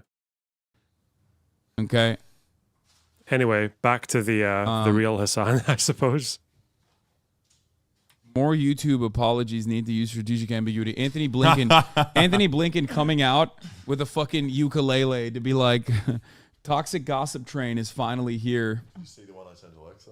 What? Oh yeah. I've been already watching it. Does that scare you? This guy said, I'm a Nazi. Manhunt 3 protest. Hassan is a Nazi fascist. Oh. He got you. Yeah. When your girlfriend accuses you of lying, just tell her that you're doing strategic ambiguity. Okay?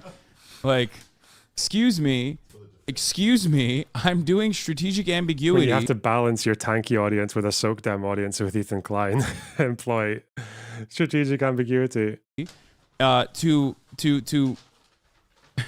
to better recognize the interests of other people.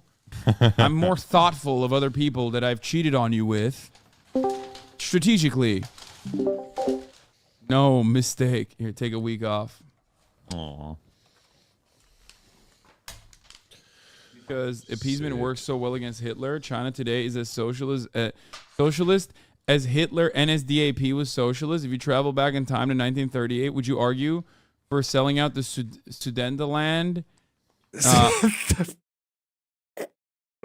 I don't like to get on people for pronunciation too much, but you should probably know what the Sudetenland is, as the largest political streamer on Twitch. I think that's probably one of the things you should be expected to know. Or 38, would you argue for selling out the Sudetenland? Or even more present, do you agree with the Europeans' stand to build relationships with Russia since the late 90s? Because we have relationships, there will not be war. Christ. Although it's just like after the first sentence, just take it for granted that China and Nazi Germany are synonymous. Yeah, you just have to. Also, you know what else is also the same as Nazi Germany? Russia as well. Yeah. Russia and China are the same as Nazi Germany. I mean, what is the difference between Russia and a fascist state? Just that's a pretty good question. Just like Afghanistan was the same, the Taliban was the same as Nazi Germany.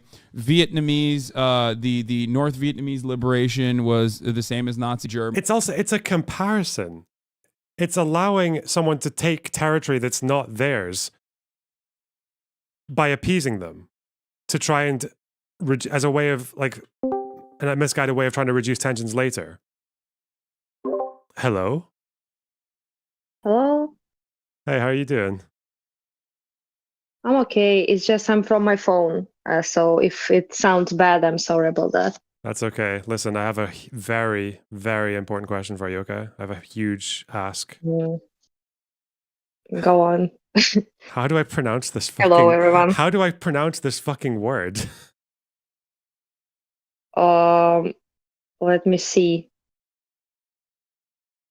I was trying to actually kind of sleep, but missiles and shit.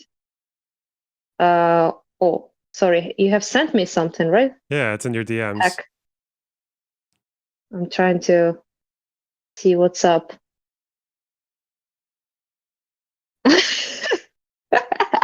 Okay, that's I mean, no wonder you're having trouble.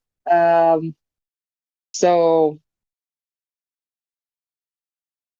it's like also aviahim. Also aviahim. Yeah. Okay. Good job. 10 out of 10. I was practicing. Yeah. That was maybe one of the ones that I tried. I didn't know. My chat couldn't help me. I asked them how to pronounce it, and then they just kept on writing the word in chat back to me. So I mean, also aviahim. it is a word. Yeah. Okay. If I'm correct on the, yeah, it is also aviahim. Yeah. It's like abbreviation that is a mile long, basically. Oh, really? Okay. So it's like, yeah. So it's Общество содействия обороны авиационному химическому строительству. So it's like abbreviation of all of that. Okay. Don't ask. It's a very Soviet thing. I'm not going to try that. So yes. Exactly. So it's like a Society for the Association of Defense of Aircraft and Chemical Construction. Okay. So yeah, that's it. Oh yeah, that's basically it's an acronym. Holy shit. Yeah. Oh, acronym. Yeah, that's how it's called. Yeah, I was trying to remember how the fuck do you say that in English? That's insane. Yeah. So yeah, that's why it's so like fucked up. I mean, even by Russian standards, it's not really a word. It's like a jumbled mess. Okay. Yeah. Why the fuck do you need that anyhow? Do you know the tanky talking point about Operation Paperclip? Nope. that the West claimed to be denazifying Germany after the war, but what they did instead was they took a bunch of German scientists into NASA and to NATO and basically just gave them jobs. So basically, the West is bad because we took a bunch of Nazi scientists and made them just gave them jobs, right? But then I don't think anyone actually knows that the Soviets not only did the same, but they did it with more people. Yep. They did it with over 1,000 more people. Yeah. So yeah, that's it. So, but I was worried because if I forgot the pronunciation, Tanky might be debating me. They'd be like, "Do you even know about Operation Paperclip?" And I'd be like, "Listen, what about Operation also of oh shit?" And then I lose the debate, and then Stalin wins. So now, but now the problem is I did the good thing. Yeah, but even if I say the Soviets did Operation Oso Avyahim, they're probably just going to think I made up the word. They're just going to think I'm just making noises at them. And then they can say that, and then I can send them to Wikipedia, and then they get embarrassed. Yeah, so it's good now. We've got the... Oh, yeah. Also the fact that you can actually read it, you flex it on them, and they're get upset, spaghetti, and everything. Yeah, so I'm just waiting for the next Tanky debate to bring up Operation Paperclip so I can just slam it like the biggest, fattest reverse Uno nuclear bomb. Yeah. Amazing. I appreciate that. I had a screeching match about Hassan with Supreme, I think is his name in Destiny's. Yeah, that was fun. He, as you guys say, walked everything back. So... Yeah. So I ended up winning, I guess. Yeah. He basically was it was me who was uneducated, actually, because he was saying I was uneducated all the time. And then he was like, "Oh, no, it was actually me. I'm sorry." And I was like, "Oh, that's cool." Yeah. Well, you know what? It takes a lot of integrity to do that publicly. Yeah, that's true. I appreciate that one. But basically, I was just trying to, explain to him that Hassan is a closet tanky, or how you say it, closet tanky? Closet kami? Yeah. That was my my thesis, and yeah. Well, Destiny was losing his shit all the time, screeching. So the debate was really not working, I guess. Maybe we're talking 101 could be a bit less aggressive, but anyhow, worked out, I guess. Yeah. Yeah, we're kind of... I was triggered as shit when he said nation state project Ukraine. It's it's the basically what do you call this? A dog whistle, basically. It's a work in progress. Yeah. Basically, that's what Russians say. They say project Ukraine all the time. So it's basically not a nation. Oh, basically, if you hear someone say that, it means you are not really a nation. You have no legitimacy, and we can do whatever the fuck we want with you, is what they say when they say that. So yeah, it's kind of fun when people like that, especially those who claim to be anti-imperialist, anti-fascist, whatever, and they use those, and they clock dog whistles everywhere, So everything right-leaning person says is a secret dog whistle, and they're actually a Nazi, right? Sometimes they are, a Nazi, but in many cases they're oh, they're just seeing those secret messages everywhere, and then they do the exact same shit, just with the commie stuff. So they would not directly say something that we should re-educate people, Oh, Hassan did say that, actually. I'm sorry. He did, but not in a camp. You do it in a nice way, apparently. That's what you say before you have power. It's it's re-education in a cute way, You just convince people and stuff. But then when you are vanguard party, you can do whatever the fuck they want, then you kill them, obviously. But before that, you kind of pretend like you don't want to do it. That's the way, usually. People were saying that you would have stuff to say about, I think one of the things that they were saying was how the Ukraine means the border. What does that mean? Oh, no, I will not sleep. This is the thing I had the most. Hassan said it, and this is a very prominent Russian talking point that is absolutely unbelievably retarded. But they say it. So the Russians say in Russian, they say that Ukraine is actually not a country. The way we say it is Ukraina. It's not like Ukraine. Ukraine is like English version. But basically, there's a word in Russian language, окраина. It means like borderlands, like outskirts of something, right? Mm-hmm. And they say that it's kind of similar, right? So Ukraina, окраина, kind of like a bit similar.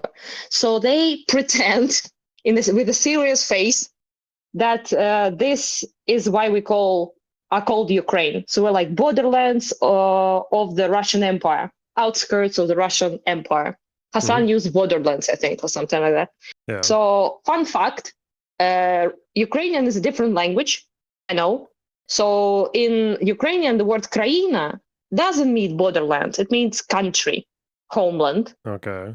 So we are named pretty much exactly the same way as many other people are named. So like Deutschland, land of the Deutsch, right? Yeah, so England and land. So basically the same exact principle that has fuck all to do with borderlands.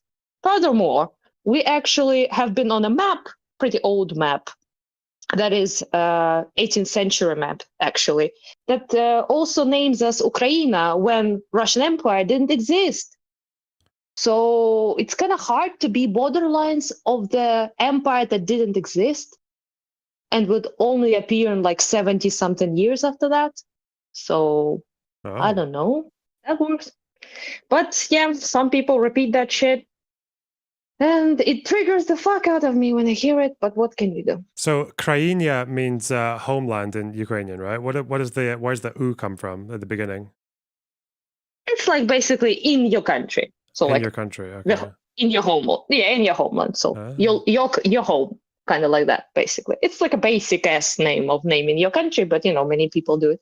Yeah. So yeah. Also, fun fact on that map, I will probably send you the map actually. Mm-hmm. On that map, there is like no Russia anywhere inside, and they're called Moscovitica, which brings me joy every time I see it. Back in the day, yeah. It's basically like Moscovian, kingdom, pretty much, which is true, incorrect. That's what they were before they rebranded. Is it pronounced Osoaviakim? Can you say it again? Osoaviakim. Oh, that thing, you already forgot it, yeah? Yeah, I need to do this many times. Sorry. It's like also avia him. Okay. Also Aviachim. Okay, also Aviachim. Okay, gotcha. Yes. Okay. It's kind of like a weird ass Arab name if you think about it. Yeah. What's that supposed to mean? Yeah, I think so. Motherfucker. I mean, Ahim, like okay. I thought you were just. Yeah, kind. I thought you were just saying I should just imagine it's Arabic because I'm Middle Eastern and that would just make it easier. Yeah. Okay. Oh no. That's not what I meant. I thought you were being incredibly edgy. So also Aviachim. I mean, gotcha.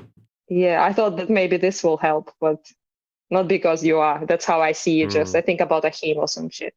Because no normal person can pronounce that shit, to be honest. Oh, I found this map. Look at it. Beautiful. And show it to your peeps. Okay. There's also two options of it, but I don't know which one will be better. Yeah, it's pretty old. It certainly is. Yeah, so you can see that Ukraina, it says exactly like Ukraina, basically, in the pretty much the same borders almost. Moldavia. A bit bigger. Yeah, Moldavia, it's Moldova, basically. This is Ukraine, Wallachia is like that's Ukraine. Yeah. You can see like Transnistria there. And things like that. And yeah, so his map existed way before Russian Empire existed. So like I said, kind of hard to be borderlands of non-existent empires. Oh yeah, because this isn't called Belarus. This is called some other shit. Okay. Yeah, it was called different type of shit before. This is Transylvania. I'm not watching your stream, so I don't know what the hell you're showing me. The green one, Transylvania, west of Moldova, no? Yeah. Transylvania is like basically like Romania, part of Cool. Well, all the interesting vampire shit was going on. Yeah. Supposedly. Yeah. Yeah. There's like a lot of stuff here. Yeah. Oh. Okay. Russia is basically like Tataria is the where Oh, you yeah. know. That goes the on to Tatars were Crimea. Yeah, see Crimea there with it. Yeah. Yeah, the Tatars were chilling there. Mm. So they had a lot more space, obviously, back in the day because of the Ottoman stuff. Yeah. Yeah, pretty interesting. The most interesting part is that at the left corner, top left corner, you could actually see basically Ukrainia, Terra Kozakorum. So like, land of the Cossacks, basically. Oh, yeah. Okay. Which is, yeah. And there's our dudes chilling. Yeah, so get fucked, basically, Russia and Hassan, obviously. Okay. Wow. Yeah. So, yeah, do you have anything else you want to share with the No, with pretty the much. rabble? I actually started to take in some meds to actually sleep at some point in this life. And they are not working very well. But What are you taking? managed. It's like a mixture of like melatonin, L-theanine, and a bunch of other shit like mixed together. So I took that stuff, and on the third, fourth day, today is kind of worked. I felt like kind of sleepy, and I actually was almost asleep. And then Russians decided to shoot caliber rockets, missiles at us. Oh. So yeah. Well, my chances are fucked. And then I saw your message, and I thought something was serious was happening. So Why would you say that? ask. I don't know. You said like, I need your help. Is it my all caps? Yeah, wait. You said energy. Yeah. in all caps. Do you have a minute? I need help in all Yeah. caps. So sounded quite serious to me. Yeah, it was. Whatever. I was freaking out for hours over Yeah. 2 days now. Oh, we got it. Do you have no other like a person who can, in your chat, like a secret Russian No, or people something? in chat will just write letters to me and then not explain whether they mean like where the accents are or like what kind of O that is. Yeah, they're just fuck that. No. I needed a voice in So my they're head. useless. It's just the way I learn. I need someone to Yeah. actually say it to me so I can just hear it and repeat it. Also, Avyahim, gotcha. Hey, nice one. Yeah, you did it. I think It's pretty melatonin is good, I kind say. of overrated now that you mention it because I've Yeah, been it trying is, that as yeah. well. Yeah. I think if anything, I it mean, maybe it just does gave me a help some headache, people. but yeah. It does help some people for sure. Like, but I mean, in my case, probably like hitting with a frying pan would help. So yeah, I don't know. Like, knocking me the fuck out probably will help. I can try it actually right now. I would not recommend. Doctor does not recommend. Yeah, I mean, it's just I have insomnia like pretty much always, but since I was like a teenager, but this whole situation didn't help, and I'm in a bit of a danger zone now, which I call 4 days without sleep at all. This is Okay. the danger zone. This is like hallucination zone, and yeah, let's hope I get out of it without getting hit with a frying pan, which is an extreme solution. Yeah. I'm glad I'm helped and stuff. Yeah, No, you did, definitely. upsetty over here. I really appreciate it. Yeah. Yeah, I kind of didn't expect this to be the what you needed, but when you talk with Tankis, I guess you learn about some weird shit like Osavyahim. Yeah. Yeah, I'm sure I'll have some other weird Mhm. nuggets for because I don't know. I just feel like whether it's a developing thing or if it's just going to fizzle out in the next week. I feel like right now a lot of tanky stuff's been going on. Lots of different creators are kind of noticing it and responding to it and making videos about it. So yeah, I don't know. I feel like maybe there'll be a thing or there won't be, but it's fun for the time I being. mean, Tankis seem to be like always kind of like restless, with coming up with some stupid shit. Yeah, but the problem is most of them Ugh. don't talk. They don't talk to you. Like they really detest any kind of debate or conversation because I don't know. I guess Because they're very used they're to full of shit. yeah, they're very used to having audiences that like there's like there's like 5,000 different foundational beliefs that are kind of like handled, and then they can just talk to their audience from there. So if they're on their own channels, they can say like, aha, well, the material conditions, and everyone's like, oh yeah, the material conditions. But if they bring that up to you and to try and explain like something that's just like empirically false, then I'm like, you have to be like, you can't just say material conditions. You have to actually like prove a thing or make an argument or make an ethical point. So they don't it like is that. kind of like a religion. You should like see it like that, basically. So there's like a belief, and that's it. So there's like no need for like proof or like empirical stuff, anything like that. It's just a belief, you know. In Soviet Union, for example, people would read Lenin like a Bible, you know. So that's pretty much the same stuff.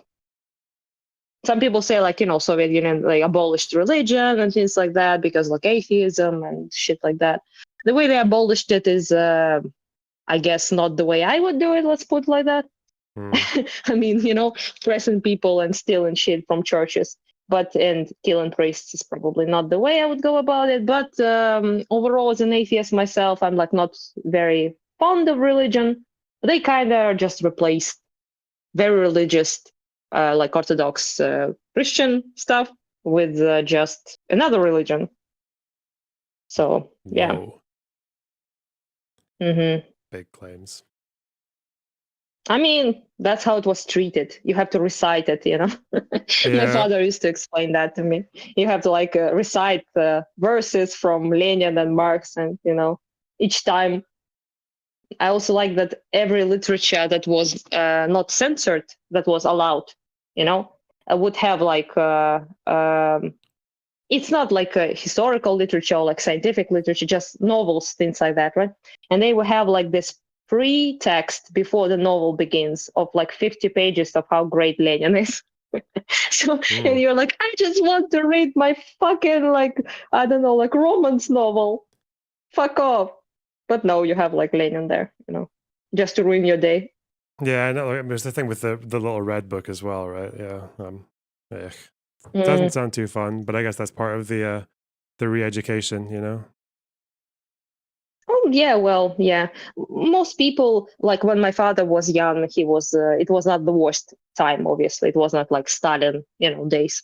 So it was a little less. I guess you could say oppressive in the sense that you would not be shot in the head immediately if you say something wrong.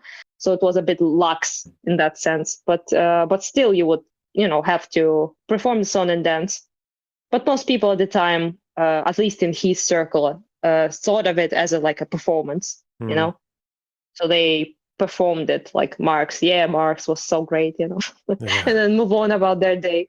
Yes, basically, most people kind of at that point in time, like in the 70s, 80s, and things like that, were already, you know, they kind of knew it's all full of shit at that point. But yeah. Yeah, I kind of wish that all the time that they spent teaching us about Nazi Germany in school, which was quite a lot, I feel like they could have just given 1 or 2 of those years to doing Soviet Union, so there's more of like a foundational stuff, because you don't really learn anything about it. And in our schools, they just say, oh, it sucked, you know, and then that's fine. Like they say it sucked, and then you get to 18, and some like either like college professor, if you're not lucky, or just someone on the internet says, hey kids, want me to tell you what they don't teach you in high school? And then it's just a bunch of bullshit about the USSR. So yeah, I don't know. I wish you guys would like learn, because it's honestly like a disaster when people talk about it. I mean, if you're from here somewhere, like in this part of the world, and you listen to Western, Europeans are not that bad, to be honest. Like, but if you listen like to American brothers and sisters, whoa, it's so bad. It's like unbelievably like bad. There's like, and because it's such a, like, they don't know pretty much anything about it. And when you start talking about some obvious shit, you know, like famines, mass murder, Red Terror period, Great Terror period, like a bunch of terror periods. And you would talk about like mass execution, torture chambers. You would talk about what Cheka did to people. You would talk about and they would look at you like, what the fuck? You know, like you're saying some strange over the top shit. And you're just saying like basic stuff. and they like look at you like, whoa, or like I would say even to like very lovely people who are like, you know, pro-Ukraine and stuff like that. And one friend of mine is Australian actually, but he was like, did they really like kill so many people? Like, did really millions were really killed? And you're like, yes, bro, what the fuck? And you know, it sometimes feel like you're living in a different reality a little bit. Or they live in a different reality, I guess. I don't know. Yeah. Sometimes it's kind of this is, I guess, why some people give you this shocked Pikachu face when people from like Eastern Europe will say like equate like red terror, red fascism, like, you know, Soviet Union, communism, whatever the fuck you call it, right, with Nazism, and they would be like, whoa, hey there, you know, hot takes incoming. And you're like, it's not that of a hot take, to be honest. I mean, you could say one was worse, for example, for some people, one was worse, for another people, the other was worse. But yeah, overall, yeah, there are certain attributes specific to each ideology, like each regime, that are different from each other, obviously, right? But yeah, still, it's yeah, people really like give you this shocked Pikachu face all the time, and I'm just like, yeah. It's lack of education, I guess, lack of knowledge, because, and I don't know how else to explain it. Yeah, I heard this video, Dylan, actually, I watched it today, and I hate that I watched it today. He was talking with Keffels, I think. Oh, yeah. I think so, yeah. And they were talking about, they were watching another video together, basically, and like reacting to that. And the person, it was like basically like a American United States Communist Party, some shit like that. I didn't know that shit existed, to be honest, but apparently it does. And they were doing this like propaganda video about Ukraine and Ukraine war and things like that. And there was like this Luna person there, like a bunch of like stuff. Second Thought.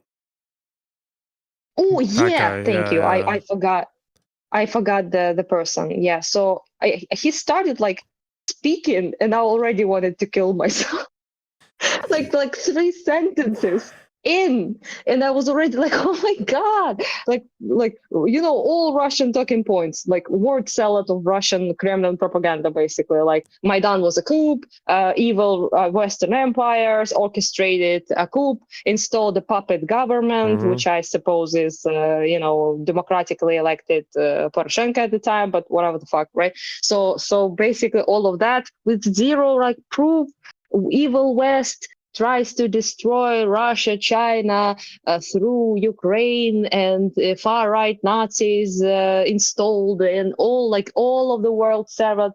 And then the worst part was when he said, you can't talk about like history of this like current day conflict. And by the way, not a single word of condemnation towards Russia, not a single one, obviously. The entirety is blamed on the West. So then he was like, because the West was trying to do this like back in the day, and he talks about like unjust or like illegal, he said, I think, dissolvement of Soviet Union. Yeah, they'll say that. Yeah. Yeah. After that was like next thing was like illegal dissolvement, and then he was like, the dream was ruined. And I was like, whose dream, you fuck? You live in the United States. What are you on about? It's like the dream was Soviet Union, apparently. Like my socialist utopia was right. In shambles, you know? I love that. Yeah, the illegal thing. Yeah, just never. Yeah, it was just like all the referendums, all the independence votes, just like all illegal. Yeah, fuck. Yeah. Oh, that was like the most probably stupid thing I ever heard in my entire life, which I heard a lot of stupid shit, was when he said like this was the refugee, like, for people from capitalist evil or some shit like that, from the capitalist empire or something like that. The union of strong and free people, some type of cringe like that. And they were like, can you guzzle buckets of cum harder than this? I really don't think so. Like, it's not possible. Yeah, he's like talking about it. like a sex fantasy or something. Dylan actually said like he wants to have sex with Soviet Union. I mean, the problem with that In guy that though is video. like he's so like he's like especially fucking slimy because he'll never be that candid on his main channel where he's got like over 1 million subscribers. He'll just that video for the Communist Party, which only like 5,000 people saw, he'll just go completely fucking insane. But he'll hold all that back when he's on his main channel, which is kind of like almost like he knows he's doing propaganda, and that's just so gross to me. But yeah, he has that guy. That's what I mean, right? But that guy, that what communist they guy, are. he has a second channel where he reviews supercars, like supercars, like sports cars, like incredibly expensive cars. Yeah. He's got a second channel where he reviews these like. My brain can't stop. Wait. So this is like a commie dude who is talking about the glorious utopia Soviet Union where you couldn't buy a fucking bucket of milk without standing in lines for 2 hours. Yeah. And he is saying, and he is also a super rich person reviewing expensive ass cars. Yeah, I'm trying to find the video, like one of the videos. Oh no! Why are they like this? No. Where the fuck is it? Does anyone have the link to the channel? Oh He's god, a it's so Hassan friend, brilliant. I bet. Is it real? It's him in real life lore. Is it Grand Test Auto? When I started Holy making YouTube fuck. videos, I had no idea what the hell I was doing, and These I people, started. I can maybe share this with you bet. actually. Hang on. With a really crappy little You wanna microphone. It was trigger a me to blue death. Yeti Yeah. microphone. Sorry, Yeti users. Ugh. Sorry, but it's They great. do. It's great for some things, but not great for recording That like person who was podcast in that quality, video, right? Yeah, him. That's him. dialogue. Because I tried And those too. It didn't I work. Jesus, like, I recorded it really, it's like underneath hard to believe sometimes how shameless these people are. Turo. List of. This is a Have you big sent me fold. something? I don't see it much. I think I'm sharing it on the. Oh, you. My first. Where are Oh, the I'm on my supercars? phone. Can I? I was the only Okay, can I actually see stuff you share? Oh, yeah, I can. step. Yeah, I can see that. Oh, yes, it is this fucking bitch. Fucking hell. Does anyone have a link of one of everybody's doing like one of the Interest. proper fucking like Lambos and shit? Where's that? I need to see this how now. how can people like see this and not like Okay, let's lose their see. minds? Grand Fans of theirs, I mean. Test Auto. Grand Test Auto. Ah. Oh no. GTA. Let's see. Oh no. Why is are this you channel so doing hard this to me? find? He's using his name as well. Second God. thought. Yeah. Let's see. That's what you call, ladies and gentlemen, пиздец. Oh wait, Oh. here's one. All right, I'll share this one. Hang on. The music. You just You've been on enjoying the this, channel aren't for a you? while. You've probably heard I me can mention hear a like secret this project I've been sadistic working on with vibe Joseph in from your Real Life voice. Lore. Well, after almost a year of planning and shooting, we're finally ready to launch. As of right now, you can catch our new car show, Grand Test Auto, right here on YouTube. Oh, no! We review everything from muscle cars to No! electrics to autocycles, supercars, and of course, the Toyota Corolla. Grand Test Auto Russian will always be missile, free just and take supported me by out. sponsors here on YouTube. But if you'd like to watch the show ad-free and see new Wait, this episodes isn't his main turn it channel. off. I before can. everybody else, you can sign up for an account on Oh. Nebula and watch Grand Test Auto along with tons of other original content from your favorite educational YouTubers. Either way, we've This had a is lot the of fun fuck making this new show, and we hope you guys that will was love it talking too. about So, if you capitalism like and how cars, great or it you just was want to see in- Second Thought and Real Life Lore joke Oh. about how bad the Corolla is for 20 minutes, come check out Grand Test Auto by following the link below. This is just, I don't know, it's like shameless. Like, how? Like, how do these people like live with themselves? I'm confused. That's Oh. that's your anti-capitalists. I think this was the screenshot. Someone left a comment. Oh no. Dude, after so many vids about climate change, you're going to upload a video about supercars. Am I the only one who sees the hypocrisy? Do as I say, not as I do.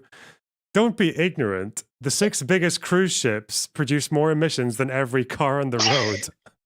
Focus your anger where it counts. Oh no, I can't. I cannot. This is just, it's a parody or something. It's just, it can't be serious.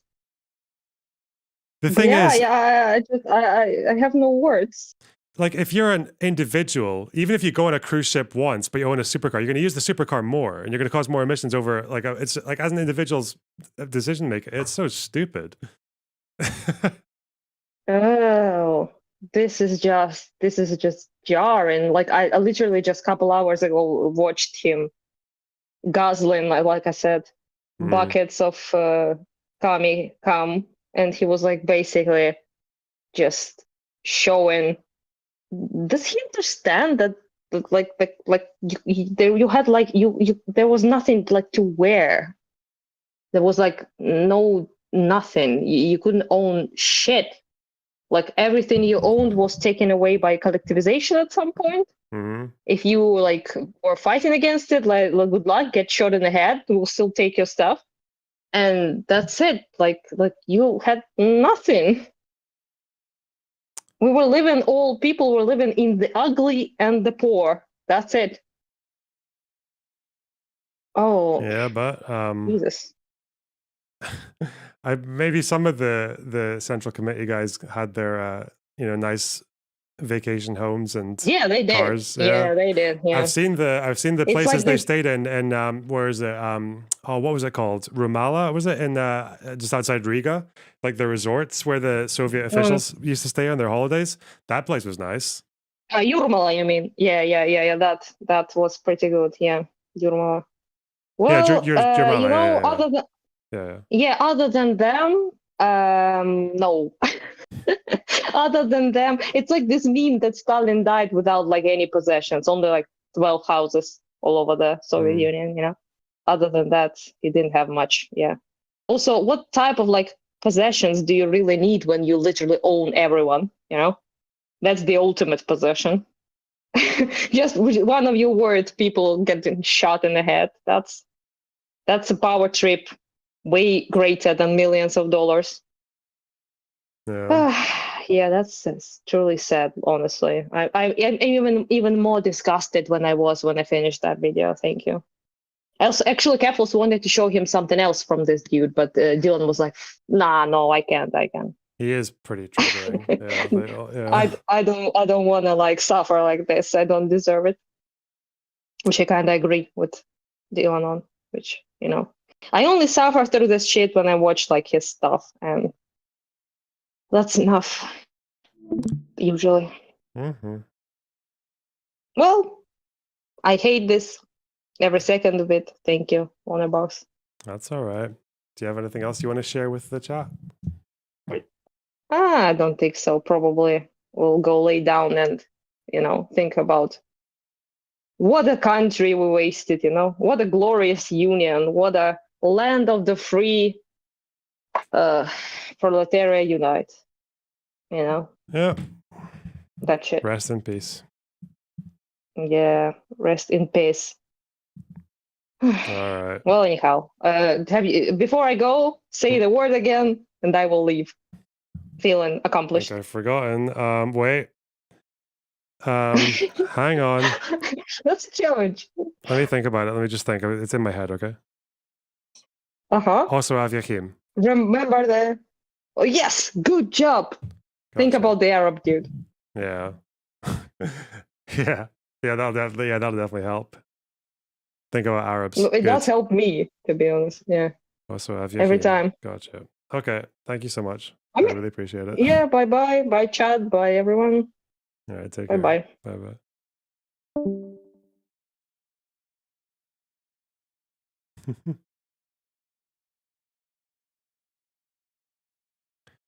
Oh, wow.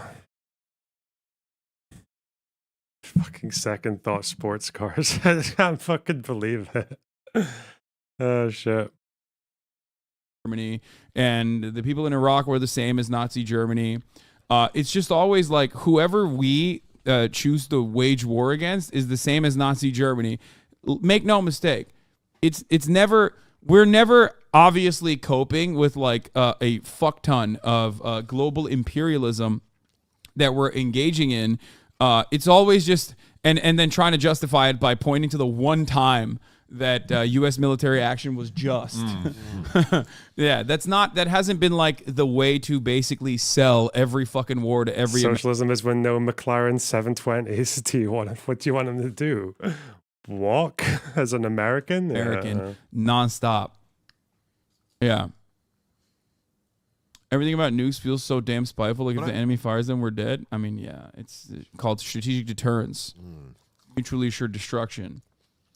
Yeah, that's actually what it does. It's actually what nukes do. Yes. What about well done. mutually assured seduction? That's what we should have instead. Oh my god, dude! Australians are so fucking dumb. Like, why are they all like? I feel like that's the one group it's okay to be racist against. No. What's Anyway. a submarine if not like a giant dildo in the ocean? Giant dick, yeah. True. With horny They're men they're all like this. I don't. that have been underwater for 2 months. Yeah, well, they're the fucking brain damaged frat bros. Be real. I don't think they're interested in women all that much. No. There are men in China, lots of men in China. Yeah, that's true. Too many. Actually, not enough. You are so popular. You are so popular. Why don't you use your platform to end the disagreements between China and America? Yeah, why don't you get Xi on this podcast? Dude, on this podcast. Yeah, on this because I love war. That's why.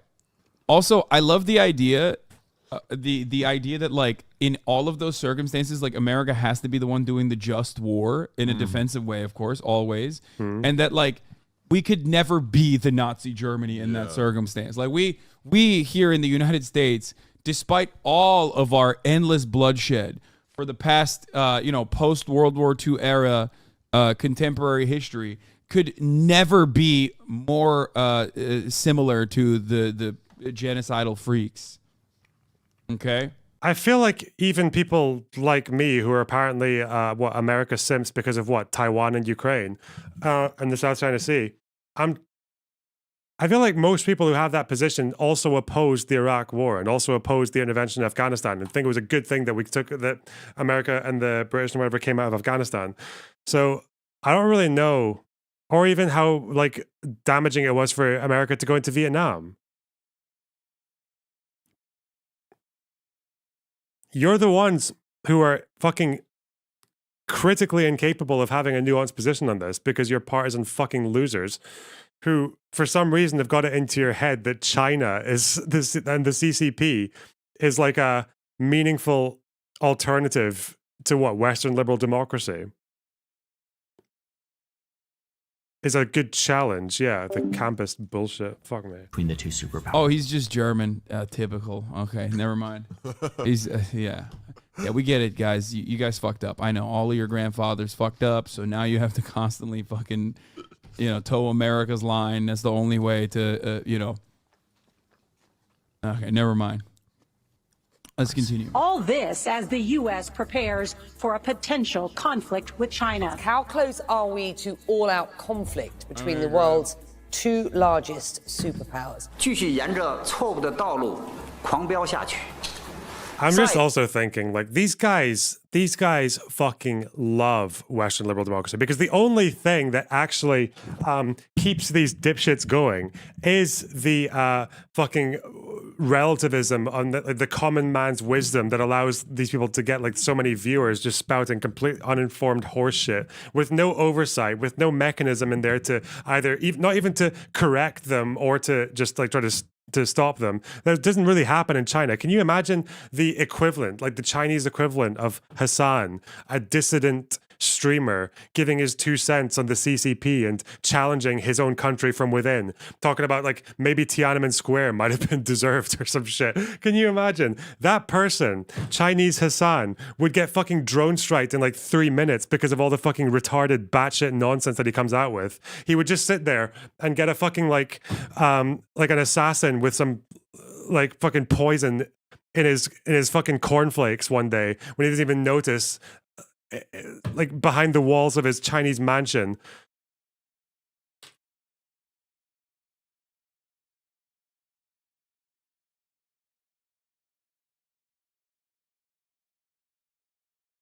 Jesus.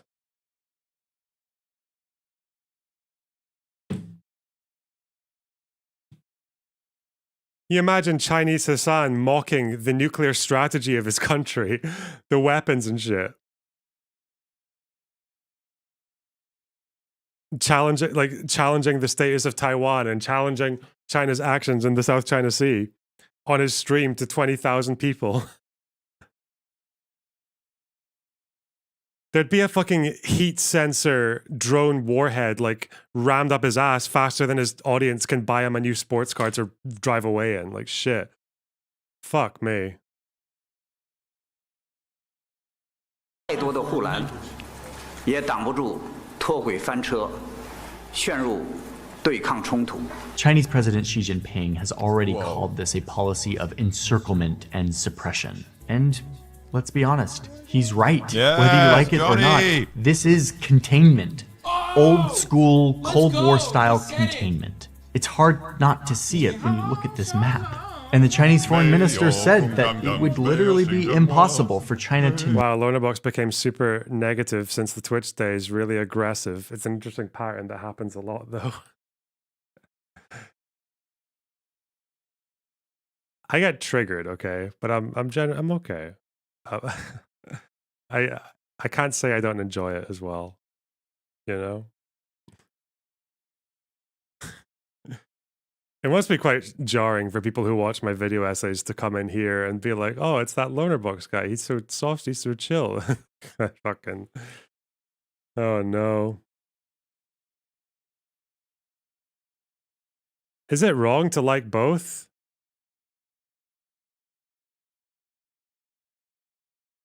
not fight back, to take a move that retaliates against this move. Which means that if the US and its allies aren't careful with all of this, it may send a signal to China that now is the time to invade Taiwan, before all of this plan can fully be implemented. In that sense, this strategy could provoke the very conflict that it is trying to. So if they get one more nuke, then China's gonna be like, "Oh, that's too many." Done. But not the level we have now. That's fine. We can deal with that. I love still taking it at face value that it's like America trying to deter China from doing anything. They don't care about Taiwan at all. Like, yeah. I mean, at least he finished with a bit of You're like, hey, you know what? China's right. Yeah, that would be great. Do you reckon Johnny watches people reacting to Johnny? He made when we were watching Johnny last time, right? He made like a YouTube short. Yeah, of but wasn't it Hassan did something and he just went, yeah, he's like, maybe. I don't know how I feel there.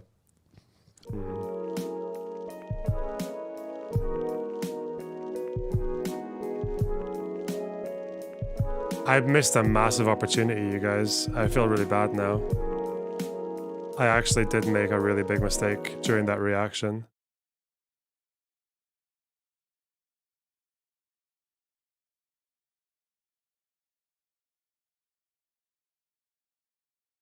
You've been tainted by the debate perverts. Bro, I've always been a debate pervert.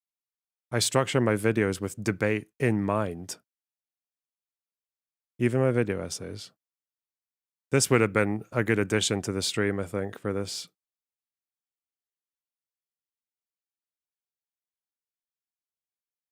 We can deal with that. I love still taking it at face value that it's like America trying to deter China from doing anything. They don't care about Taiwan at all. Like, yeah. I mean, at least he finished with a bit of the fact that this wasn't here right. for the entire stream. Do you reckon Johnny watches people reacting to Johnny? He made when we were watching Johnny last time, right? He made like a YouTube short. Yeah, of but wasn't it Hassan did something and he just went, yeah, he's like, maybe. I don't know how I feel there. You can put it in post. That's not gonna be a VOD. What are you talking about? The size of that react. We've been here for 4.5 hours. Hardcore Val with $2. Really appreciate that. What's Anna's thoughts on Keffels? I have no idea. You asked that question a little bit too late, my friend. Were you behind? Were you behind in the stream? Or did you just assume that I knew, and you were so confident that I knew that you asked me when she left? The safest edgy content. Sure, yeah.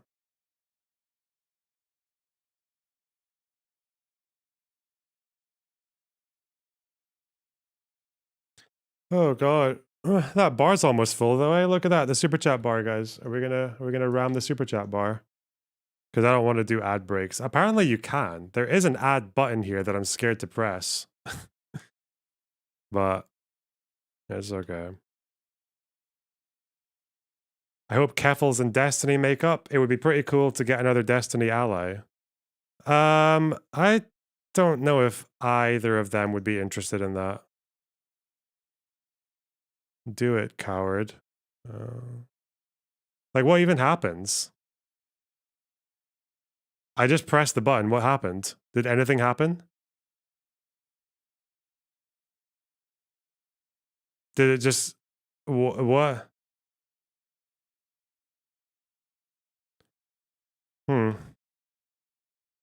It just says enable monetization, insert ads. I don't... It's not like Twitch. Twitch, you press the button and it actually starts. I don't know. Maybe you all have ad block. I don't know. I don't think it's as simple as Twitch, like the top of the hour thing. The problem with Destiny building bridges with Vosh or Keffals and all that is that, like, it's those communities, kind of because of Vosh and Keffals, I think, have a very caricatured version of Destiny in their heads, and it's going to be very difficult for... The only way that you'd get over that is for either just to pretend it hasn't happened and hope the audience is just like, oh, I guess he's a bit different now, or Vosh and Keffals would have to say something like, yeah, so he's not actually a fascist. We just say that sometimes. He's not actually a reactionary. He doesn't actually hate trans people. We just kind of, you know, heat of the moment every now and then just dropped it in there. Like, I don't know. It would be very awkward. And then fucking people like Gayfesh and all the demon moms of the world would just be fucking furious. And yeah, whatever.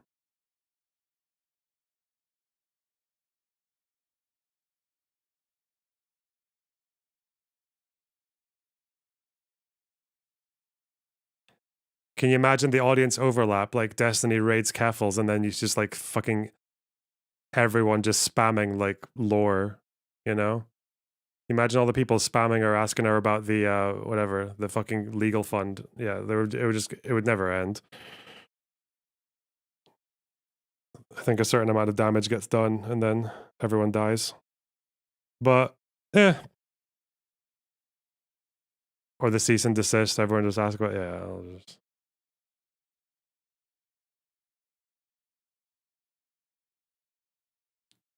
Where's the Destiny Keffals friendship forever account?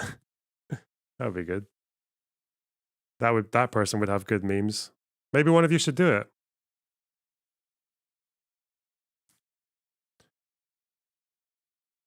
Oh my god. Oh, so whoa, the exact amount. That's crazy.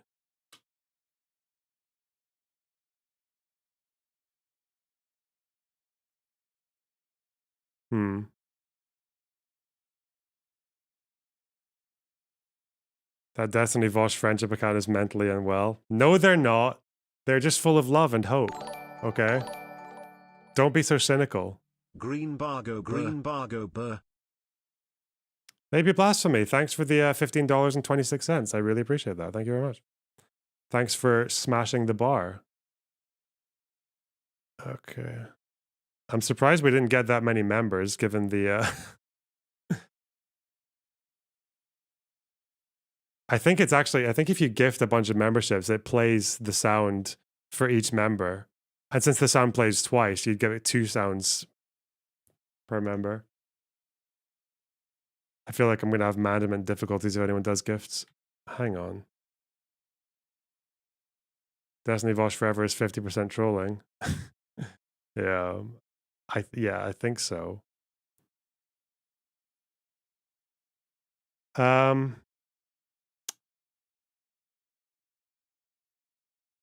Trying to think else I want to watch. I feel like there was. What was it?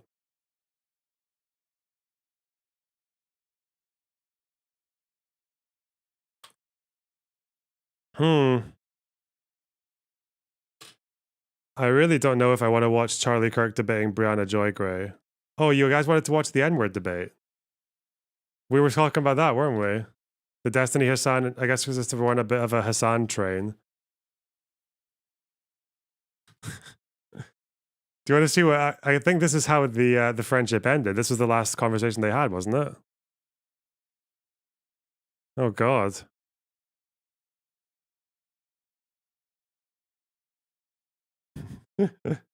We do so okay.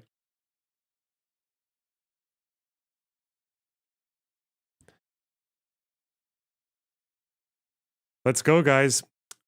Internet historians, assemble. Oh God. Okay. I think that the examples that you gave. Oh my God! You can't last answer a night, the examples that you question. gave, Holy shit! This is unreal. Are you guys watching this? I can't believe this right now. Why can't you just answer the question? Destiny, come on, dude. Are you not even thinking about what you're saying? I've got a bunch of viewers off it. It's probably not the hot take you want to have it until at least tomorrow. What? I'm being honest. People ask me how I feel about it. I mean, like, what about what in particular? I think when this was happening, I was watching Voss streams quite a bit. I had no idea what was going on in any of this. I think I was still in this phase back then where I'd only watch VODs, and it would usually be, I'd only ever watch like segments, and they would be the debates. So I never really got, but only on the Voss channel. So I never really got involved in any of this. Was I even making content back then? November 2019? I don't think I was. I think I maybe had like one video out. Huh.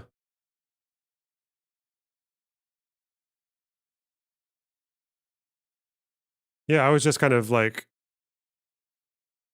what was I doing? Teaching music. Before pandemic, playing guitar, yeah. And just watching this stuff on the side. I mean, like, I have content to talk about. Gives me stuff to talk about. I feel like I've gotten to expand on a lot of my views recently, which is okay. I've talked to people that I haven't gotten to talk to before, which this is is 2019, end of 2019. But yeah, I don't know. There's like a lot of like public backlash and shit, but I don't know. That kind of stuff doesn't really bother me as much. So you're just asking like, how do you feel about the last few days? I mean, like, well, yeah. I mean, there's certain content that works well on stream and doesn't. That's always something that I have to take into account, right? In terms of like how my day's gone. If I stream and I get like 1,000 viewers, I feel pretty shit. But I mean, like, obviously it's an interesting topic and people want to get their thoughts in or whatever. Do you think Hassan's Esteban memes are a little, I don't know, it's whatever, dude. He brings up, like, me fucking teens or whatever, all that shit. It's just, like, it's like the standard, like, there's, there's, like, a, like, you go into, like, a hallway, and there's, like, a break this in case of emergency Destiny, and it, like, has, like, all of, like, the standard, like, toolkit of insults you need in case, like, I say something that, like, fucks with your head, right? Like, Ben Shapiro debater, child fucker, tricky arguments, grifter or whatever, like standard shit. Like it's like the box of things to use in case like Destiny makes you feel bad. Other than this, did you ever get as much pushback before for your beliefs? No, I don't think so. Wait. Are you mean like a belief in general? Yeah, of course. I got a ton of pushback on a lot of different stuff, of course. But for this particular one, I don't think so. But that's because like the people that were attacking me before were generally conservatives, and my position is to the left of a conservative, and but my position is reasonable to them. Like, oh, okay, well, as long as they're not trying to police my language in private, whatever, Destiny. So like it was usually pretty reasonable to them. But for the left people, my position is. What the fuck is this boss amp? Is this good? Probably to the right of them if we were to put this on like on a single axis spectrum, right? So for them, like they lose their mind over it. He's hopping on now. He's waiting for you. I mean, I'm in my Discord room. He's in debate 4. That is a boss amp, isn't it? I'm not going insane. That's a boss amp. Boss, is that a boss katana? Was that there? Okay. Does he not have perms on my server anymore? Did he leave and come back? Holy shit. All right, well, dragged him in. Hello? Wow, hey, what's up, bud? What's going on? Is it chat shit stirring? I can't even talk. Is it chat shit stirring, or is it you that you actually want to talk? Because I said I wanted to. I was down to talk about this later today. And I'm trying to, because I've watched some of these videos, but I don't actually. What's the? I don't actually know a lot of the context here. What the fuck's going on? What's happening? Destiny said that he says the N-word a lot. Turned out he doesn't actually say it that much. But everyone held on to that one. I think he was talking about how it's okay to say it in private as jokes, but in certain contexts, people were saying it's not good that you say it in private either. That's it. What I don't even know what Hassan's position was. I forget. If I'm gonna guess, Hassan's position probably changed depending on who he was talking to and what audience he was standing in front of. I'm guessing that's what was happening. About to leave. Yeah, I got to do D&D tonight. Wait, why do you want to talk about it later today? Well, I just got started. I just wanted to go through my own shit before I went into like a long and comprehensive debate about private speech versus public speech and the usage of the N-word in private speech. Oh, don't worry. Well, actually, so I'm curious. Firstly, wait. So do you think it's okay to? Curtis, thanks for the 5 Canadian. Destiny Vosh friendship is the ultimate in virtue. He calls is to be better. I don't know what that means, but thank you very much. Say it privately as long as you don't say publicly that you say it privately? No, I would rather you don't say it. Like I don't say it. And really hold on. Clear. I would rather everyone not say it. I don't say it. There are a number of different reasons for why saying the N-word and other hateful terminology as well is problematic. Okay, wait. Okay, I don't need all this. Hold on. I'm just so you didn't answer the question at all. Let me try one more time. Do you think it's okay for people to say it privately if they don't admit it publicly? No, I still don't think it's okay. But in your instance, I'm saying like I would, if you're not going to stop saying the N-word, I would rather you just at least not. I'm not say asking. that you're I don't know saying why the you're telling me what like a rather. We're not talking about like would you rather this or that. I'm just asking this one very simple question. Okay, so if you think it's okay, or I'm sorry, if you don't think it's ever okay. Wait, why don't you think that that's Is this another employment of strategic ambiguity? I would rather. Fucking Aaron was doing this to me in the conversation about shoplifting. Oh, God. Oh, well, I wouldn't do that personally. I'm not asking what you would do like, oh, like someone shoplifts like $3,000 worth of stuff. Do you think that person should be prosecuted? And she's like, fucking, well, I wouldn't tell on them personally. I wouldn't call the cops personally. I said, no. When it's like almost the entirety of this conversation is that, because like, I've literally already conceded that I can't stop you from saying whatever fucking thing you want to say. We're not talking about whether or not you can stop me. This is a very simple question of whether or not you think it's okay to say it privately if you don't admit it publicly. And it sounds like your answer to that is no. Is that fair? Why is it so hard to just answer this question? Is it okay? Because Destiny, you ask for, when I debate you, it's not just debating you, it's debating your brain trust, and it's also debating and watching fucking clips and a subreddit full of sycophants who turn around and then it's kind of similar to the subreddits are going to say this shit. Like, I feel like this is why it's just because the public backlash and the public being under the public eye and receiving public scrutiny, just it really fucks with them to the point that he doesn't know what to say because he's probably thinking about what his audience is going to like, what's going to work on Destiny's audience, what's going to work on Destiny himself, what's going to happen to the rest of the outside audience who's maybe, or the 80-80-20, like, oh God. And gaslight and change the narrative and consistently fucking clip You mean shit like out of when you context. gaslit me last night saying that you didn't come on and say I was belittling blacks when that was clearly the first thing you said. We even watched the clip of you it's really saying it. interesting that you say that because I didn't say like you're belittling black people in private as your first implication was, which is what confused me. And then we followed through on that conversation where you went back, you saw the clip itself. I didn't even see it because I didn't even click on it because it was a waste of time. And then you followed through by changing your narrative. It's in my subreddit as well. Like they clipped it out. I wouldn't have even noticed it if that wasn't the case. There might have been a misunderstanding. I'm trying to be as charitable as possible. And if there was a misunderstanding on your end, then that's okay. Okay. I'll go back and review that. Okay. Do you want to know what the biggest damage is of having these sorts of discussions, especially like the one that we had last night? Mm-hmm. You and I have, I guess, different moral systems. I really can't describe mine. I'm not philosophically well equipped enough. Maybe I could, but I'm not gonna engage in that right now.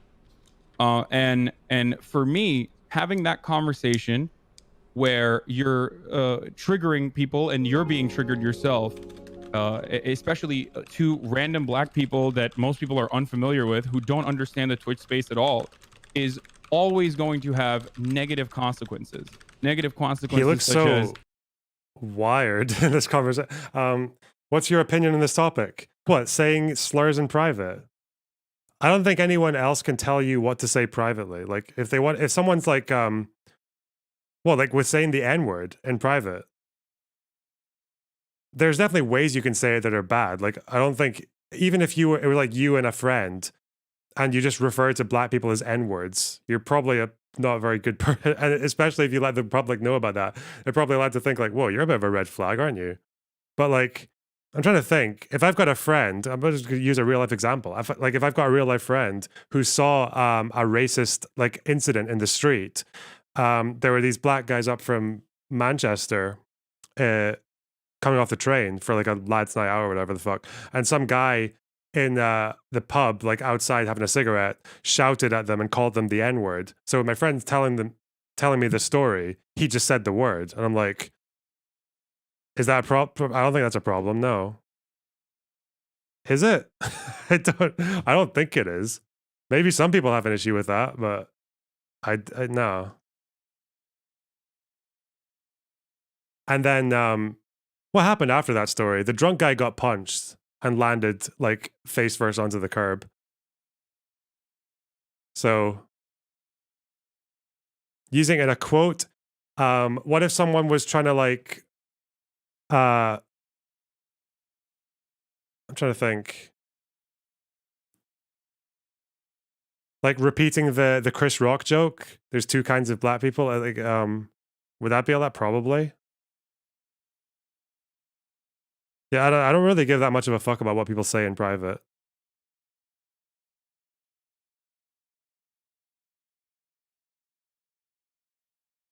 But maybe I'm missing something.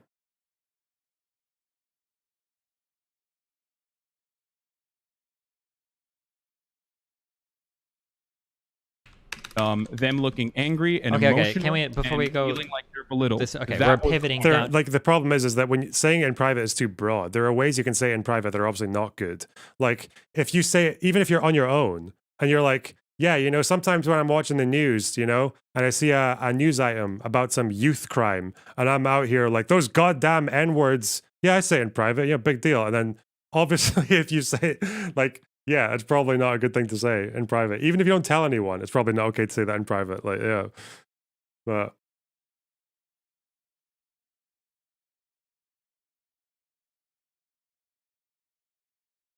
if you're white, yeah, it probably matters if you're white. Yeah. Yes. Yes. Do you understand right now that you're pivoting really far away from the original question? Okay, this is like, I don't know what brain trust. Remember when or every we're debater used to about, say just pivoting? The original. Okay. No, I don't care. Yeah, I me. understand. Okay. Just very, very, very simple questions. Okay. Oh, no. Okay. So the initial question was, is it okay to say it privately as long as you don't admit to it publicly? Now it sounds like you said no. That's all I'm trying to get. Do you really feel like you can't answer that question? No, I think it's not okay to say it privately. It certainly isn't okay to say it privately either, especially because of what happens when you do say it privately. You open yourself up, especially as a public figure, you open yourself up to a whole bunch of different scrutiny where people will feel a different kind of way about you when it inevitably gets exposed that you do say it in private. So let's say that you say it privately, but it's never exposed. Is it okay then? If you say it privately But and it's it never never gets exposed. exposed, I guess. Okay, so it is okay to say it privately, or... Dude, come on, Destiny. Yes, in a hypothetical scenario in which literally you are screaming it in the fucking International Space Station and there's not a single camera there and there's no one else there and you're just screaming the N-word at inanimate objects, sure. Like, it's acceptable. Like, what wait, can I ask you a question? I feel pretty strange about someone who does that. I don't know.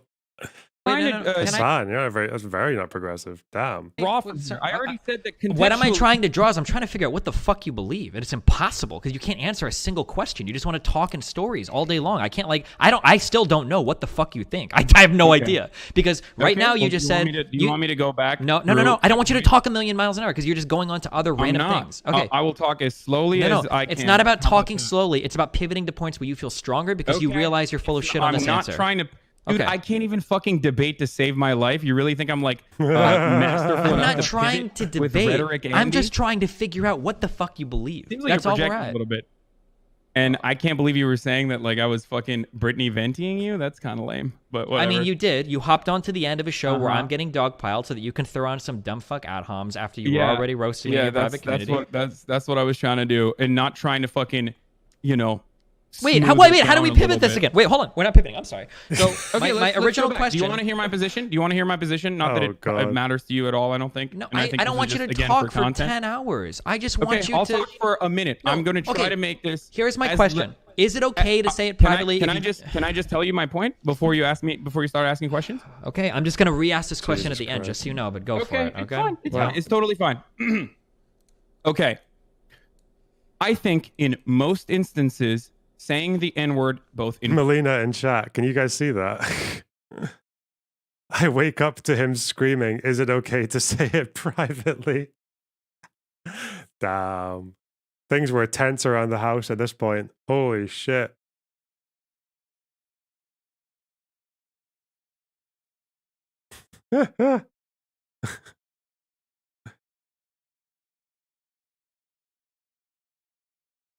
This is just so entertaining. Like everything about this is just so. Hassan wasn't losing viewers over this, was he? This wasn't gonna damage his reputation or like. I feel like both sides have their camps. Maybe some audience members will go back and forth. Like, fuck. This might be a path to the bridge rebuild. Thing about this, he kind of always did this from the center ground. Destiny has also admitted to using slurs in private and has defended this, in fact, in multiple debates. He's never been a communist or a socialist or an anarchist, and has in fact argued against those. Thing about this, he kind of always did this from the. There it is. Private and definitely in public is bad. Okay? Now, having said that, it could be contextually appropriate to use the N-word in a private setting. Okay. Definitely more so than it could be contextually appropriate to say the N-word in a public setting. But having said that, as a public figure, right, you acknowledge that you have certain responsibilities, or not even certain responsibilities, but you believe that within your moral framework. Melina in chat, I've been waking up to this every single day for 2 weeks. Oh, I wish I was there, I'd have watched every stream. I'd have been giving my opinions from the safety of my smaller audience without getting blasted on LSF and shit. Oh, shit. I think you have to, I don't know. I get, so maybe something that you guys, that I might empathize with Hassan more than you guys do, because most of you don't know what it's like to be a creator with tens of thousands of people calling you a thing, or thousands, or even hundreds. Doesn't need to be that many. Most people actually freak out when a random person on the street gives them shit, right? That feels really, it can ruin your day when that happens. But so I can understand the feeling that when you've got all this back and forth and people are clipping you and people are catching holes in what you say and people are calling you names or spineless or coward or fascist or right wing or it is really, really intense. I remember when the first thing happened with me with the transgenocide thing. I do remember that whole month was it was fucking horrible because especially because a lot of the fucking bad faith and shit was coming from people who I thought that I trusted. And people who I thought that would actually have some level of charitability. So that was really, really jarring. But you know what? After coming through that, it's quite easy to just learn different ways to cope with it. I just like learning a few different techniques just to not wake up and that's the first thing you think about, or not to go down a rabbit hole, or not to let it suck you in and all that, and not to name search on Twitter, not to name search on Reddit for a while, not to name search on Discords, because you can't control you're just gonna see mean shit and you can't do anything about it. You're just gonna get more and more fucking angry, and just taking it maybe putting your phone in a different room before going to bed, not checking Twitter and all that the first time you wake up. Just maybe even taking Twitter off your phone, only use it at the computer when you're streaming. It's not difficult to make a few adjustments so that when you get a bit of a public blowback, it doesn't have to affect you in the way that you let it. But it seems like what Hassan does, and it seems like what I think Hassan was doing at this point, from what I'm listening to now, or even with the Ethan thing. I think Hassan wakes up in the morning, looks at Reddit, name searches, or just looks in different subreddits that might talk about him, just scrolls, and just gets fucking furious. And then he goes on stream. He's still more. That's what I think. That's also what I think happens. He talks like because he talks like the way I used to feel when I was doing that. Does that make sense? He talks like someone who feels like the way that I felt when I was doing that myself. But just don't do it. Just don't. Or if you're going to do it, channel it into a productive way and get your side out and make content out of it. Like, yeah.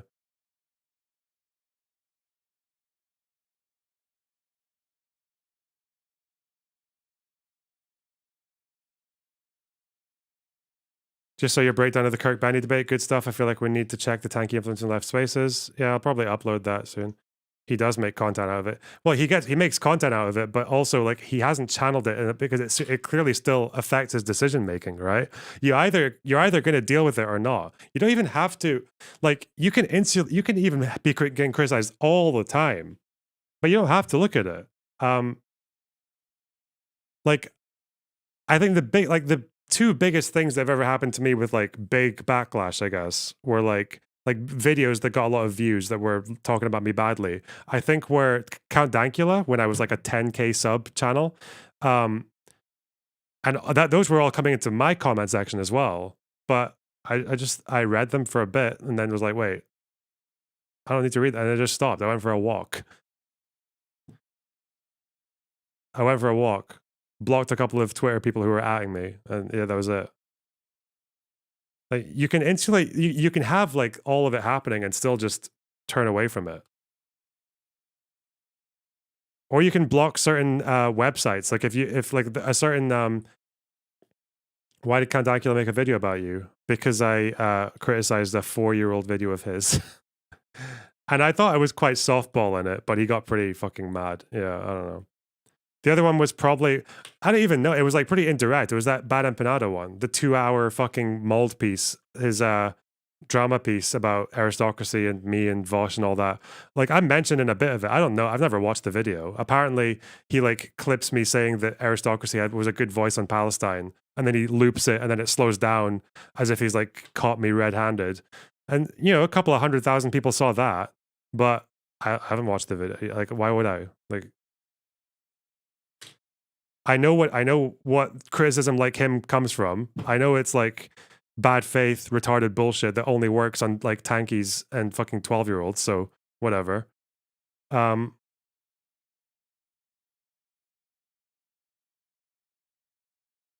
Like you don't have to let it bother you. I still have no idea what that video's about. Apart from that, there's that one clip in it. That's all I know. I don't even know like what the comment section says. Never looked at it. Yeah. So I don't know.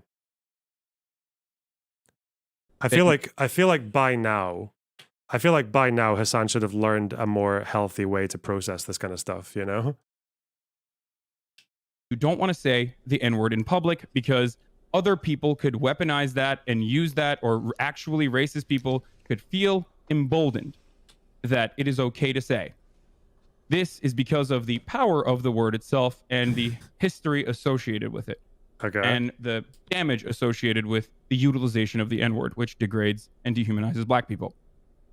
Now, I'm simply stating that if you are not going to stop saying the N-word in private, as a public figure who has made a determination that you shouldn't say the N-word in public, you should not admit that you say the N-word in private all the time. I think this is something that you agree to as well. I'm done. That's it. Okay. I'm going to ask again because you didn't answer the question. Is it okay to say it privately if you don't admit to it publicly? And then why or why not? Can you not answer this question? Say it privately? I said in certain contexts, it could be What do you okay mean by certain contexts? Not like you're reading it out of a dictionary, but in the context like, of an offensive joke. Okay, all right. I wasn't going to do this, but like, I didn't really read the logs that got leaked or whatever, but I have seen you say the N-word on the internet before. In the context that you use the N-word when you're calling someone an R-worded, little F-worded N-word, that not an Okay, an so appropriate we've context. so okay, That so context makes you look like a terrible person. That's great. So one, you just pivoted to a position that I don't defend anymore. So I said really. Wait, but you asked me what? No. You no. asked me what context. I asked you what I'm giving you context, the and then you context. wait. No. I asked you what context, and then you pointed to a specific example. So you're not answering the question. So No, firstly, that is can I context. just finish? I just no, literally gave you that's context. You That is an didn't. You didn't. unacceptable one. Okay. So what would be acceptable? I think that the examples that you gave. Oh my God! You can't last answer a night, the examples that you question. gave. Holy shit! This is unreal. Are you guys watching this? I can't believe this right now. Why can't you just answer the question? Did you just call to cry because I'm literally answering your No, question? you're not answering. I'm asking. no, you're you saying, did. well, in the context I provide, blah, blah. I'm asking you, in what context is it acceptable? How can you not answer the question?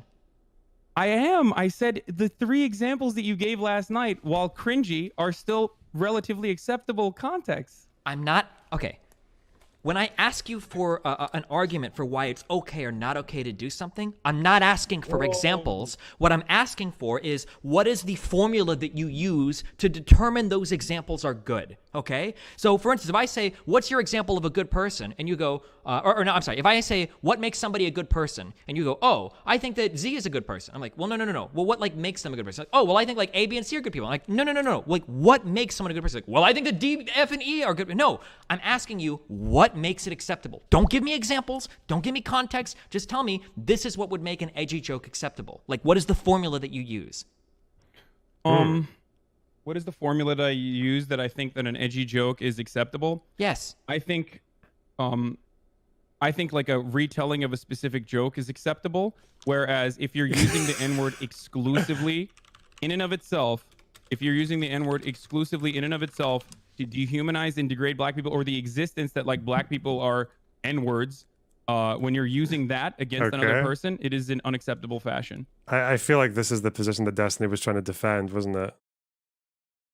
That saying edgy jokes in private is okay. Okay.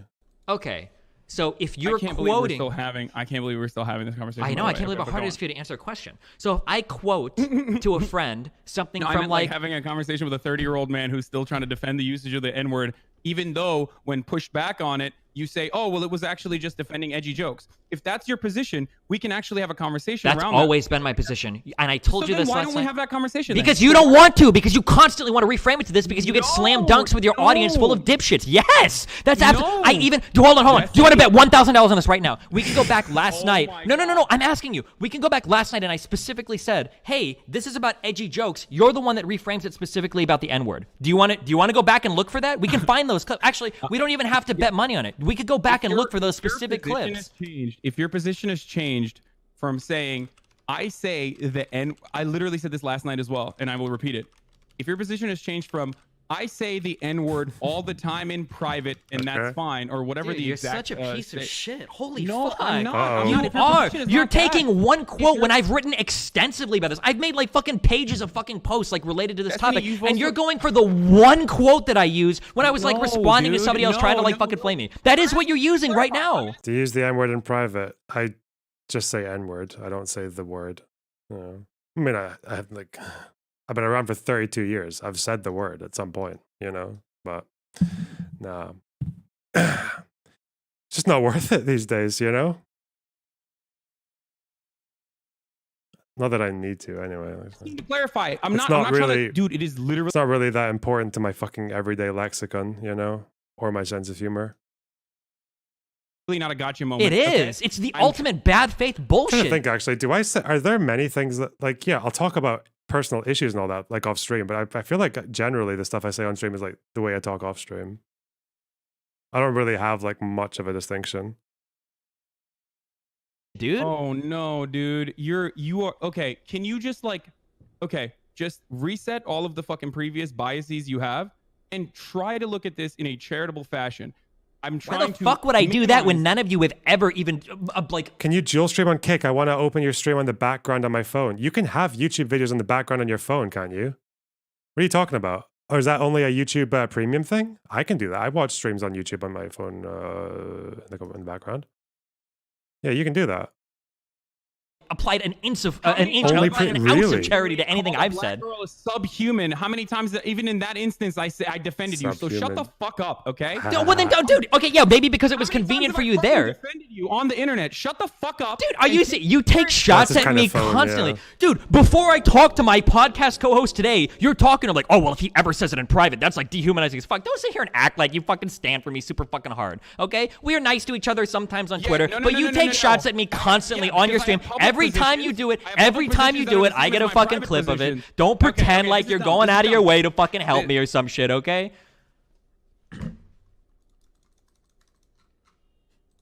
He has to tell his stream now, like, actually, I help Destiny all the time. It's crazy. Are you gonna calm down? I'm super calm. Okay, you don't seem like it, buddy, but it's okay. We're gonna get there. Listen. Okay. So, wait, can we just talk about the subject? Rather than this derail I mean, I want to. Okay, so you said retelling of a specific joke is acceptable. So if me or another white person retells some joke that has the N-word in it, is that acceptable? Wait, I'm sorry, I wasn't listening. Can you say that again? You said that in specific contexts, it's okay to say like a racial joke. And then you said, and I quote, retelling of a specific joke is acceptable. So if I retell a joke from like the Chappelle Show or the Chris Rock Show, and it has the N-word in it as a white person in a private setting, is that okay? I guess it depends on the context. It depends on additional context. What like other context? Who's saying it? Are they a racist person? Things that you and I both agree on, that are important, right? Like you agree on this, right? Like you said that you would have to check beforehand before you make a statement about like a racist statement around some other people, or you try to be as polite as possible and don't say it around specific people that you know will take offense to it. So you agree on my position? Or Trihex? Listen, I agree all the way up to this point. Oh, then we're done. Then we agree on everything. As soon as you say, I know, but as soon as you say, I say the N-word, it's one thing that's taken out of context. That's a separate argument though. We're not talking about that right now.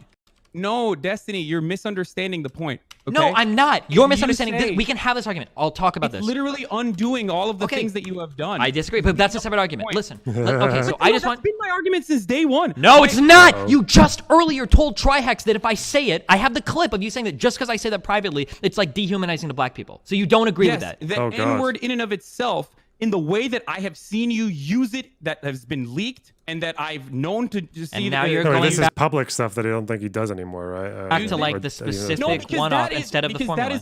Because that's not, no, it's not a formula. That is literally why people are upset. Okay? No, it's not. Okay, I'm curious then. Wait, you literally, if the only instances of you using the N-word in public were exclusively when you were like reading a Tom Sawyer quote, I don't think people would be this upset. Okay? But you are known to have used it in the past in that way. You have changed since then. But when you still turn around and say, I don't only say it in public, but I'm saying it in private all the time, it still sets a precedent that like, you're probably fucking dropping N-words and weaponizing it against fucking other people all the time. Maybe not towards a black person, but it's still, the word itself still implies that like, you can use that against another person and call them like subhuman, like a black person who is subhuman. Okay, are you done? Because I'm dumping everything you just said. It was all a waste of time. So let's go back to this one thing again. God. So you're telling me that it is okay in some context in a private setting for a white person to say the N-word. Can you just say that? Because that's what you said earlier. Because if you believe that, we don't disagree on anything. Yes? Okay, it is. Yes, it is. Okay, but again, thank you. No, not again. No. Don't run away from that. Okay? No, I'm that's not. it. I said okay, yes, then but don't. My opinion on this, but my opinion on this is still largely insignificant in comparison to the overwhelming amount of people of color that are going to have a different type of that's fine. Opinion on it. That's okay though. You agree with my main point. You think that there are times. Listen, this is not a gateway to like. But Destiny, what you have to realize, like, this is being utilized as a fucking gateway to say the N-word all the time. I disagree, but that's a separate conversation. How? That's a separate. Bro, there's a lot. Yeah, the strategic ambiguity is going strong. So he did say, I think so far Hassan's position is that in some contexts it's okay for a white person to say it in private. That's where I got. That's where I am. But don't say you say it all the time in public. Apparently, okay. That's a separate conversation. No, that's a separate. I don't want to have that conversation. We can have it in like 2 minutes. Conversation I want to have. Yeah, then we'll have it. Well, I do care about this because you just earlier told Trihex that it was intrinsically dehumanizing for me to ever say the N-word privately. But now you seem like you're changing your mind on that, or you never believed that, or you were just saying it to shit stir between me and Trihex. Wait, why do you think that like I'm the one who's responsible? Why don't you think that Trihex personally feels some fucking type of way about you using the N-word? Like, is it? Hold on, so those aren't insane? mutually exclusive. He can feel a certain type of way, and you can still reinforce that feeling by saying Destiny is dehumanizing you. Those aren't mutually exclusive. I can't believe that you think like I didn't even want to fucking have this conversation with Trihex after you guys had this conversation at Raj. I like literally was like, hey, I hope you're all right. Like, I hope you're doing fine. Wow. As my Did he what? friend. Did he hold a gun to your head and like force you to have it, or what do you mean? Like, how did you get bullied into having that conversation that you definitely didn't want to have? Oh no. Why do you think everything is so transactional, homie? It's not about. Wait, why are you backpedaling to Wait, are you trying to just dig out like NPC insults against me? You just said you didn't want to have the conversation. Why did you have it then? Because he's my friend. And So then you did want to have that conversation. Emotional distress. Sure. So then you were willing to have that conversation. Don't sit here and try to think, oh, I didn't want to talk about it. You clearly, if he would brought it up, you were willing to talk about it. Oh my god, dude, you are fucking. I love some of the chat comments. I just love the spirit of adversarious TV. Destiny, chill, please. This discussion can be really productive.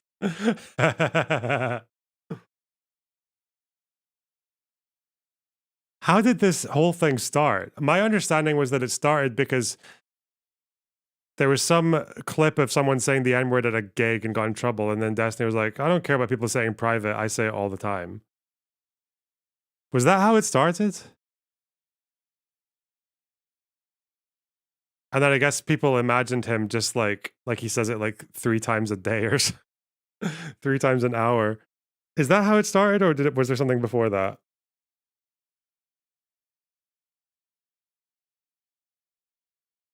Awful, dude. Holy shit. Okay, listen.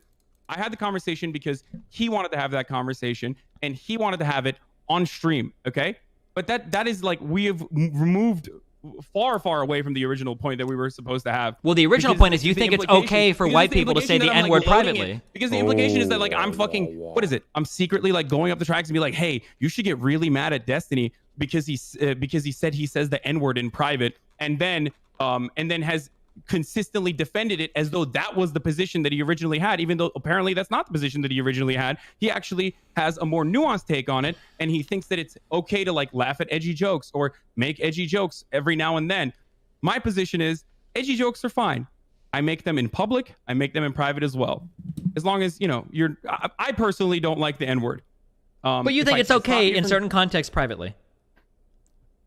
You could, yes. Okay, that's cool. Okay, we agree with that. So we can move on to the next topic. Gamer bro, like Tom Sawyer argument. No, I'm not at all. We can move to the next topic though. You agree with that? That's fine. We can move to the next topic. Okay, that's whether or not admitting to it publicly it makes it all of a sudden undoes everything. Also, just so you know, your community is not going to be okay with you admitting that. Okay, yeah, I don't know if you think that's what everybody. Dude. I don't know if you think that's what everybody thinks that the argument is about. Because if Hassan said just like out of nowhere, it's okay for white people to say the N-word in private, I don't think his community would be okay with that. That's really weird.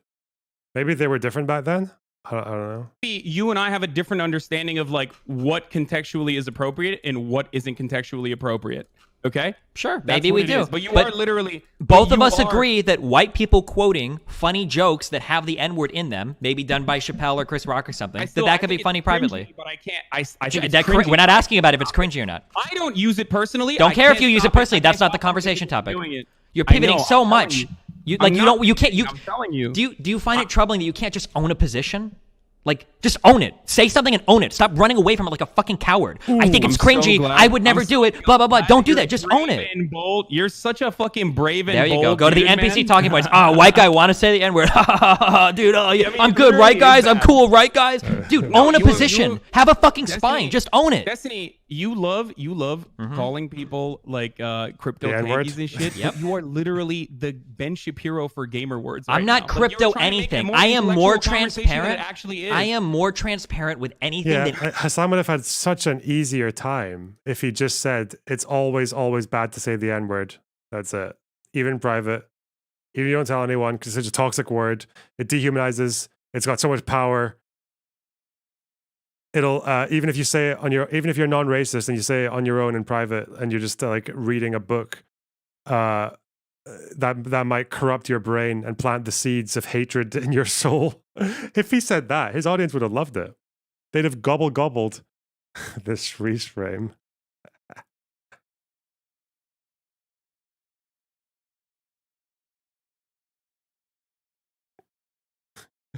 Yeah, even actors, fuck it.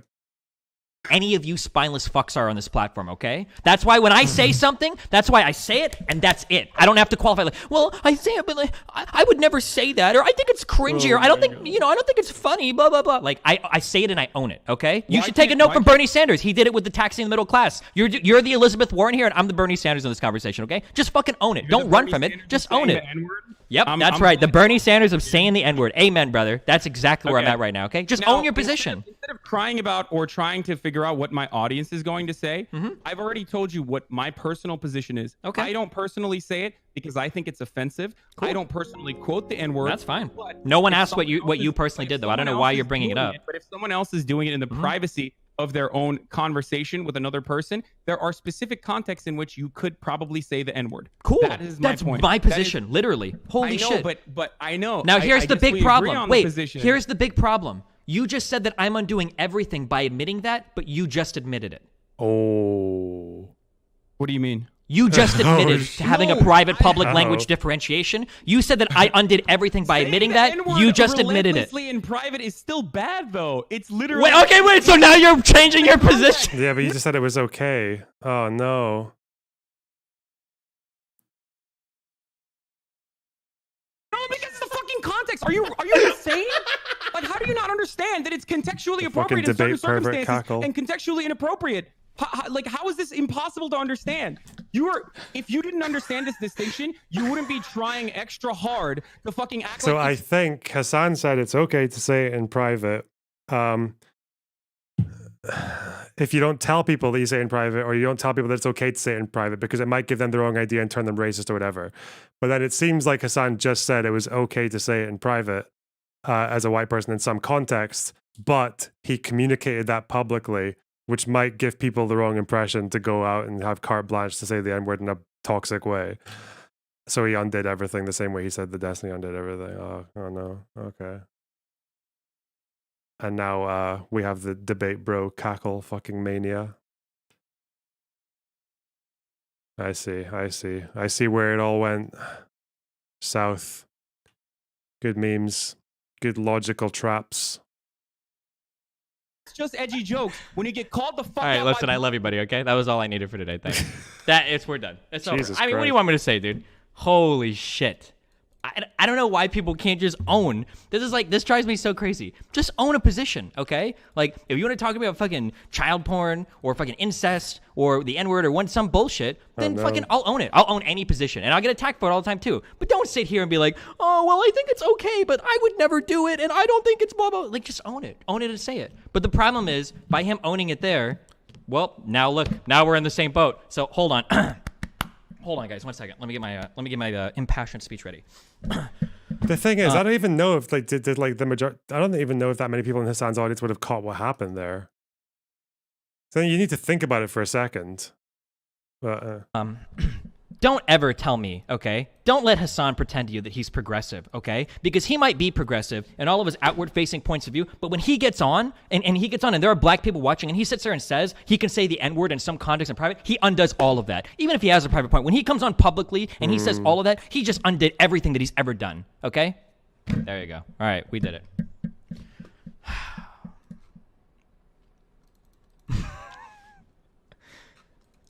it.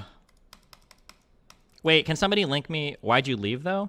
Because he won't hold any argument, right? Do you see that, like, as soon as I push him on that, like, oh, okay, he can't answer a question, right? Because the problem is, like, Hassan might have some personal principles. I don't know. Maybe he does. But he's so fucking afraid of his community turning against him. He's so fucking scared that other people will criticize him. He has to qualify every single fucking thing he says, like, well, no, I wouldn't do this or that or that. But essentially, he literally just came and gave me my position. Like, he literally just verbatim repeated my position on private language. He might have even bid it from me. He might have even stole it from my arguments. Like, if I was with a friend and they were saying things like, you know what, at least it's never going to happen to me, right? I'm never going to end up going to debate with Destiny and just, like, accidentally repeat his Palestine position to him. We're safe. We're safe, bros. Be honest, I would never hire black people. Those N-words are all That's a joke. Lazy as fuck. I wouldn't think. I absolutely will. I'm joking. that's okay either. Like, no, that's not, and it's not even just because of the N-word. You're just being racist, dog. No, that wouldn't be okay. I agree with Hasan on that. There are ways that you could be funny with edgy humor, and there are other ways where, like, if some guy is like, there's a documentary on this whole thing. Okay. Just making jokes about like submissive Asians or some shit all day long, you'd be like, dude, like, it's kind of fucking weird. Like, what the fuck, man? Like, this is literally the reason why I like ended like the way that I say certain words, because I heard people using terminology in private, and I'm like, I'm really uncomfortable with this. I'm not gonna say this publicly anymore. I thought Hasan said... I'm sorry, got him real good. You're totally not mad, my dude. You convinced me that saying the N-word is always okay because there's no such thing as nuance or context. That's exactly what I said. Good job, Beholden. The arcane failure. I thought Hasan said it wasn't fine to just say the N-word without the context of a joke, right? And you jumped on him on that, in my opinion, illegitimately and booted him before I could explain. No, he literally just gave verbatim my explanation for using the, like, using edgy humor privately. Good, man. Are you going to give Hasan props for being honest with this? No, because as soon as I pulled him in at the end and I said, well, listen, you just made the same error that you said that I did. Holy shit, that is a 12 out of 10 meme. Now that you've just committed the same error I did, now he wants to walk back and, like, rectify, like... Can we watch Destiny versus Demon Mama? I'm trying to rot my brain. What? The 5-minute fucking debate where Destiny got screamed and left? That was with the faces. That's the only debate they had, wasn't it? Like 1v1. All of the things he said. Good one, guys.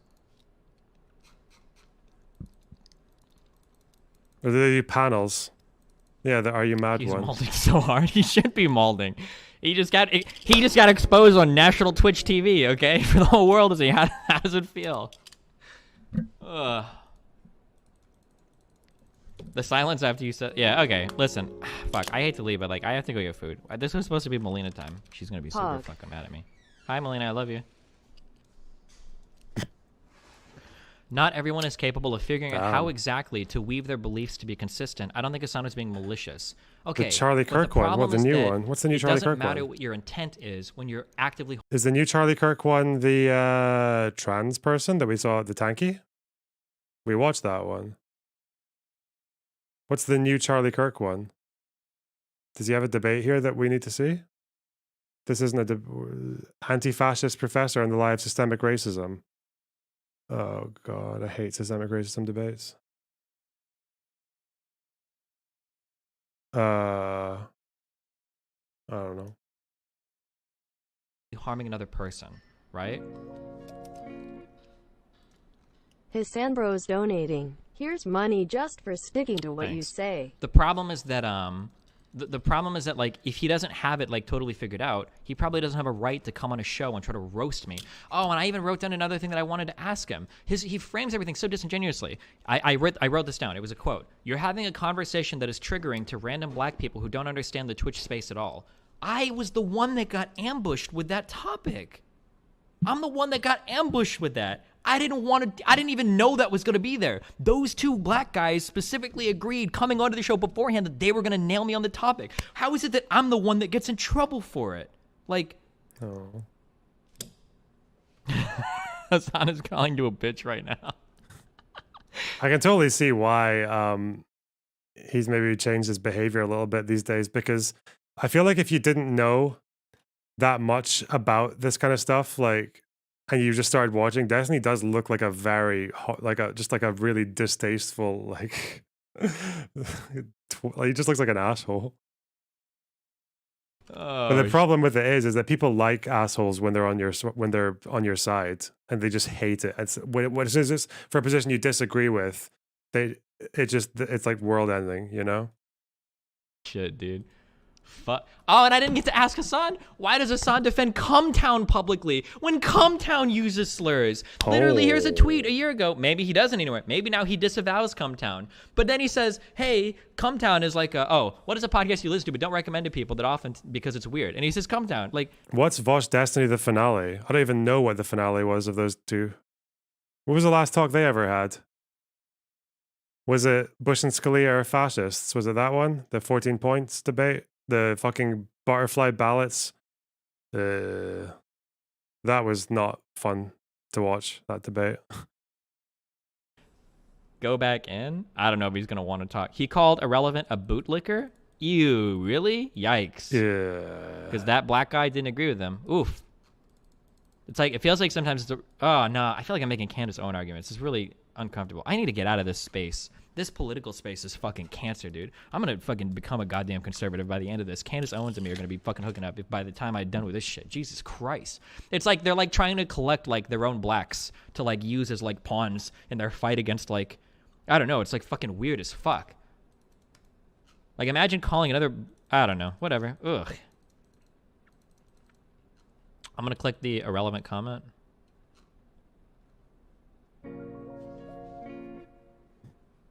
He's malding so hard saying he'll never bring you up again and saying this is bad for his Pokemon said she'll moderate between you and Hassan. Unsubbed from I'll never forget like the craziest meme of that Bad Empanada drama was after that debate when I hung up on him. He was spamming my DMs telling me to come back in because he had a Palestinian like Arab communist who wanted to talk to me, like waving him around like a fucking human shield and shit. Like the person didn't come to me himself. Like he could have just DM'd me and be like, hey, I want to talk to you. But like it was like it had to be like through this like middle. Oh, that was gross. Ugh. him and subbed to you for sticking to your original point. Oh, I mean, if she wants to. I don't know if she said that. I think she would message me if she said that. And then he made a video afterwards challenging me to like debate this. Oh God. But if she wants to, sure. But I don't think so. I don't think she said that. I don't think that would be good for Poke's brand to be involved in like this kind of conversation. I don't think it would be good for that. Why didn't you know it was a topic, but everyone else knew, including the irrelevant kid? Hold on. I actually try to do research for shows. Oh God. I try to do research for shows that I go on. This was the topic list that I was given. And I'm not trying to shit on Mindwave because I don't care. But this was the topic list that I was given. Okay? Canadian elections. Democratic primary. Trump's response to the Syria-Turkey situation. Mark Zuckerberg's secretive meetings with conservatives. SCOTUS. California bans. Here's the roster. This was the topic list that I was given. And then after the Canadian elections, what does it mean for the Canadians? Topic 2. The N-word. Oh. I was not ready for that. He said he's never talking to you again. Oh no. Oh man. What was Weasley? Did the Weasley Little Liar thing come at the end of this? What's this? They're watching clips here. Like he thinks it's okay to make edgy jokes when he says the only they're looking context at the that's clips appropriate is for quoting reference. historical Okay. I'm not talking to him again. You guys can call me a pussy all you want. There's literally no reason for me to. Wait, no, link the one where he says I've done everything.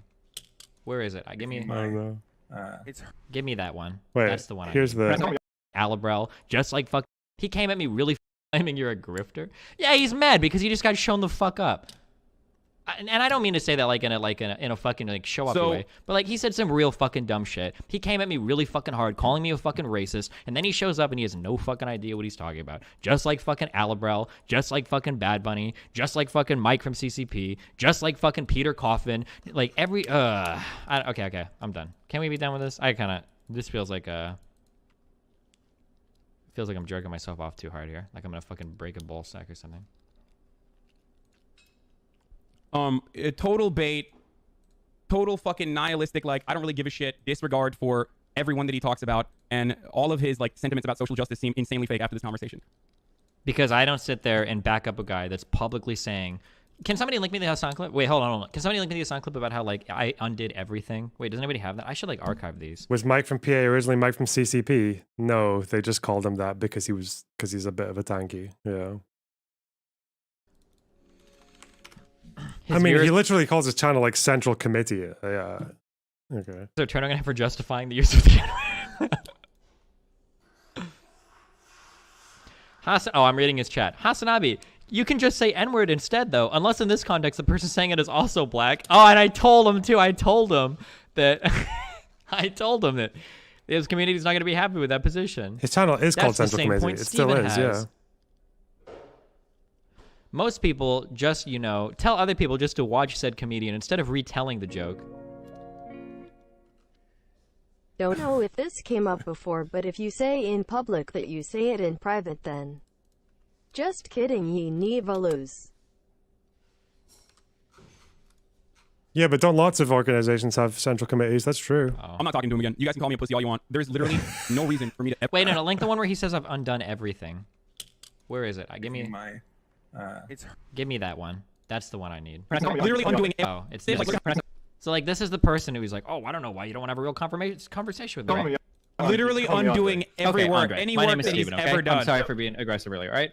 So Going it fucking doesn't forward, surprise me that you would say that, like, a Going study forward, would if he show fucking that ever over tries to a large claim like, period of oh, time, I'm people that progressive, use, like, look at certain how much slurs I've done might for the start to left, take on, fuck off, certain dude. types of negative opinions. Jesus. It's not that his base is gone. He's literally rewiring the fucking gamers that he's pulled away from the alt-right. When I say Back to fucking shitting on black people.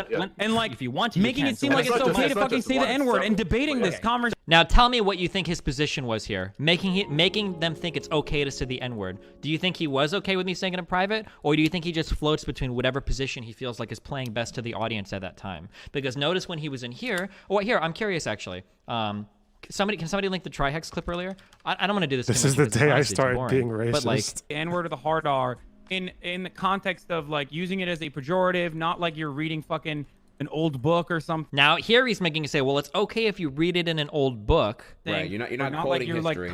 not like you're quoting a historical document, but you're saying you are an N-word with a hard R, haha, or like stop being an N-word with a hard R, haha. Like when you say that to someone in private, do you think that they're racist or not? That's the question. Notice how like he always avoids like the comedy thing, which is specifically what we're talking about. We're talking about like edgy jokes. Notice how he like dances around it so much though. Does it sound here like he thinks it's okay to make edgy jokes when he says the only context that's appropriate is quoting historical documents? Doesn't sound like it there, right? Sure as fuck doesn't sound like it here. Gamers that he's pulled away from the alt-right. When I say back to fucking shitting on black people and like if you want to, making it seem like it's okay to fucking say the N-word and debating this conversation. So when I say having the conversation with what black I people mean and is that I triggering doubt them to make them 100% look like they're I just fucking think, out of.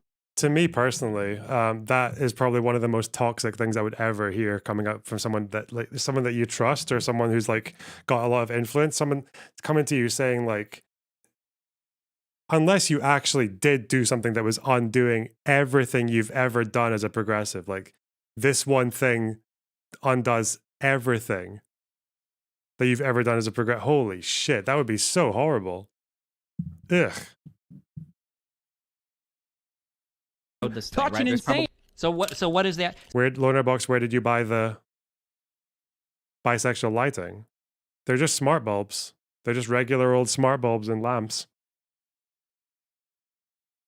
Amazon. So this is why I'm sorry, I freaked out a little bit in the beginning. I did, because it was really frustrating. But like you guys were like this is why I was so frustrated. Like, answer the question. I still actually don't know what his position is. I don't even know if he has a real position on this. It might just be something he doesn't really care that much about. It doesn't seem like it, because it seems like every single time he talks about it, he utters some different thing, right? It's like whatever plays best to his audience at any particular point in time.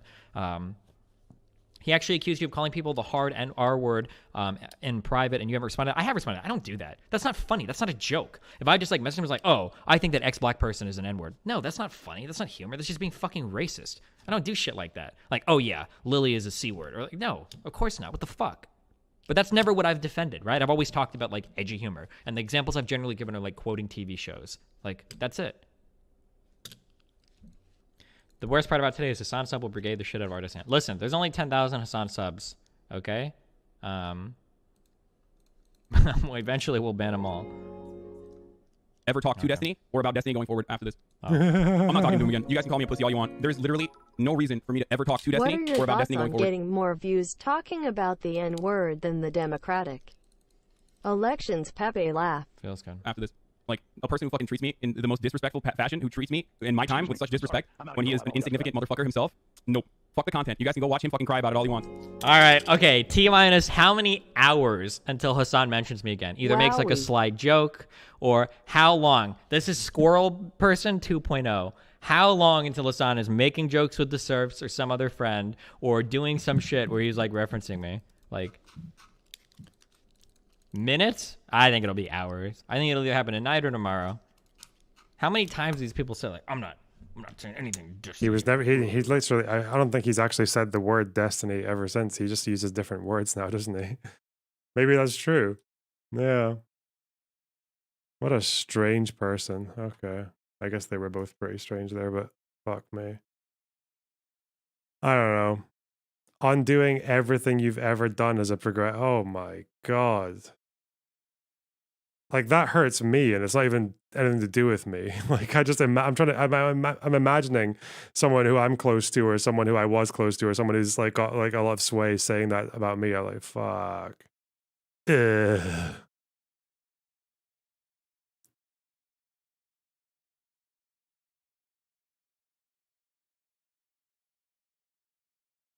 Oh yeah, the Weasley liar clip. Did that happen here though? I think this video just ends, doesn't it? Why is no one talking about how he ran away after getting one thing? Because they think it's a victory because it's team sports. Oh no. He went old clips now? Yeah, whatever, it doesn't matter. He went like a minute. Never mind. Okay. Why would you even think for a See, it's not there. Yeah, okay.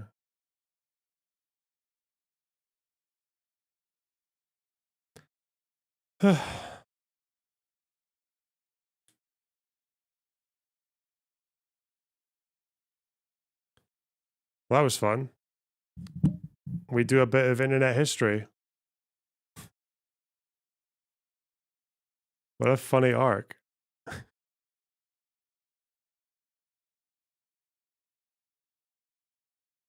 Somehow there was no backlash, I think, for Hassan saying that it's okay to say the M-word in private if you're white. No.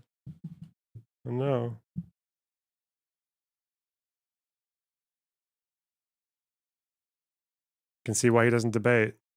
Yeah. Watch the intro of the documentary. The root of all of it's very funny. It's a 2-hour 43. Wow. You're eating them out? What the fuck? Weird. Cringe. Cringe. Anybody else? No, the incident. Cringe. Anybody else? Cringe. I'll never understand this clip.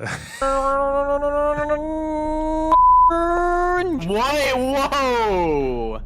Hold on. What? I thought I heard it there. Heard what? Holy shit, dude. Wait, I was just saying cringe. Wait, what did I say? Wait, link the clip. Did I actually? I didn't say anything bad. You didn't mean to say it, but it sounded fucking real bad. Wait, link. Wait, let me get the clip. I'm gonna post this to live stream fail. I think they'll accept this one. Hold on. Oh my god! I'll be right back. I gotta delete the VOD. He didn't delete the VOD, did he? He said it. Wait, hold on. I don't even know how that happened. Hidden power, secrets, cover-ups, corruption. Oh my god. Everybody type in the chat, Alex is a stupid... I've heard things that'll blow your mind. And now I think it's time you get the whole story. Yeah. I'm gonna say the N-word. Raj Royale, Ground Zero. Yeah, Destiny, look, you know I appreciate you a lot. But His fucking Rem. it was just very surprising to me that somehow in your mind you can possibly justify the private, because these are private instances of using the N-word, when I think you often have called yourself a rural utilitarian, haven't you? So Destiny, do you think that if everyone does what you do and privately made jokes why is Rem like putting on an academic like voice? He doesn't normally talk like that, does he? The N-word, if everyone have called yourself of using the N-word, I think you often have called yourself a rural utilitarian, haven't you? So Destiny, do you think that if everyone you have called yourself a rural utilitarian, haven't you? One does what you do and privately made jokes using the N-word, that the world would actually be a good place? It's possible, sure. You really think that if everyone in private made N-word jokes, the world would be a good place? So unironically saying that. Your argument doesn't become stronger when you throw in words like unironically, okay? So I'm very much a fan of a concept called death of the author. That means that once we've created like a work or once we've released some piece into the wilderness or whatever, people can interpret it as they will. You don't have any control of that anymore. So if I engage in certain types of jokes or humors, like in an edgy level or whatever, then what can happen is people can take that and it can reinforce beliefs that I don't want to reinforce, or it can be utilized in ways I don't want it to be utilized. I have no control over people. Stop saying right while I'm saying what I'm saying. Because I'm agreeing with you. So my position on using certain types of humor or certain types of words publicly is, I don't like to do it, and I don't think you should do it because people can take it in ways that you don't want them to. Okay. If two people want to tell like an edgy joke to each other or whatever, I don't think that's a big deal. And also, I think it is possible to engage in those forms of humor without necessarily embracing like the underlying stereotypes that some people might when it comes to that type of humor. Okay, here's my direct response to you, Destiny. The reason why this doesn't work is because if everyone privately makes N-word jokes, the world world is not going to be a good place. Okay. How do you know that? Destiny, is that not just clear to you? Here's a question. Hold on. Okay, let me explain. Let me respond to your Is rule consequentialism when you say if everyone did it, or is that not categorical imperative? I don't know anything about philosophy, and Rem will probably fucking beat the shit out of me for saying this. I think when you're talking about a rule, it's not imagining everyone was doing it, it's just imagining that it was allowed, that it was morally okay, which means people can do it if they want. I don't think, do you have to imagine every single person in the world doing the thing, or is that different? I thought that was Kant's thing, but I thought that's different. I thought that's why categorical imperative is different from rule utilitarianism. Is rule consequentialism imagine everyone does the thing, or just that it's okay to be or there's a certain thing is permissible?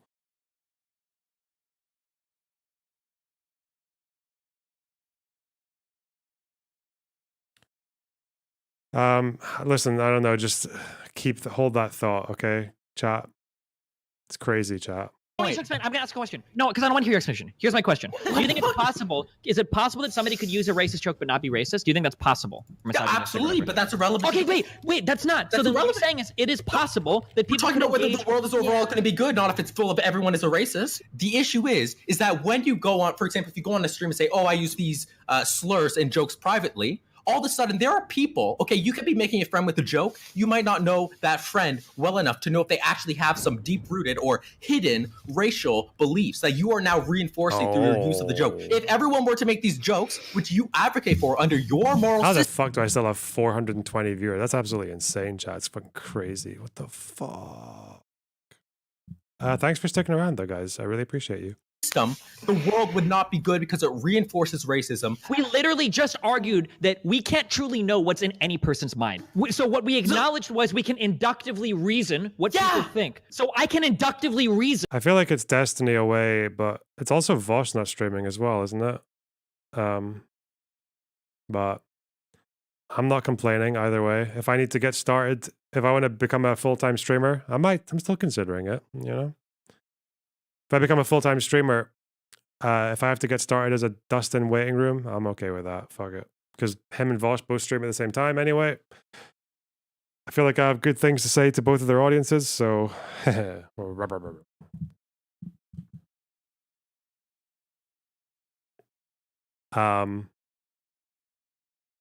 we do the other obligatory vibe check. One's in chat if you're from DGG, and two's in chat if you're from Vosh community. Let's do another one. I feel like the ones are going to outweigh the twos at some point, but... Whether I think my friend is racist or not. No, but there's a difference here between being able to know everything that someone's thinking and knowing some basic thing that they probably intend. Destiny, why is this out there? Like, if you're joking about this with your private friend, why do the internet know about this, and why are you defending it on the internet? For two reasons. One, now it's big publicly because a lot of lefties fucking hate me because I'm not an insane fucking commie, firstly. And then secondly, it came out because I had a fight with a friend recently and they were like, oh, well, Destiny says he uses threes if you're from Keffels GG, obviously. The N-word in private or whatever. It's like, oh, okay. Denham's Keg W.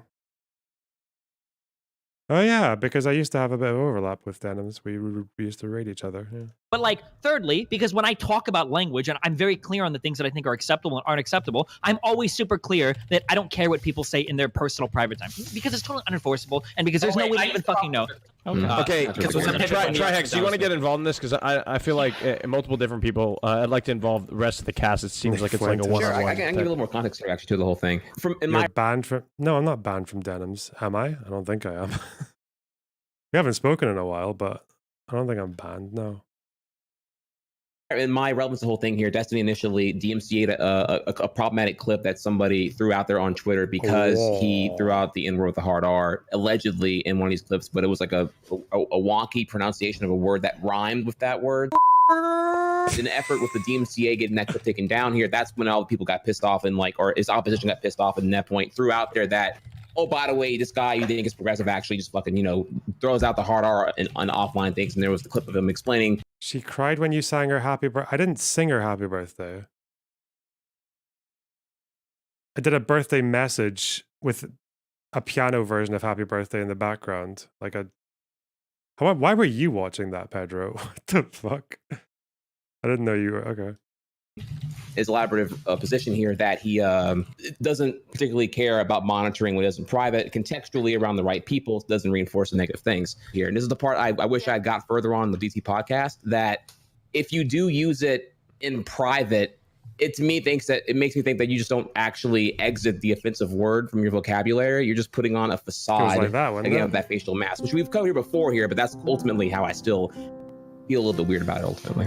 Yeah, I get that. Yeah. And then I would argue on that impact of making people who are already suffering oppression uncomfortable, because like he's here, right? And we want people to feel comfortable here doing this. Like already struggling. Do we have a lot of people of color on here? No, we don't. And it would be nice if they felt comfortable coming on.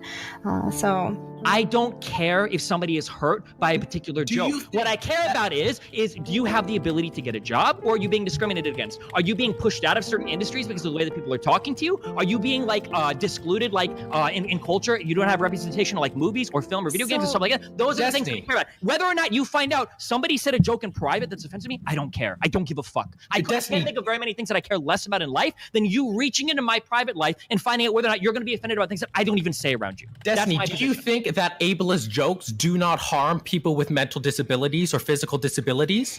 Intrinsically, in and of themselves? No, of course. What do you mean intrinsically, Destiny? What? As in right now, if I go upstairs and I tell a joke to a wall, no, I don't think any person is harmed. Well, that's what I'm asking. If you tell an ableist joke to a bunch of viewers, do you not think that's going to harm the disabled people? He's uncomfortable, and Destiny is saying he doesn't care. I don't care if you are uncomfortable with things that I think I do a lot of things privately that would make a lot of people uncomfortable. And I'll argue that I don't think it's fair for you to reach into my private life and do it, much the same way that, for instance, when Trihex... what would you say if you had fans from the LGBT community that kind of like figure that you probably say the F slur a lot privately because you let it slip publicly with a friend? Oh, I don't know. Like, you don't say the F slur. I don't say it anymore. It's that easy, Destiny. I'm sorry that's not saying the N-word jokes is so difficult for you. I'm really sorry. That is the dumbest fucking argument I've ever heard in my life. It's not about whether or not it's difficult or not. It's about whether or not I'm comfortable. Well, if you are minimizing the harm that these jokes can cause people. Rem. You're 18. You've got the rest of your life to talk. I'm running out of time, okay? Please let me finish. You're running out of time to backpedal and try to wiggle your way out of this. I'm not backpedaling. Hey, I own everything I say, okay? I'm not backpedaling shit. Yeah, you get challenged on your position, and then when you're challenged, you just say, well, I just don't care. I've mowed down millions of fucking challenges in these positions. You don't scare me on it, okay? What I'm saying is that I will never allow another person to reach into my private life and tell me what kind of jokes I can say. I'm asking you to to my justify personal it, Destiny. Yeah, this is my justification because I don't care about what people say in their private lives. No, I know you don't care. I'm not here to regulate what people say in their private lives ever. I've never ever wanted to do that. My goal has always been what is responsible platforming in public and what do people say publicly and how Rem is a very good villain, isn't he? He's a very good soy villain. You know what he reminds me of as a soy villain? He reminds me of what's that character?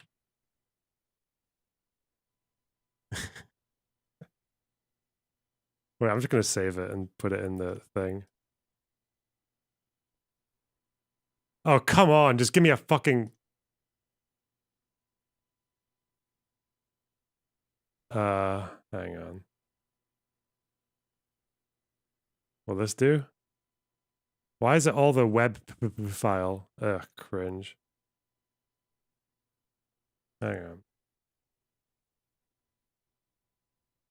I'll get it, don't worry. He said he doesn't give a fuck. Yes, exactly. But I don't understand exactly, why, but it doesn't matter for Destiny because why he does just it tries to depend- fit his moral system to whatever makes him feel good. That's it. That's what seems to be the case here, Destiny. Seems to be the case, doesn't All it? right, let's bring up something. Next round, we got something completely different. Trihex, you want to take it away?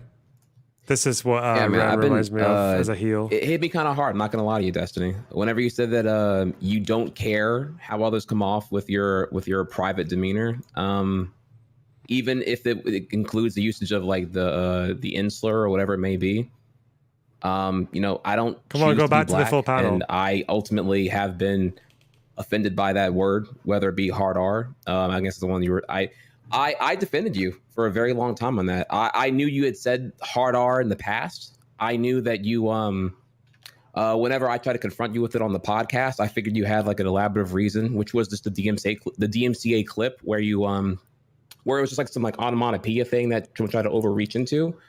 But the difference here is that it's really disingenuous for me to continue the conversation with you if you privately still use hard R, the most contextually offensive word in modern American English language, or whatever you want to call it, dude. I'm not sure. It sat with me very problematically when you admitted that. I wish I had a more objective way to frame that, but just in terms of feelings, to me that wasn't cool.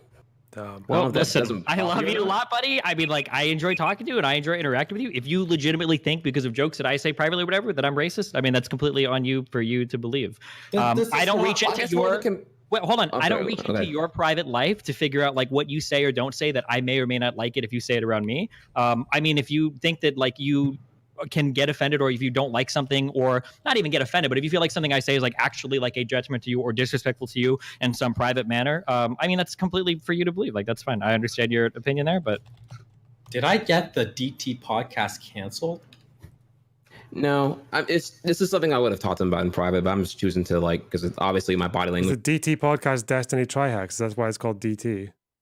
I'm discomfortable currently, so I wanted to acknowledge it. I think I should be able to joke about things or say things like privately that everybody shouldn't necessarily. I know you feel this way, Destiny, but we're looking at whether that is right or not. You can't really seem to give me a justification for doing this. I understand I don't you think it's right. Give you a justification for why. Oh my God, Destiny! Yes, you do. No, I don't. It's treated neutral unless you can compel me to believe in your view for why it should be wrong. Oh, that's just so incorrect. You should be able to justify every. Wait, hold on. Are you telling me that any moral act is considered negative unless it's given like a positive virtue, or unless it's given everything like is either good or bad, Destiny. There is no neutral ground that exists. Something's always going to cause some amount of pleasure or some amount of pain to people. That's how it works. There's no zero. I'm sorry. I just don't understand how you could think that saying the M word in private is I don't neutral. know. I don't know why Rem is arguing ethics when he hurts people's feelings all the time. Yeah, but you hurt people's feelings all the time, do you not? Oh no, well, I might hurt your feelings, but I think I'm doing a greater good by doing so, because I'm exposing people like you for being the pieces of shit that you are. Whoa! It's just annoying when all I try to do is keep up with you, and all you do is call me stupid. I'm okay. He made Cutie Cinderella cry. I didn't.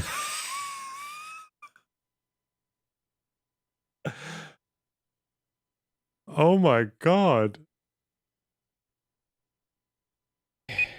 Well, that's why I said Professor Chaos, the fucking soy demon.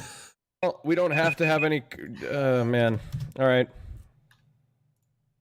Well, here we are. Here we are. So if I can just elaborate on my position a little bit more here, I've said before here when it comes to the usage of language that like, I understand that you're admitting in private you do one thing, but when you admit publicly that you do X in private, that does bring a context to how one would view you. Oh, your mic's cutting in and out. Okay, I'll repeat here again. Whenever you admit publicly that you use certain... What, was Cutie just like a random small streamer back then? I don't know anything about her. I just know her name. So she's like a household name, right? Like for Twitch streamers. Or YouTubers. I don't know what the fuck she is. Huh? What was it? The best form of revenge was success.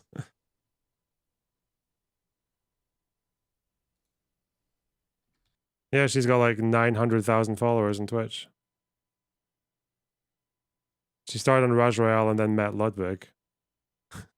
And Rem made her cry. Edgy stuff privately that does bring the context to how you are perceived. No way. I totally get your principles. I totally get that you like... Hypothetically, if you shouted like the F slur in the middle of the woods, does any LGBTQ person get offended? I completely get that. I guess the difference here is there is a tangible thing with me that I don't choose to be that now changes how I perceive you. I guess another way to look at it too is that earlier you used an example of like if you took like an offensive selfie or like a dick pic and then it leaked and then someone was offended by that, then it's not your fault for that person being offended because you took the picture. It's whoever leaked the picture, right? So in that framing, I guess here, if like somebody like Mitch Jones uses like the N with a hard R and then leaks his own use. Do I want to watch this video? The revolution will not be live streamed. Who is this person? Vosh and Hassan. Is this just going to be like, oh, this is a popular channel? It's boring. Yeah, all those videos are boring. Jesus. Usage of it from private to now public on his Twitch or whatever. Did you not essentially do the same thing here by admitting publicly what you possibly do privately? Okay, chat, we gotta be transactional, okay? I'm very sorry, but I'm gonna say I probably need to go and get some food and sleep. I don't know, but you know, if you guys want to super chat or fucking become members and keep the stream chugging away, I'll chug a bit longer. But we need to justify it now, because god damn it, 6 hours. Whoa! I mean, I think it's different because I don't I'll give it a few minutes and then I'll fuck like off. All right.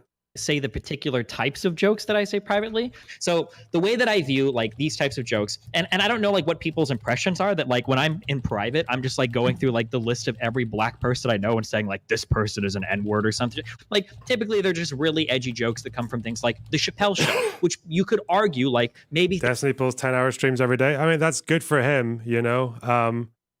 But I can't really justify it like financially for that long. And also I've got fucking like what else do I have? Like I've got a script to write, I've got emails to send. I've got other shit to do, okay? Like fuck. I'm still a video essayist at the end of the day. That's where my bank comes from. So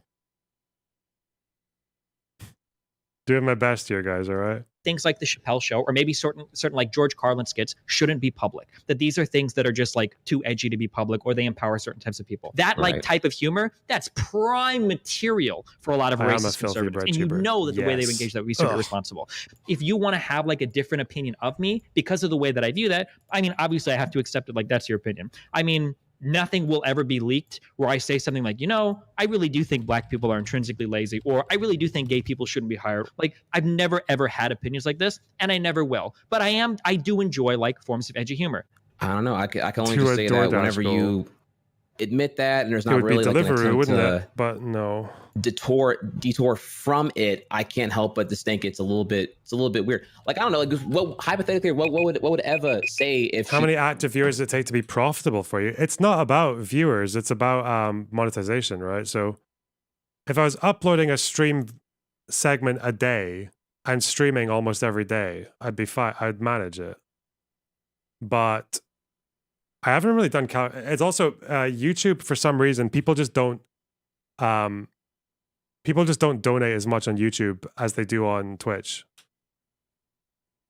Like people don't gift like gifted memberships or subs. Like people get it on Twitch like it's fucking absolutely nothing, but on YouTube it's a bit different. So I don't know. What are you working on currently? No, Primes is a big part of it. Yeah. What are you working on currently? A video about the civil rights movement, but also most of my most generous donors are all on Patreon. Like I got a couple of like pretty generous patrons this week, so that's why the video essays are quite. The UI is clunky. Yep, the UI is clunky. Yeah, it's harder to do the thing. Yeah. Kaiser County with $5. Really appreciate that. Lol, fine. True. You like apply the same kind of argument here. Oh, I mean, I'm for LGBTQ, but yeah, arguing against civil rights, of course. Yeah. Still use the F slur in private. Just, you know, I just make sure that it's not around you. If I know that you use F slur or like N with a hard R, like you openly Zoom Panda, thanks for the tier 2 sub right now. Thank you so much. But just like take that and like completely not apply any contextual relevance to you as a character or a person at all. Some crazy principle that like, oh, it's because he uses it in private doesn't mean it's not a reflection at all about Steven the character at all whatsoever. I mean, you don't have to do anything. Right? Your emotional interpretation of anything that happens is always yours to own. I can never tell you how you should or shouldn't feel about a particular thing. Well, okay. So let me just continue here then. I guess it feels a little bit weird because what was Vosh's big oiler between 150k and 300k? I forgot the lore. It was that Sake Tanuki guy, wasn't it? Is he not there anymore?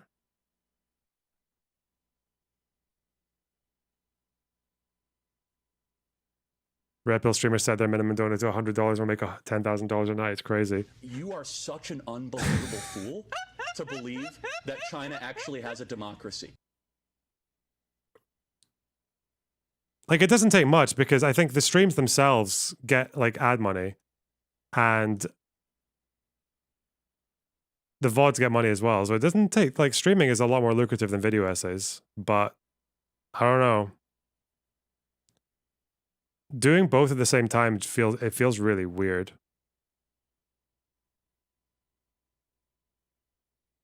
It's like, because the thought process behind both of them are so different. Would you like more streaming or video essays? I prefer streaming. But I don't think I'm as good at streaming as I am at video essays. So it's annoying. It's really annoying. And I have 130k subs from video essays and like 12,000 from... I don't know how President Sunday does both. Bro must get no sleep. Yeah, I guess so.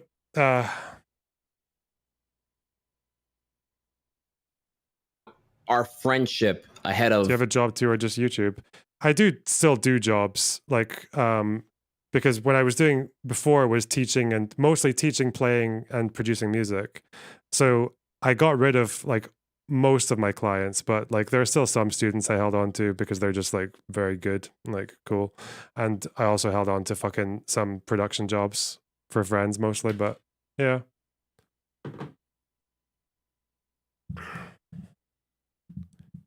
So I do work. I'm also, yeah. My principles to an extent. If there was something that offended you greatly that I said or did, again, maybe you're like, you know, open relationship, close relationship, whatever it may be, right? Like if I made a joke that offended you and you communicated that to me, I would make a great effort as your friend to deter from doing that publicly and privately, and a genuine attempt to reform for the betterment of our friendship. Oh yeah, maxing out gains at the gym. I need to stop doing so much of that. I went fucking mental for the last few months. Yeah. Oh god. Maybe I'll do it for a bit more so I can get like properly wide. But I want to be a proper wide box. But we're gonna hold back on it soon, I think. I might go down from a 6-day thing to a 3-day thing, because right now I'm doing 6 days a week, and that's quite a lot. Destiny doesn't believe in the friendship. No, it's not like, it's like, because there's so much to undo and shit. Like, I don't even know why I talk, that's so parasocial. But they don't need to, here's the fucking fact. I'm sorry, they don't need to be friends, right? They just need to make content together. That's what people want. No one gives a fuck if they're friends. No one gives a fuck if they absolutely despise each other behind the scenes. I'm sure that happens all the time with actors and fucking musicians, bands, like people who work in news broadcasters together. Like, yeah. It's just because like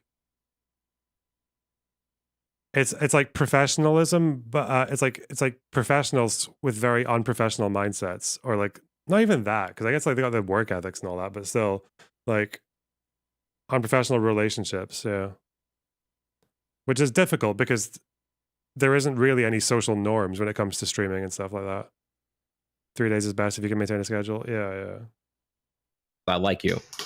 I understand your argument, right? But like the flip side that I would say is I respect you enough. I like the way that I associate with you. I like the friendship. I like talking to you personally, like privately and publicly. What's your gym routine? But I'm just talking to chat now.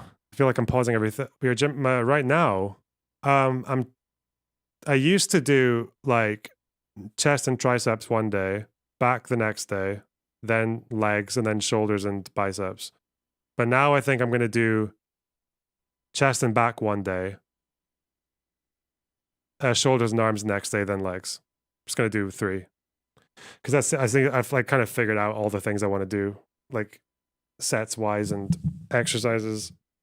And then if I want to do more, I'll just do cardio throughout the week after those 3 days.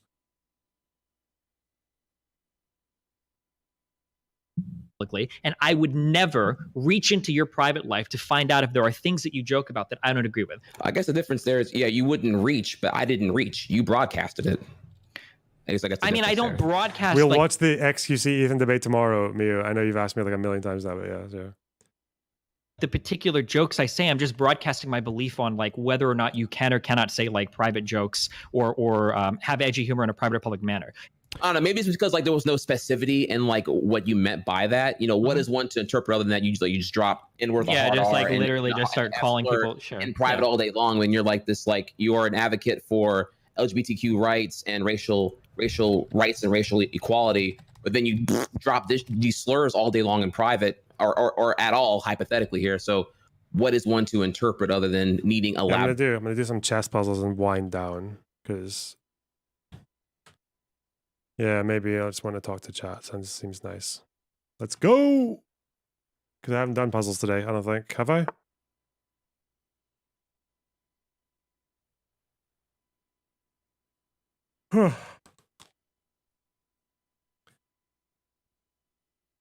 Isn't this the same argument as the Harry Potter boycott discourse? If you're a friend, ally, you'll do it. Yeah, it's a bit silly. I don't like that reasoning for anything really, apart from like, because there should be other reasons to not do a bigoted action or whatever. Okay, so this has got a clear little laser beaming thing. If I do this, you would probably then it just opens up this, right? And there's nowhere to run. There's nowhere to run, chat.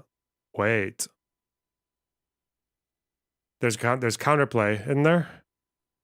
If I go here, there's this or that, and that's bad. So I don't. I have to keep them in check. So I think it's probably this. Let them take. Go here. And then squeeze them into the corner, right?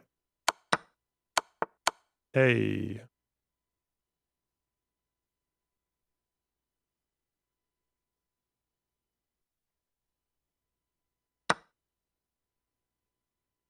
Well done, good. Oh, this is a what the fuck?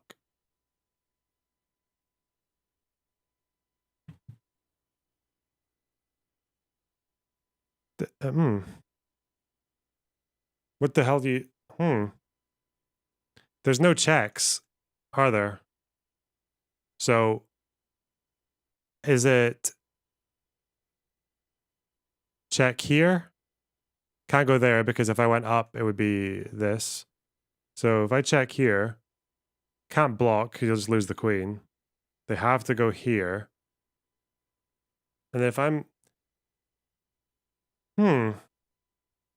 What follows that? It's not that. Because that's just taking and...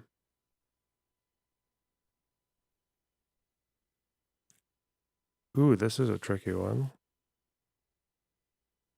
No way.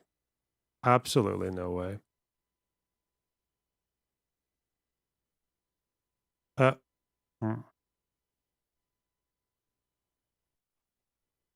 Would I go here just to block the bishop in? That protects my one? Because then it just keeps them fucked in the back rank. But then they can just move their thing back. This is an awkward one. I don't know what's happening here. Like, I think it's this for a one, right? No. Why that? Why?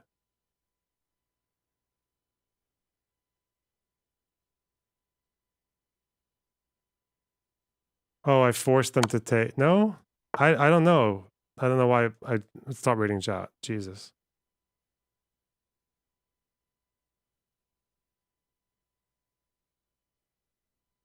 I don't understand. Because that's useless. Pull up the engine. Yeah.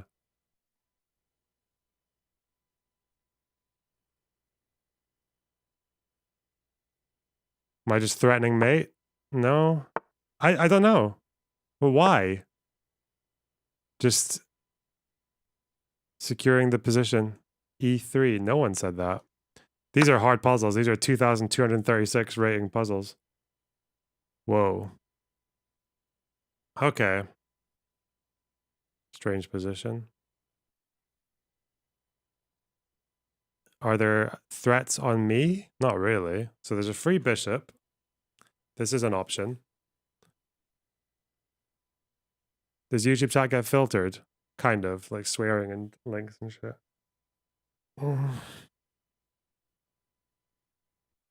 Your rook is hanging? Certainly is. I think it's this, because then I build up pressure on this square, right? No? Oh, is it just different way of... You get the same... Okay, right. Oh, well. Let's be a bit more patient, shall we?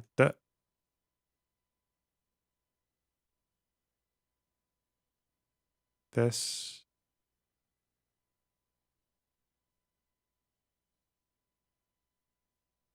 There's probably a mating pattern here that I need to find. Or shuffling the king to square where I can get the queen, because the queen is not protected. How would that look? I think if I did that, you would have to go here. Then I would go there. And that's mate. Wait, why is that? Oh, for... it's this. Okay. Whoops. Whoops.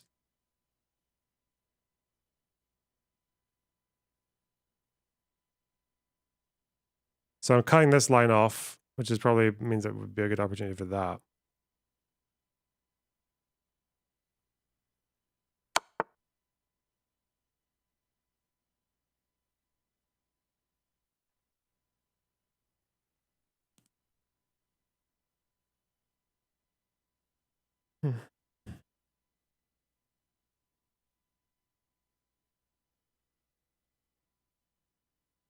Did A3? What, this? If I do that, it's that, and then you're stuck in that square. Yeah.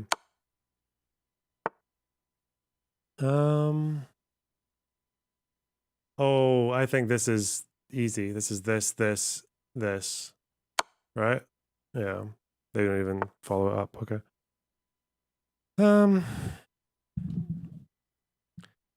Yeah, the filter is very, very aggressive on YouTube. Yeah. I don't know, maybe we'll dual stream. Maybe we'll do Twitch and YouTube. That might be the next on the list of things to do.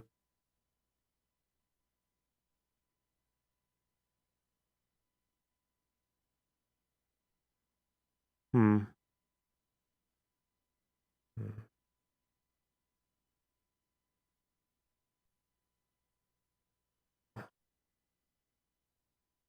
Oh.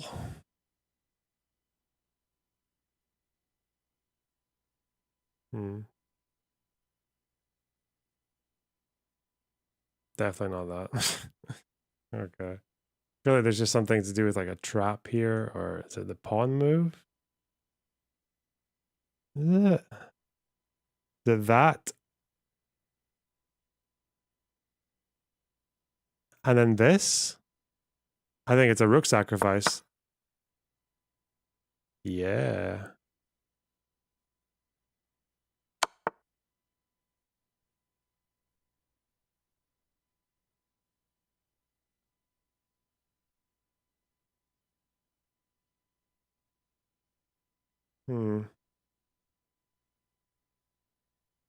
And the queen is lost. Okay. There's a knight discovery here. There's a bishop about to do a discovery there. There's a rook smacking my queen.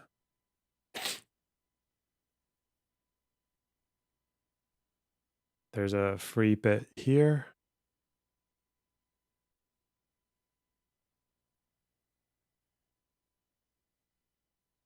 I think if I can do that, I can then take the knight here, right? Next is this.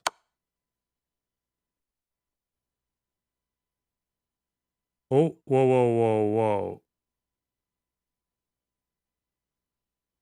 If I take this, there's that, and then...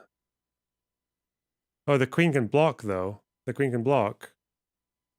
Do I want to do it that way? And that way I get a rook for a knight. Because the alternative is this.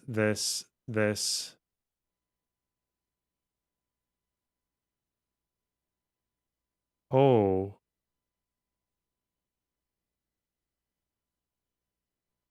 It's better to... Oh.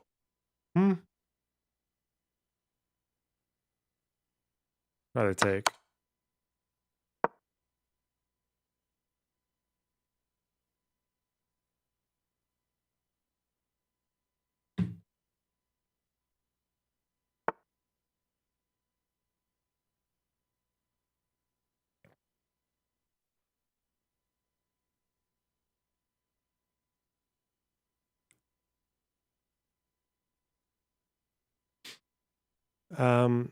Discovered attack here. You'd come up.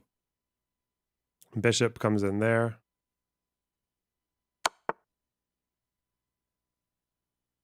This is pretty neat. Look at that.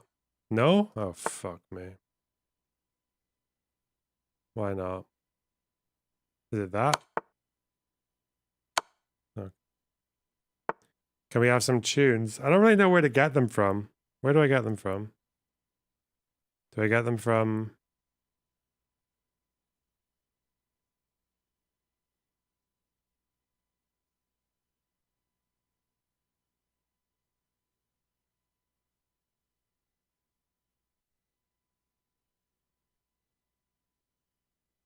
What's happening here?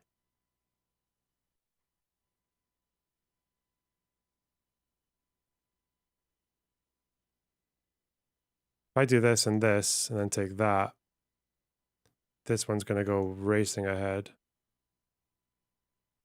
You're a musician. What, you want me to play with some of my own stuff?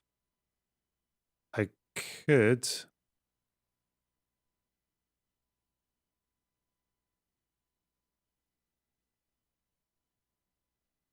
Oh, I thought you meant just find a playlist. I don't know what playlist people listen to when they're looking for stuff to have on stream.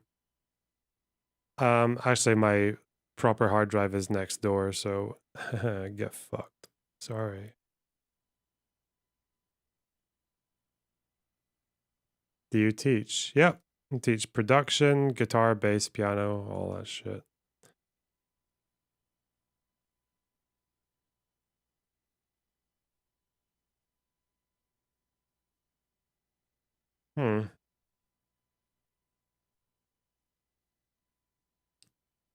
I need to get rid of this queen, right?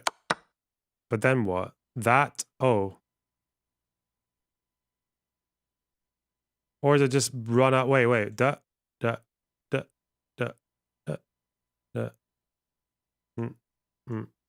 That's not good, is it?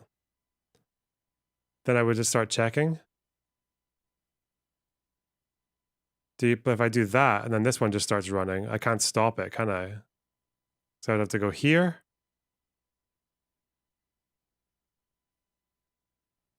Then this just runs, and I can't follow it. Do you play drums? Yeah. Not very well, but yeah, I do, yeah. I just have to run, don't I? And get queen first, yeah.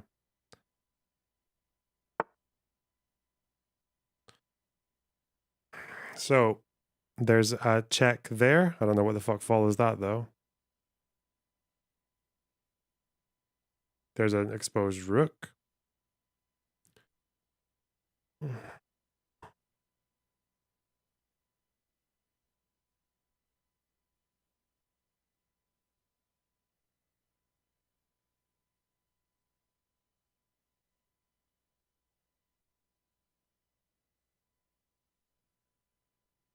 It feels a bit obvious.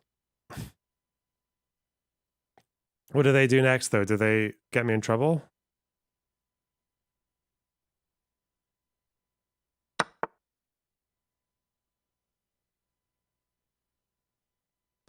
Oh, wait. If I...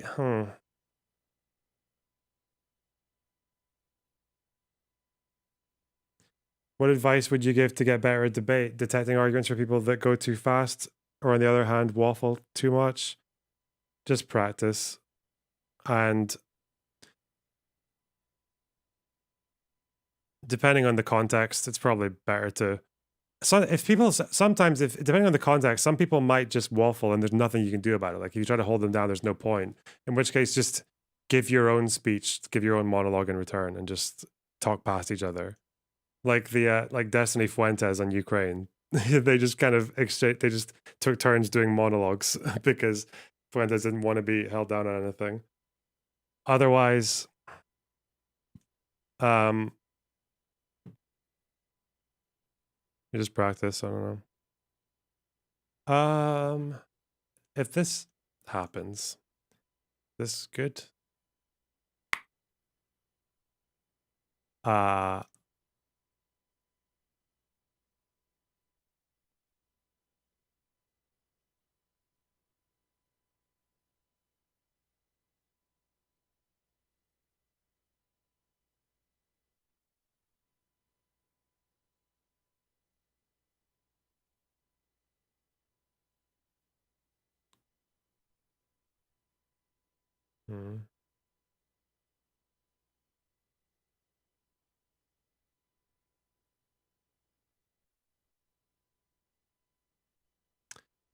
Hmm. I feel like this is just like it's not as good as it could be. I feel like I could do better than that.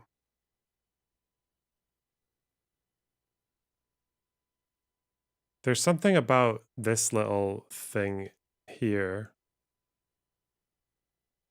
but I don't know what it is. I don't know if it's possible.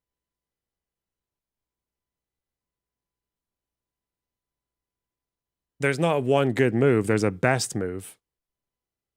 I have to find the best move. Ugh. I guess if I do this, the thing is, because it's in my interest to force trades now, if I can't find like a cheeky fucking checkmate or whatever, then I can force trades. And one of them is this, because if I do this, the queen moves out of the way. Stays like here. Then the next step is pushing the rook up and then forcing this to get taken. So I think it probably is. So they queen that.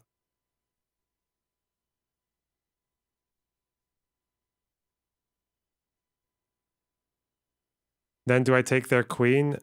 Or they take mine? So no, I would just take the queen. Oh, but then there's this. That's, whoa, that's weird. Wait. Then I'm still up a rook though, no? So wait, that's okay, this is tricky. So if I do that, that's really bad because they're up a queen. Okay. So I take this. Pawn comes down. I do that. Then it's just a rook for a rook. What?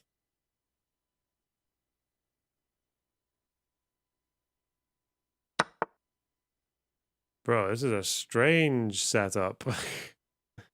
What?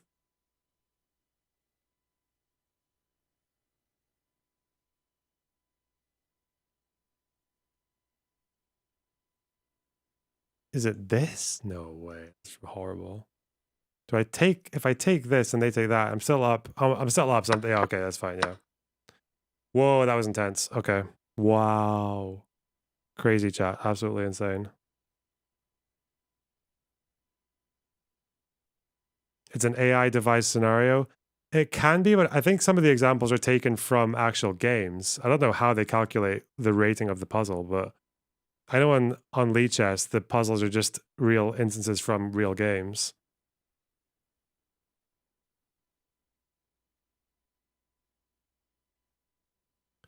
But don't mind that, chat. Don't mind that. Okay, chat. It's crazy chat. Okay. Yeah, it's been fun. I'm gonna fuck off now because I'm very hungry. Never get past 2K rating because I'm impatient. Set yourself a goal of 5 puzzles a day. Or no, set yourself a goal of 1 puzzle. And just don't move until you know exactly what you're going for. That's what you do. And then you feel like you've done that, you feel like you can do 1 more, set yourself a goal of 2 puzzles a day, and then 3, and then 4, yeah. Do as many as you can until you feel like you're just getting sluggish or lazy. Just leave a Hassan video playing and cook a chicken. No. No, not today. Not today.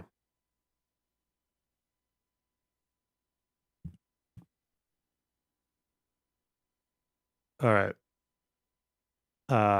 Listen, chat. It's been great having you guys here. It's been crazy. It's been absolutely insane, chat.